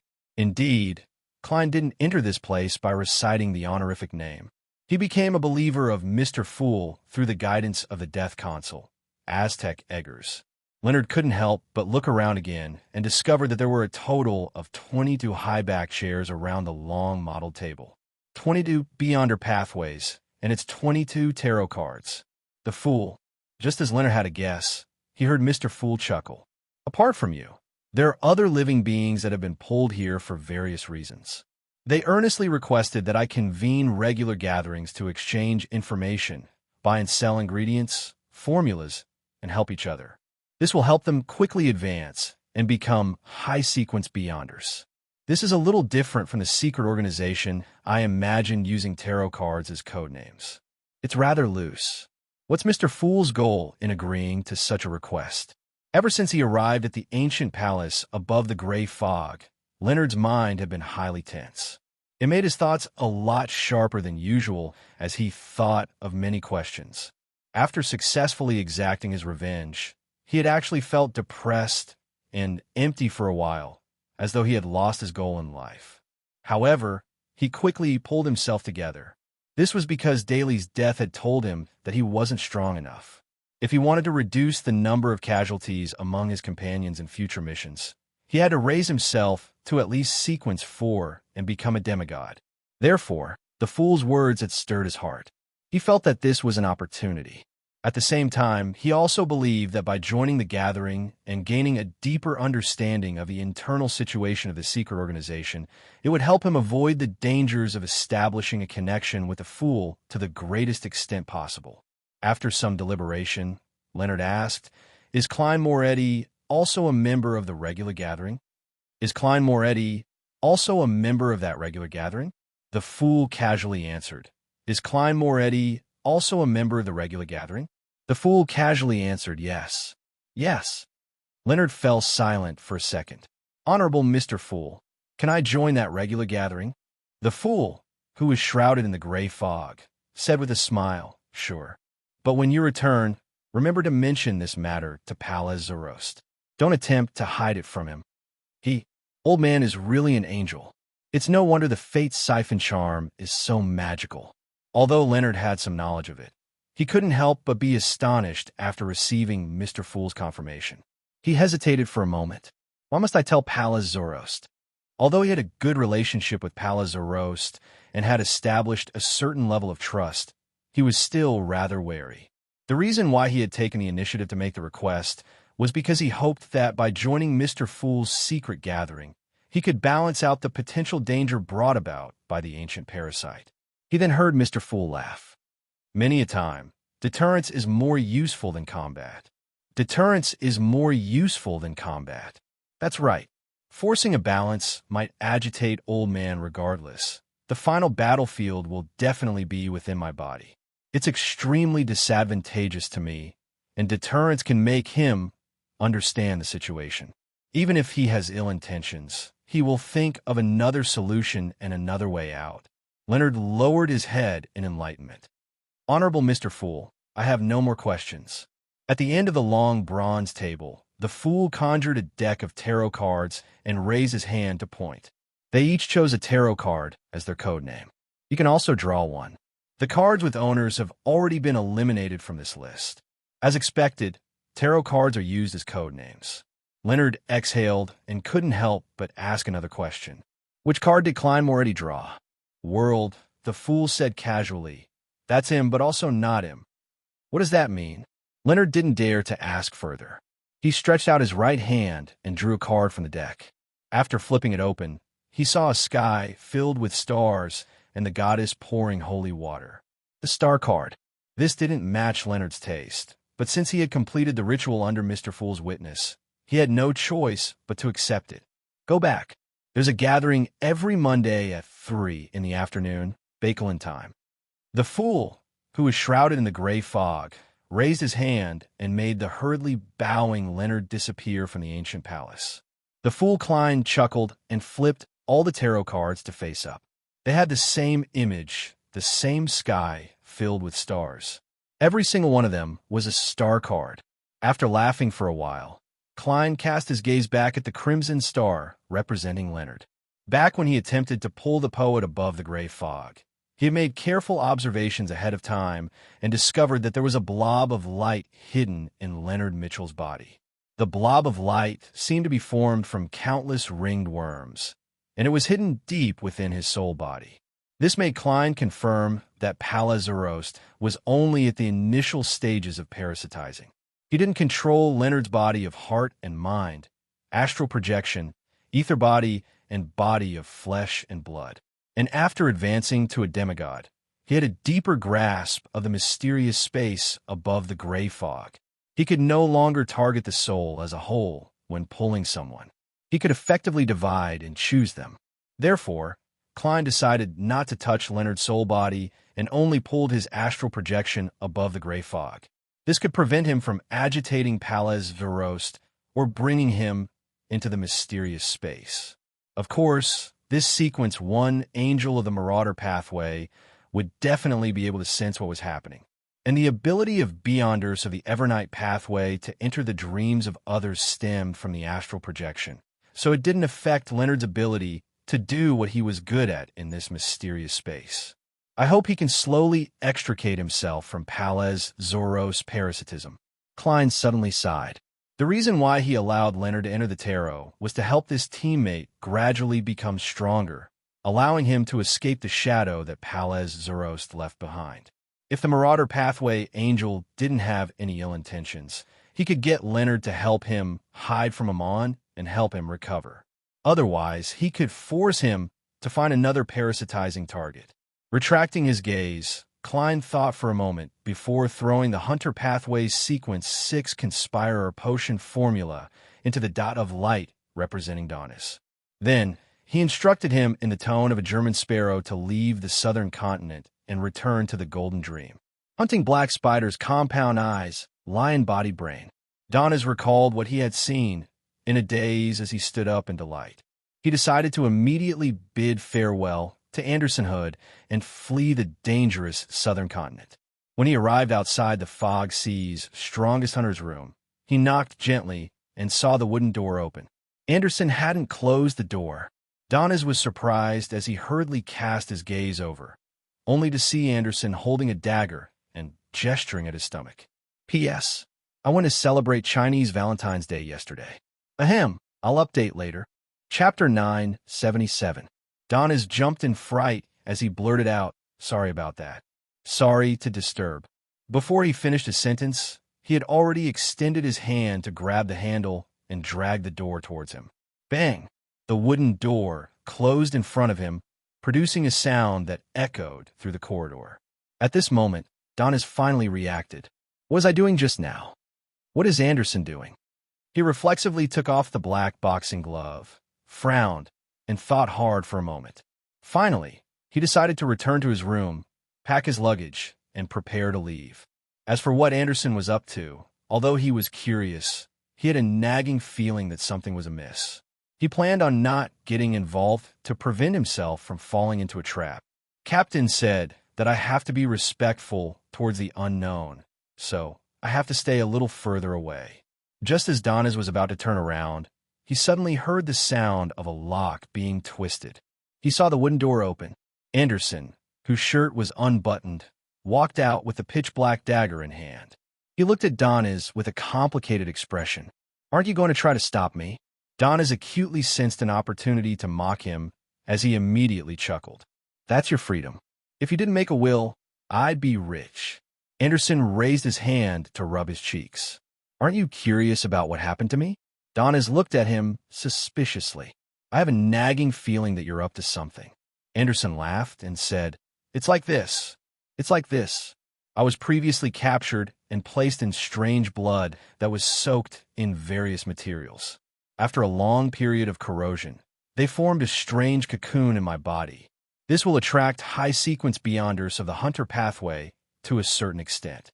As he spoke, he pointed to his abdomen. Donis was taken aback when he heard that. "I've never heard of such a thing. If you were a different gender, I might think that you're pregnant." He paused for a moment. "That strange fellow from Revival Square was attracted by the baby in your stomach." "No, the cocoon." Seeing Anderson nod in affirmation, Donis gestured with his hands. "Did you want to cut open your abdomen and take out the cocoon?" Anderson replied sincerely, "Yes, I'm worried that it will affect my body or attract more demigods. I plan to quickly get rid of this hidden danger." Donis thought for a moment and asked doubtfully, "Then why don't you try again? You forgot to make a will and want me to be your witness?" Anderson's cheeks twitched as he chuckled. "Not bad. Your provoker potion should have been completely digested." He sighed and said, "That's right. After careful analysis, I believe that it was impossible to take it out directly. Otherwise, they wouldn't have needed to soak me in the plasma and let the materials corrode me bit by bit. They could have cut open my abdomen, put the cocoon inside, and sew it up." Without waiting for Donis to respond, he said while thinking, "Don't you have German Sparrow's contact information? He's experienced a lot and has a lot of knowledge. I wish to seek his advice on how to resolve similar problems." In the past few months, Danitz had been very afraid of being told that he was related to German Sparrow. He subconsciously retorted, "That's right." He subconsciously retorted, "No. Ever since he left the Golden Dream, I've never seen him again." The corners of Anderson's mouth curled up. "Back when you were writing to German Sparrow, I was beside him and saw his messenger." Donna's expression froze. After a few seconds, he forced a smile. "Then why didn't you directly summon his messenger?" Anderson raised his hand once again and touched his throat. He chuckled and said, "That's right." He chuckled and said, "I don't know the ritual to summon his messenger." Donna still felt that Anderson was up to no good. He wasn't willing to let Anderson confirm that he was in frequent contact with German Sparrow. Instead, he suggested, "Actually, you can seek help from our captain on such matters. She's knowledgeable and good at research. She has grasped many mystic arts, and she can also seek help from the Church of the God of Wisdom. She should be able to provide a solution to the cocoon in your abdomen." "Haha, if you're embarrassed, I can help you talk to her." Just as he said that, he saw the smile on Anderson's face brighten. He heard Anderson quickly reply, "That's right." He heard Anderson quickly reply, "All right, let's do that. I've already packed my luggage. When can we set off?" Donnas was stunned for a few seconds. He had a nagging feeling that he had been scammed by Anderson again. He returned to his room and finished the rest of his beer. He quickly threw the miscellaneous items into his luggage, leaving behind a dried leaf with golden patterns. This was a keepsake that Donnas had used to establish contact with the Northern States leader, General May Sanchez's subordinates. According to German Sparrow's instructions, he had left the leaf in his room for the person in charge to handle. Inside the room that Donnas had retreated from, a candle was suddenly lit as a scarlet flame rose more than 2 meters tall. Amidst the flames, a figure walked out. He was wearing a silk top hat and a black suit. His sideburns were white, and his blue eyes were deep. He had a mature bearing and outstanding looks. He was none other than Klein, who had transformed into Don Dantes. After picking up the dried leaf with golden patterns, Klein left the hotel and circled around the sealed Revival Square. He arrived at the core of Kukua City, White Feather Square. General May Sanchez's residence was located here, beside a death cathedral that led downwards. As a standard Rouen gentleman, he felt a sense of incongruity when he walked through the city. There were very few foreigners here, and they could only be seen around Celebration Square, where the embassies were located. The rest of the places were basically filled with locals from Balam. Their skin was brown, their hair was black and curly, and their facial features were soft. In the eyes of many people from a northern continent, people of the same gender only differed in height and weight. These locals, be it men or women, liked to smoke East Balam cigarettes that were made from dried tobacco leaves wrapped in herbs. Along the way, Klein would occasionally see residents puffing out smoke by the roadside. In addition, a large number of them would hang a fruit known as dalawa by their waists. This fruit was the size of 2 fists, and its skin was extremely thick. After digging out a tiny hole and eating the flesh, it could be used to store water, alcohol, and all sorts of beverages. According to Klein's observations, most of what they drank was orange-yellow water. It was sour with a hint of sweetness that quenched thirst and was extremely refreshing. "I didn't even have the chance to try it before," Klein mumbled, and found the guard on duty at the general's residence. He requested to meet a man named Haggis. Due to his Rouen appearance and gentlemanly attire, The guard didn't reject him or make things difficult for him. One of them went in and called out a man who was in his 30s. The man's facial features and skin color were standard Balam, but his slightly curly black hair was pulled straight and neatly combed back, as though he was imitating the upper echelons of the various countries in the northern continent. He was wearing a white shirt, a black vest, and a very formal bow tie. The moment he saw Don Dantes, he said in standard Rouen, "Good afternoon. I'm Haggis. It's an honor to meet you." His accent was a little fast, and it was different from any language spoken in Rouen. Klein had lived in high society for some time after all, so he wasn't surprised when he heard that. He smiled and said, "Good afternoon. I'm Don Dantes. I never expected to meet a gentleman who's adept at using Rouen's aristocratic accent here." Haggis couldn't hide his smile. Many children of Rouen's aristocratic families have come to East and West Balam in search of opportunities. I was fortunate enough to learn the language from a few of them. Oh, I might know some of them. Klein wasn't in a rush to discuss business, as he exchanged pleasantries with him in a gentlemanly manner. Haggis smiled. "My friend, Colonel Alfred Hall. He's the second son of an earl." "Hall?" Klein chuckled. "I once met Earl Hall at a charity gala. He's a true aristocrat. This world sure is small." Haggis nodded in agreement. "Perhaps it's fate. Unfortunately, Alfred was transferred to East Balam last year." He didn't say anything else, as he immediately invited Don Dantes into the general's residence. When he passed through the side door, Klein suddenly looked up and saw the colorful glass pieces embedded in the door frame. The glass pieces shimmered with different glows under the sunlight, as though they were moving lines of sight. P.S. The number of words is a little short. It'll be normal tomorrow. Chapter 978. Klein naturally retracted his gaze. With his golden-laid cane in hand, he followed closely behind Haggis and entered the general's residence. The architectural style didn't have any of the southern continent's characteristics. It didn't control the lighting, making the interior appear gloomy, nor did it boldly use a small number of human bones as decorations. It gave off a strong sense of impact. Instead, it looked more like a transplant from a mansion in the northern continent. Furthermore, it had an indelible tint of intis. Every pillar was covered in gold leaf, and the murals on the walls were painted in warm colors. They were surrounded by golden sculptures, and a magnificent spiral staircase descended from above. It connected all 4 floors and landed in the middle of the hall, facing the door. It was extremely imposing. I have to say that a country led by the Church of the Eternal Blazing Sun is truly at the forefront of the world when it comes to the art of gold. It doesn't feel like a nouveau riche at all. Klein's gaze swept across the staircase's handrails in the middle of the pillar. He resisted the urge to reach out and touch it. Looking at the guards standing on both sides, he casually found a topic and said to Haggis, "Colonel Alfred Hall seems to be at the forefront of the world when it comes to the art of gold." Colonel Alfred Hall seems to have made contributions in West Balam as well. Haggis nodded sincerely and said in a Rouen aristocratic tone, "He's a determined and brave man. He's a determined and brave man. He once led a special combat team of more than 30 people to launch a surprise attack on Ince's 1,000-man army, completely defeating them.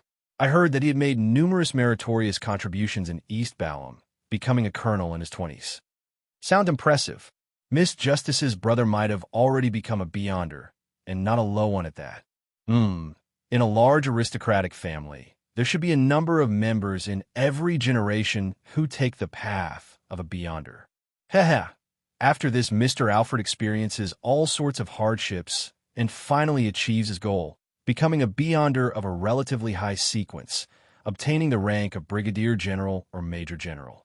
When he returns to Bakeland, he might sadly realize that he can't even beat his sister's dog.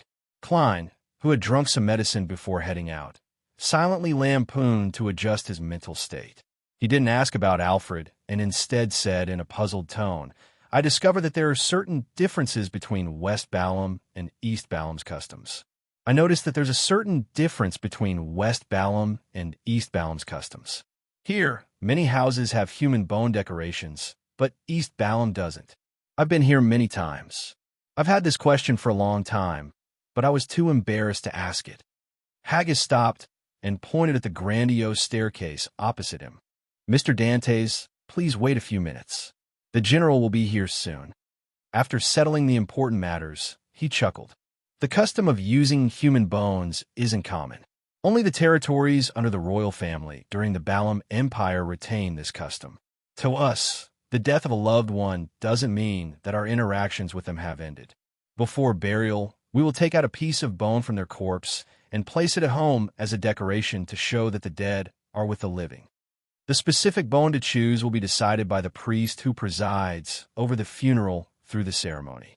The best and most symbolic bone is the skull.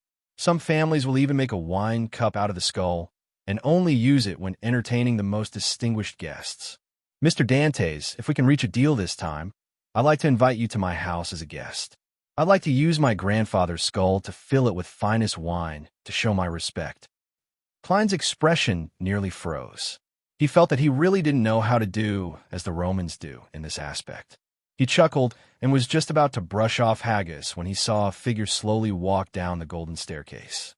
The figure wasn't wearing a hat. He was dressed in a black military uniform with shimmering golden buttons.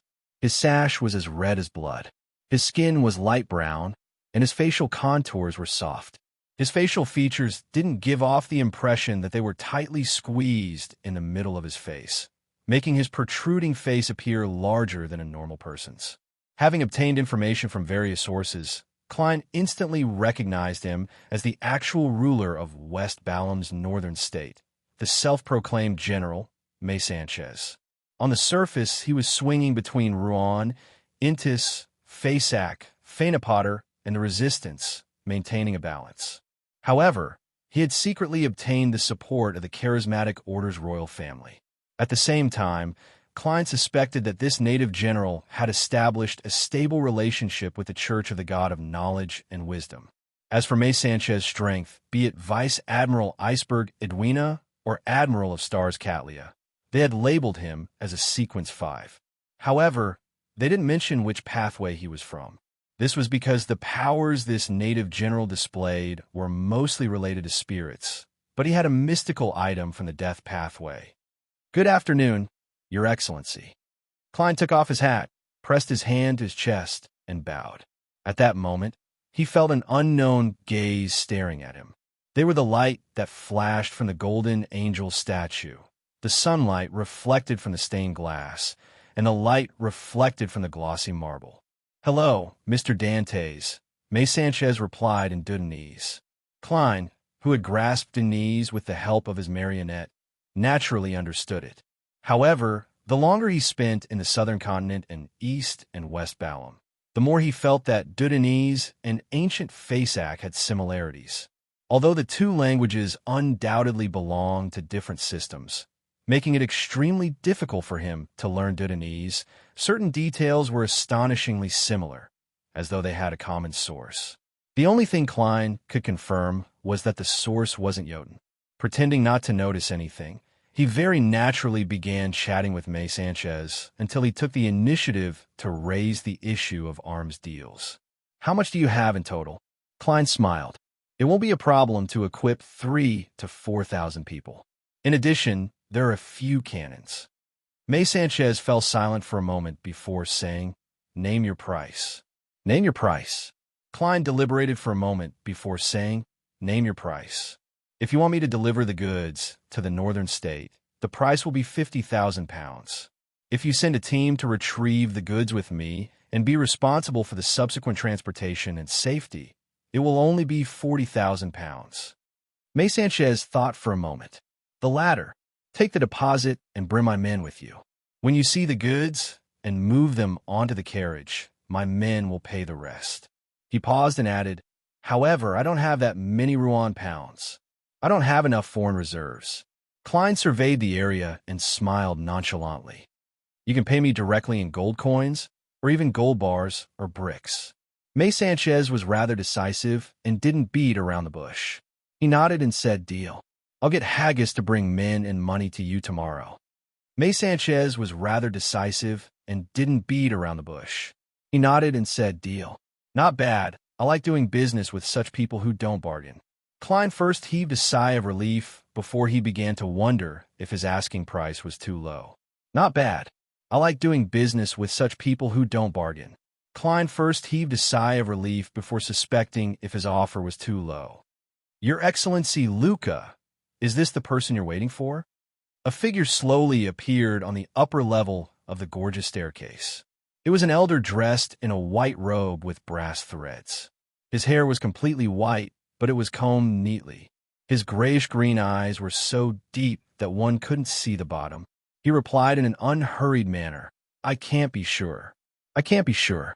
Although my prophecy tells me that I'll meet someone who can resolve my future predicament here in the next 2 days, that person was just too ordinary. Apart from being a beyonder, there's nothing worth describing about him. Of course, I can't see the deeper truth behind him. Perhaps there's an existence hiding behind him that isn't inferior to me. Having said that, he slowly walked down and said after a few seconds, I'll attempt to use a dream to see if I can discover more. After saying that, he slowly walked down and said after a few seconds, I'll attempt to use a dream to see if I can discover more. Do I need to prepare a special room for you? May Sanchez asked respectfully. Luca shook his head. Let's do it in this activity room. The best time is 4 hours from now. Don't disturb me before that. He then entered the room and sat down. He leaned back on the sofa, relaxed his body, closed his eyes, and fell silent. Only when the sky gradually turned dark did the old man truly fall asleep. In his dream, he found himself standing in the main hall of the general's residence. He was standing on the first step of the gorgeous staircase. Beside him were May Sanchez, Haggis, and many guards. The middle-aged man, named Don Dantes, stood opposite him as the corners of his mouth suddenly curled up into an exaggerated smile. Flamed sword and poker cards fell from the sky one after another. Luca's grayish-green eyes darkened as Don Dantes' body immediately fell into a strange darkness. The old man in the white robe spread out his arms, revealing a dark vortex at his chest. The vortex expanded and swallowed Don Dantes. Before Luca could confirm the situation, he suddenly sensed something as he turned his head to the side. He saw May Sanchez's face squirm as his body elongated, instantly turning into another Don Dantes. Almost at the same time, Haggis and all the guards present grew Don Dantes' face as they cast their gazes at Luca. Luca jolted awake. Under the gaze of May Sanchez, who had entered at some point in time, he was stunned for 2 seconds before he said in a deep voice, I have to meet that gentleman personally. I have to personally meet that Mr. and the demigod behind him. Before he could finish his sentence, he subconsciously turned his head and looked out the window. At that moment, the street lamps were already lit. The sky was dark, and the crimson moon was strangely dyed with the color of blood. Another blood moon. Thankfully, there's Mr. Fool. Aren't there too many blood moons this year? It's only been 2 months since the last one. I wasn't prepared at all. Furs, who was sitting up, wiped her cold sweat and silently muttered to herself. She had already arrived at the town at the edge of Delaire Forest and checked into an inn. She shared a room with Zio and planned on doing a preliminary investigation of the abandoned castle the next morning. To her surprise, she encountered a blood moon just as she was about to rest. At that moment, she seemed to recall something as she stiffly turned her head to the side. Zio, who claimed to be sleeping early, had already woken up at some point in time. She opened her eyes and looked at her. Chapter 979. Furz's gaze met Zio's in midair, but no one said a word. After a while, Furz laughed dryly. You weren't asleep? Zio frowned bit by bit. What happened to you just now? Nothing. Didn't I tell you before? Every full moon, my condition isn't too good. It's even worse during the blood moon. Furz replied, feigning normality. Zio sized her up and pulled the blanket over her. I remember you brought medicine for sleeping. I don't need it for now. I've already adjusted.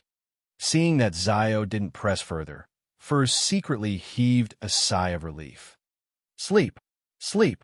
We still have to wake up early tomorrow to enter the forest. Zio didn't say a word as she flipped over, hugged the blanket, and closed her eyes. Not long after, her breathing became heavier, long and even. Furs stared at the ceiling in a daze as her thoughts ran wild. At some point in time, she fell asleep as well. At noon the next day, in the core region of Delaire Forest, in front of an ancient castle that had mostly collapsed and was covered in green vines, Furs wiped the sweat from her forehead and heaved a long sigh of relief. "We're finally here." Zio shot a glance at her. "The hotel's boss told me that it would only take 2 hours to reach here. They had set off before 6 in the morning and had spent nearly 7 hours on the journey." The corners of Furz's mouth twitched. The theoretical situation is different from the actual situation. We don't even have a path towards the end. We need to figure out and open it up ourselves. Zio took out her trident and nodded. "You should have foreseen such a situation from the very beginning, but you still rejected the hotel's boss's suggestion to recommend a guide. As an astrologer, I don't believe such trivial matters will cause any trouble. Look, aren't we already here? Besides, the time is perfect. The wraiths and ghosts are definitely in their weakest states." Furs, who forced a smile, held Lamino's travels in one hand and pointed ahead with the other. "I didn't realize it before, but the more I think about it, the more puzzled I become." "Puzzled about what?"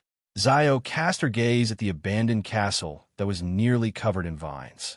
Furs casually found an excuse. "Tell me, who would build a castle in the middle of forest? Furthermore, they haven't opened a direct path to this place yet." Before she could finish her sentence, she really felt that this was a little strange. Zio thought for a moment. Perhaps there was originally a road, but as the castle was abandoned, the long passage of time washed away all traces of the road. Furs tucked her hair behind her ear and shook her head. Then why give up?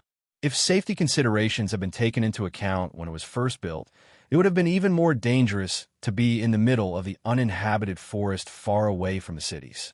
If it was a vacation with the style of the nobles, no matter how difficult the repairs and maintenance would be, they wouldn't give up. Zio blurted out. "Because of the haunting?" Furs pondered for a few seconds. How can a person who can afford to build a large castle not hire beyonders to deal with the haunting? "I suspect that the 3 churches and the kingdom's government don't know about this ancient castle.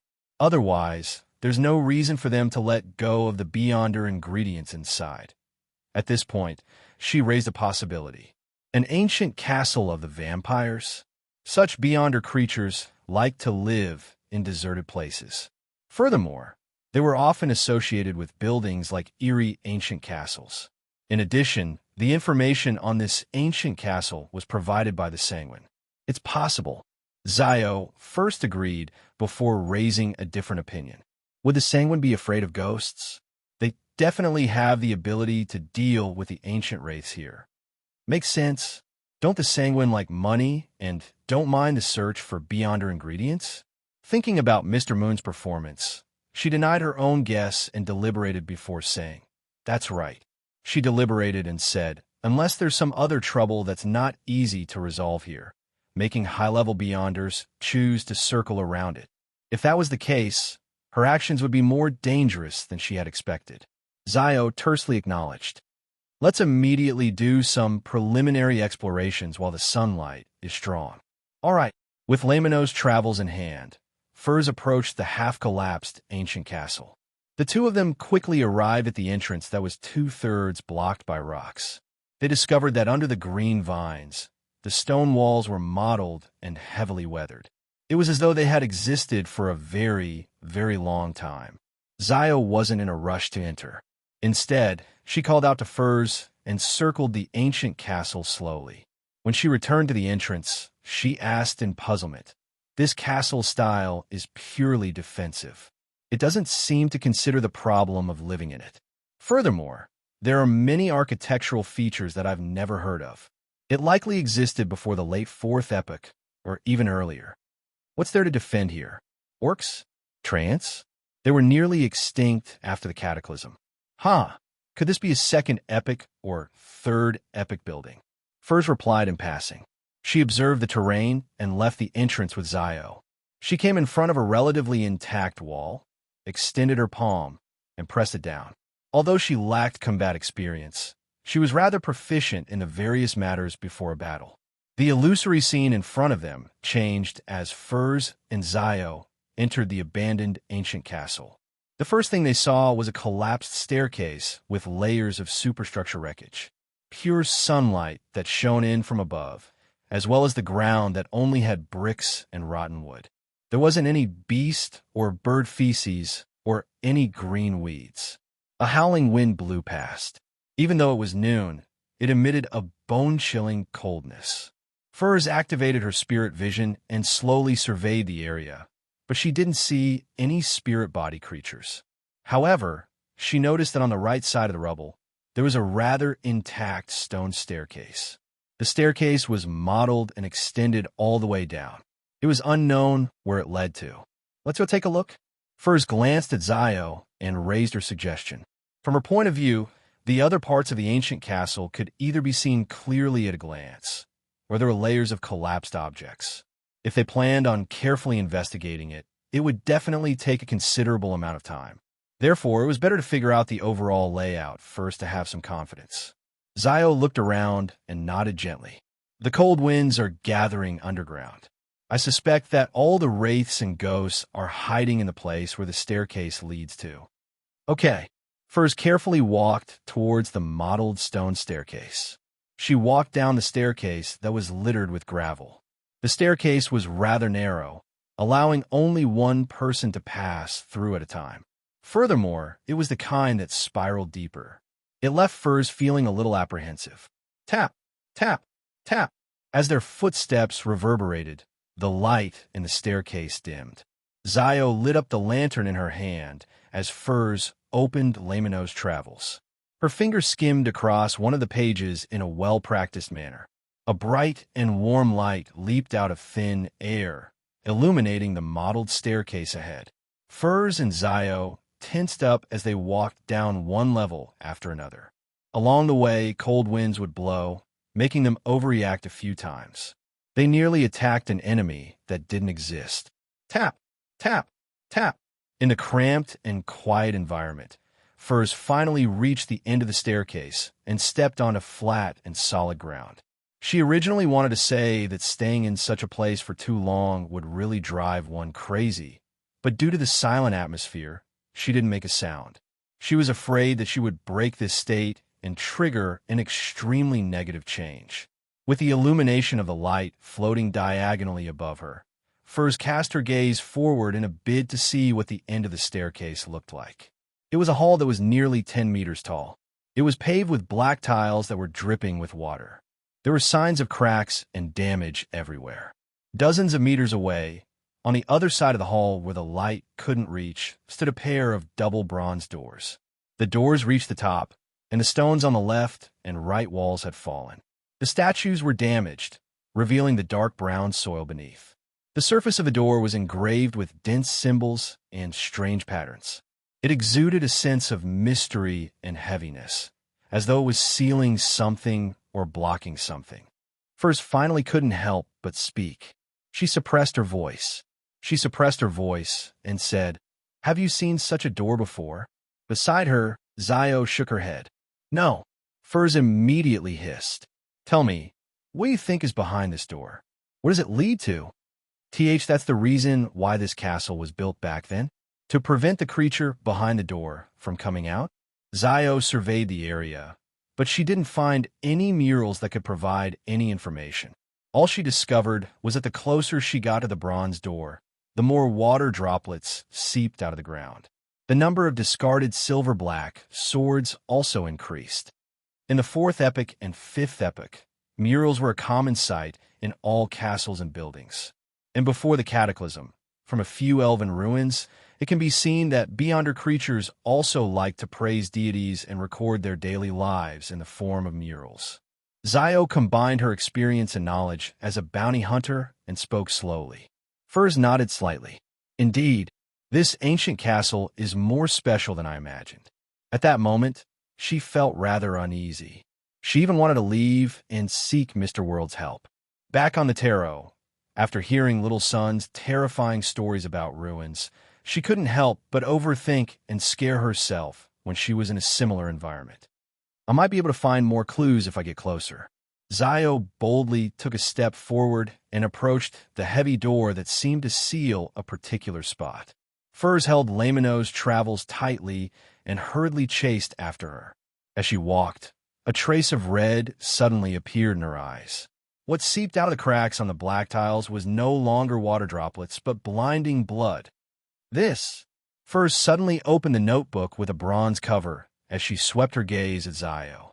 In her vision, Zio's face had turned pale at some point in time. Her eyes were blackish green, and her lips were blood red. Her body was gloomy, and her expression was extremely warped. Chapter 980.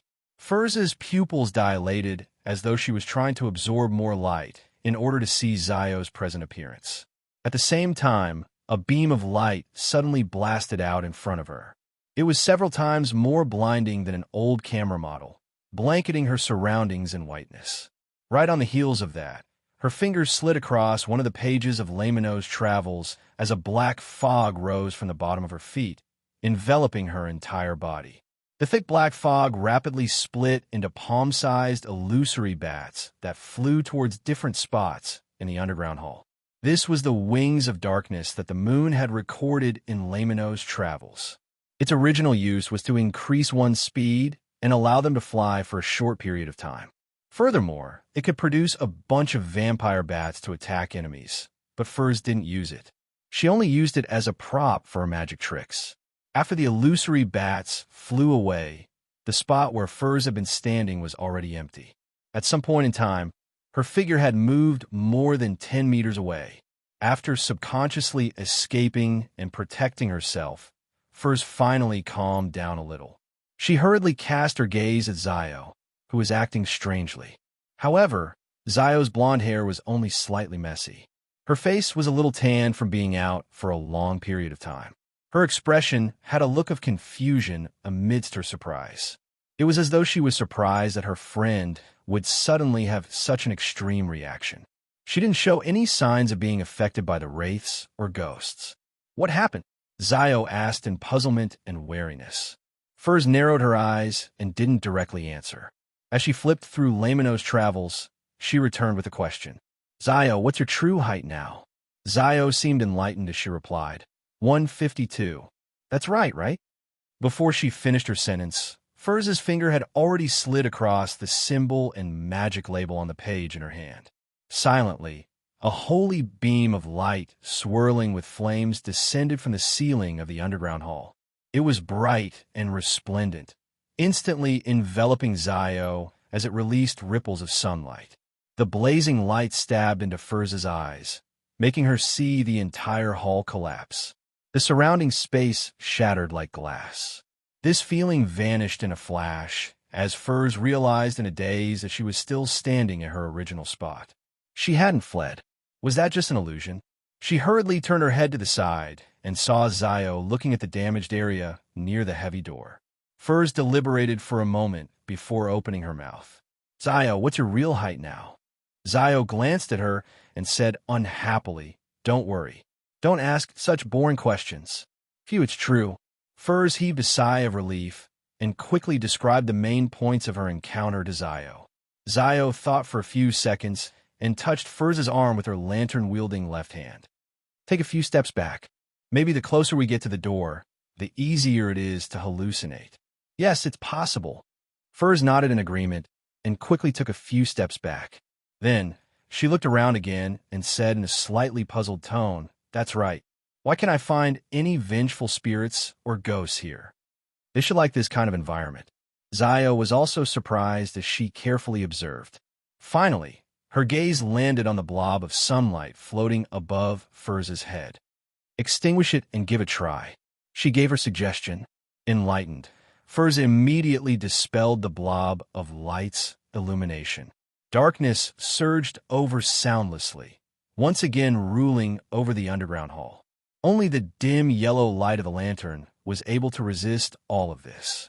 Then, two figures appeared in Furz's spirit vision. They were close to the bronze door. One of them was a woman with her hair coiled up. She wore long pants and a flowery shirt that made it easy for her to move. The other was a man wearing silver-black armor and holding a rusted sword. The former's face was a blur as he constantly paced back and forth between the door and the area Furs and Zio had previously arrived at. The latter paced back and forth by the door, muttering to himself. These are the two ancient vengeful spirits. Furs nudged Zio with her elbow and suppressed her voice. I see the spirit body. I see it too. They aren't hiding. Zio arched her body slightly and got into a combat stance. Furs hurriedly nudged her again. Don't rush. We're not sure if it's the target yet. She tried to take 3 steps forward, but the two blurry figures didn't even look at her. Furs thought for a moment and suddenly said, Miss, what are you doing? In the past, she had heard stories from other mysticism circles that there was a possibility of communication between vengeful spirits, shadows, and other high-level spiritual creatures. But before she finished speaking, she felt a wave of regret. Because even if she could really communicate with him, she wouldn't be able to achieve her goal. After all, she couldn't persuade him to commit suicide and hand over the ancient vengeful spirits' cursed object and remnant spirituality. Just as Furs was considering if she should attack directly, the lady in the flowery shirt and knightly trousers answered her question in an unperturbed tone. I'm looking for my husband. He's the guard here. He really can communicate. Furs pressed curiously. He's really able to communicate. Where'd he go? At this moment, Zio also came over, still looking highly vigilant. The blurry lady replied in a stiff manner. He's the guard here. He told me that a strange power seeped out from behind the door and corrupted his teammates. He wanted me to take the messenger and leave as soon as possible. He said that he would protect me until I escaped safely, but I didn't want that to happen. I wanted to leave with him.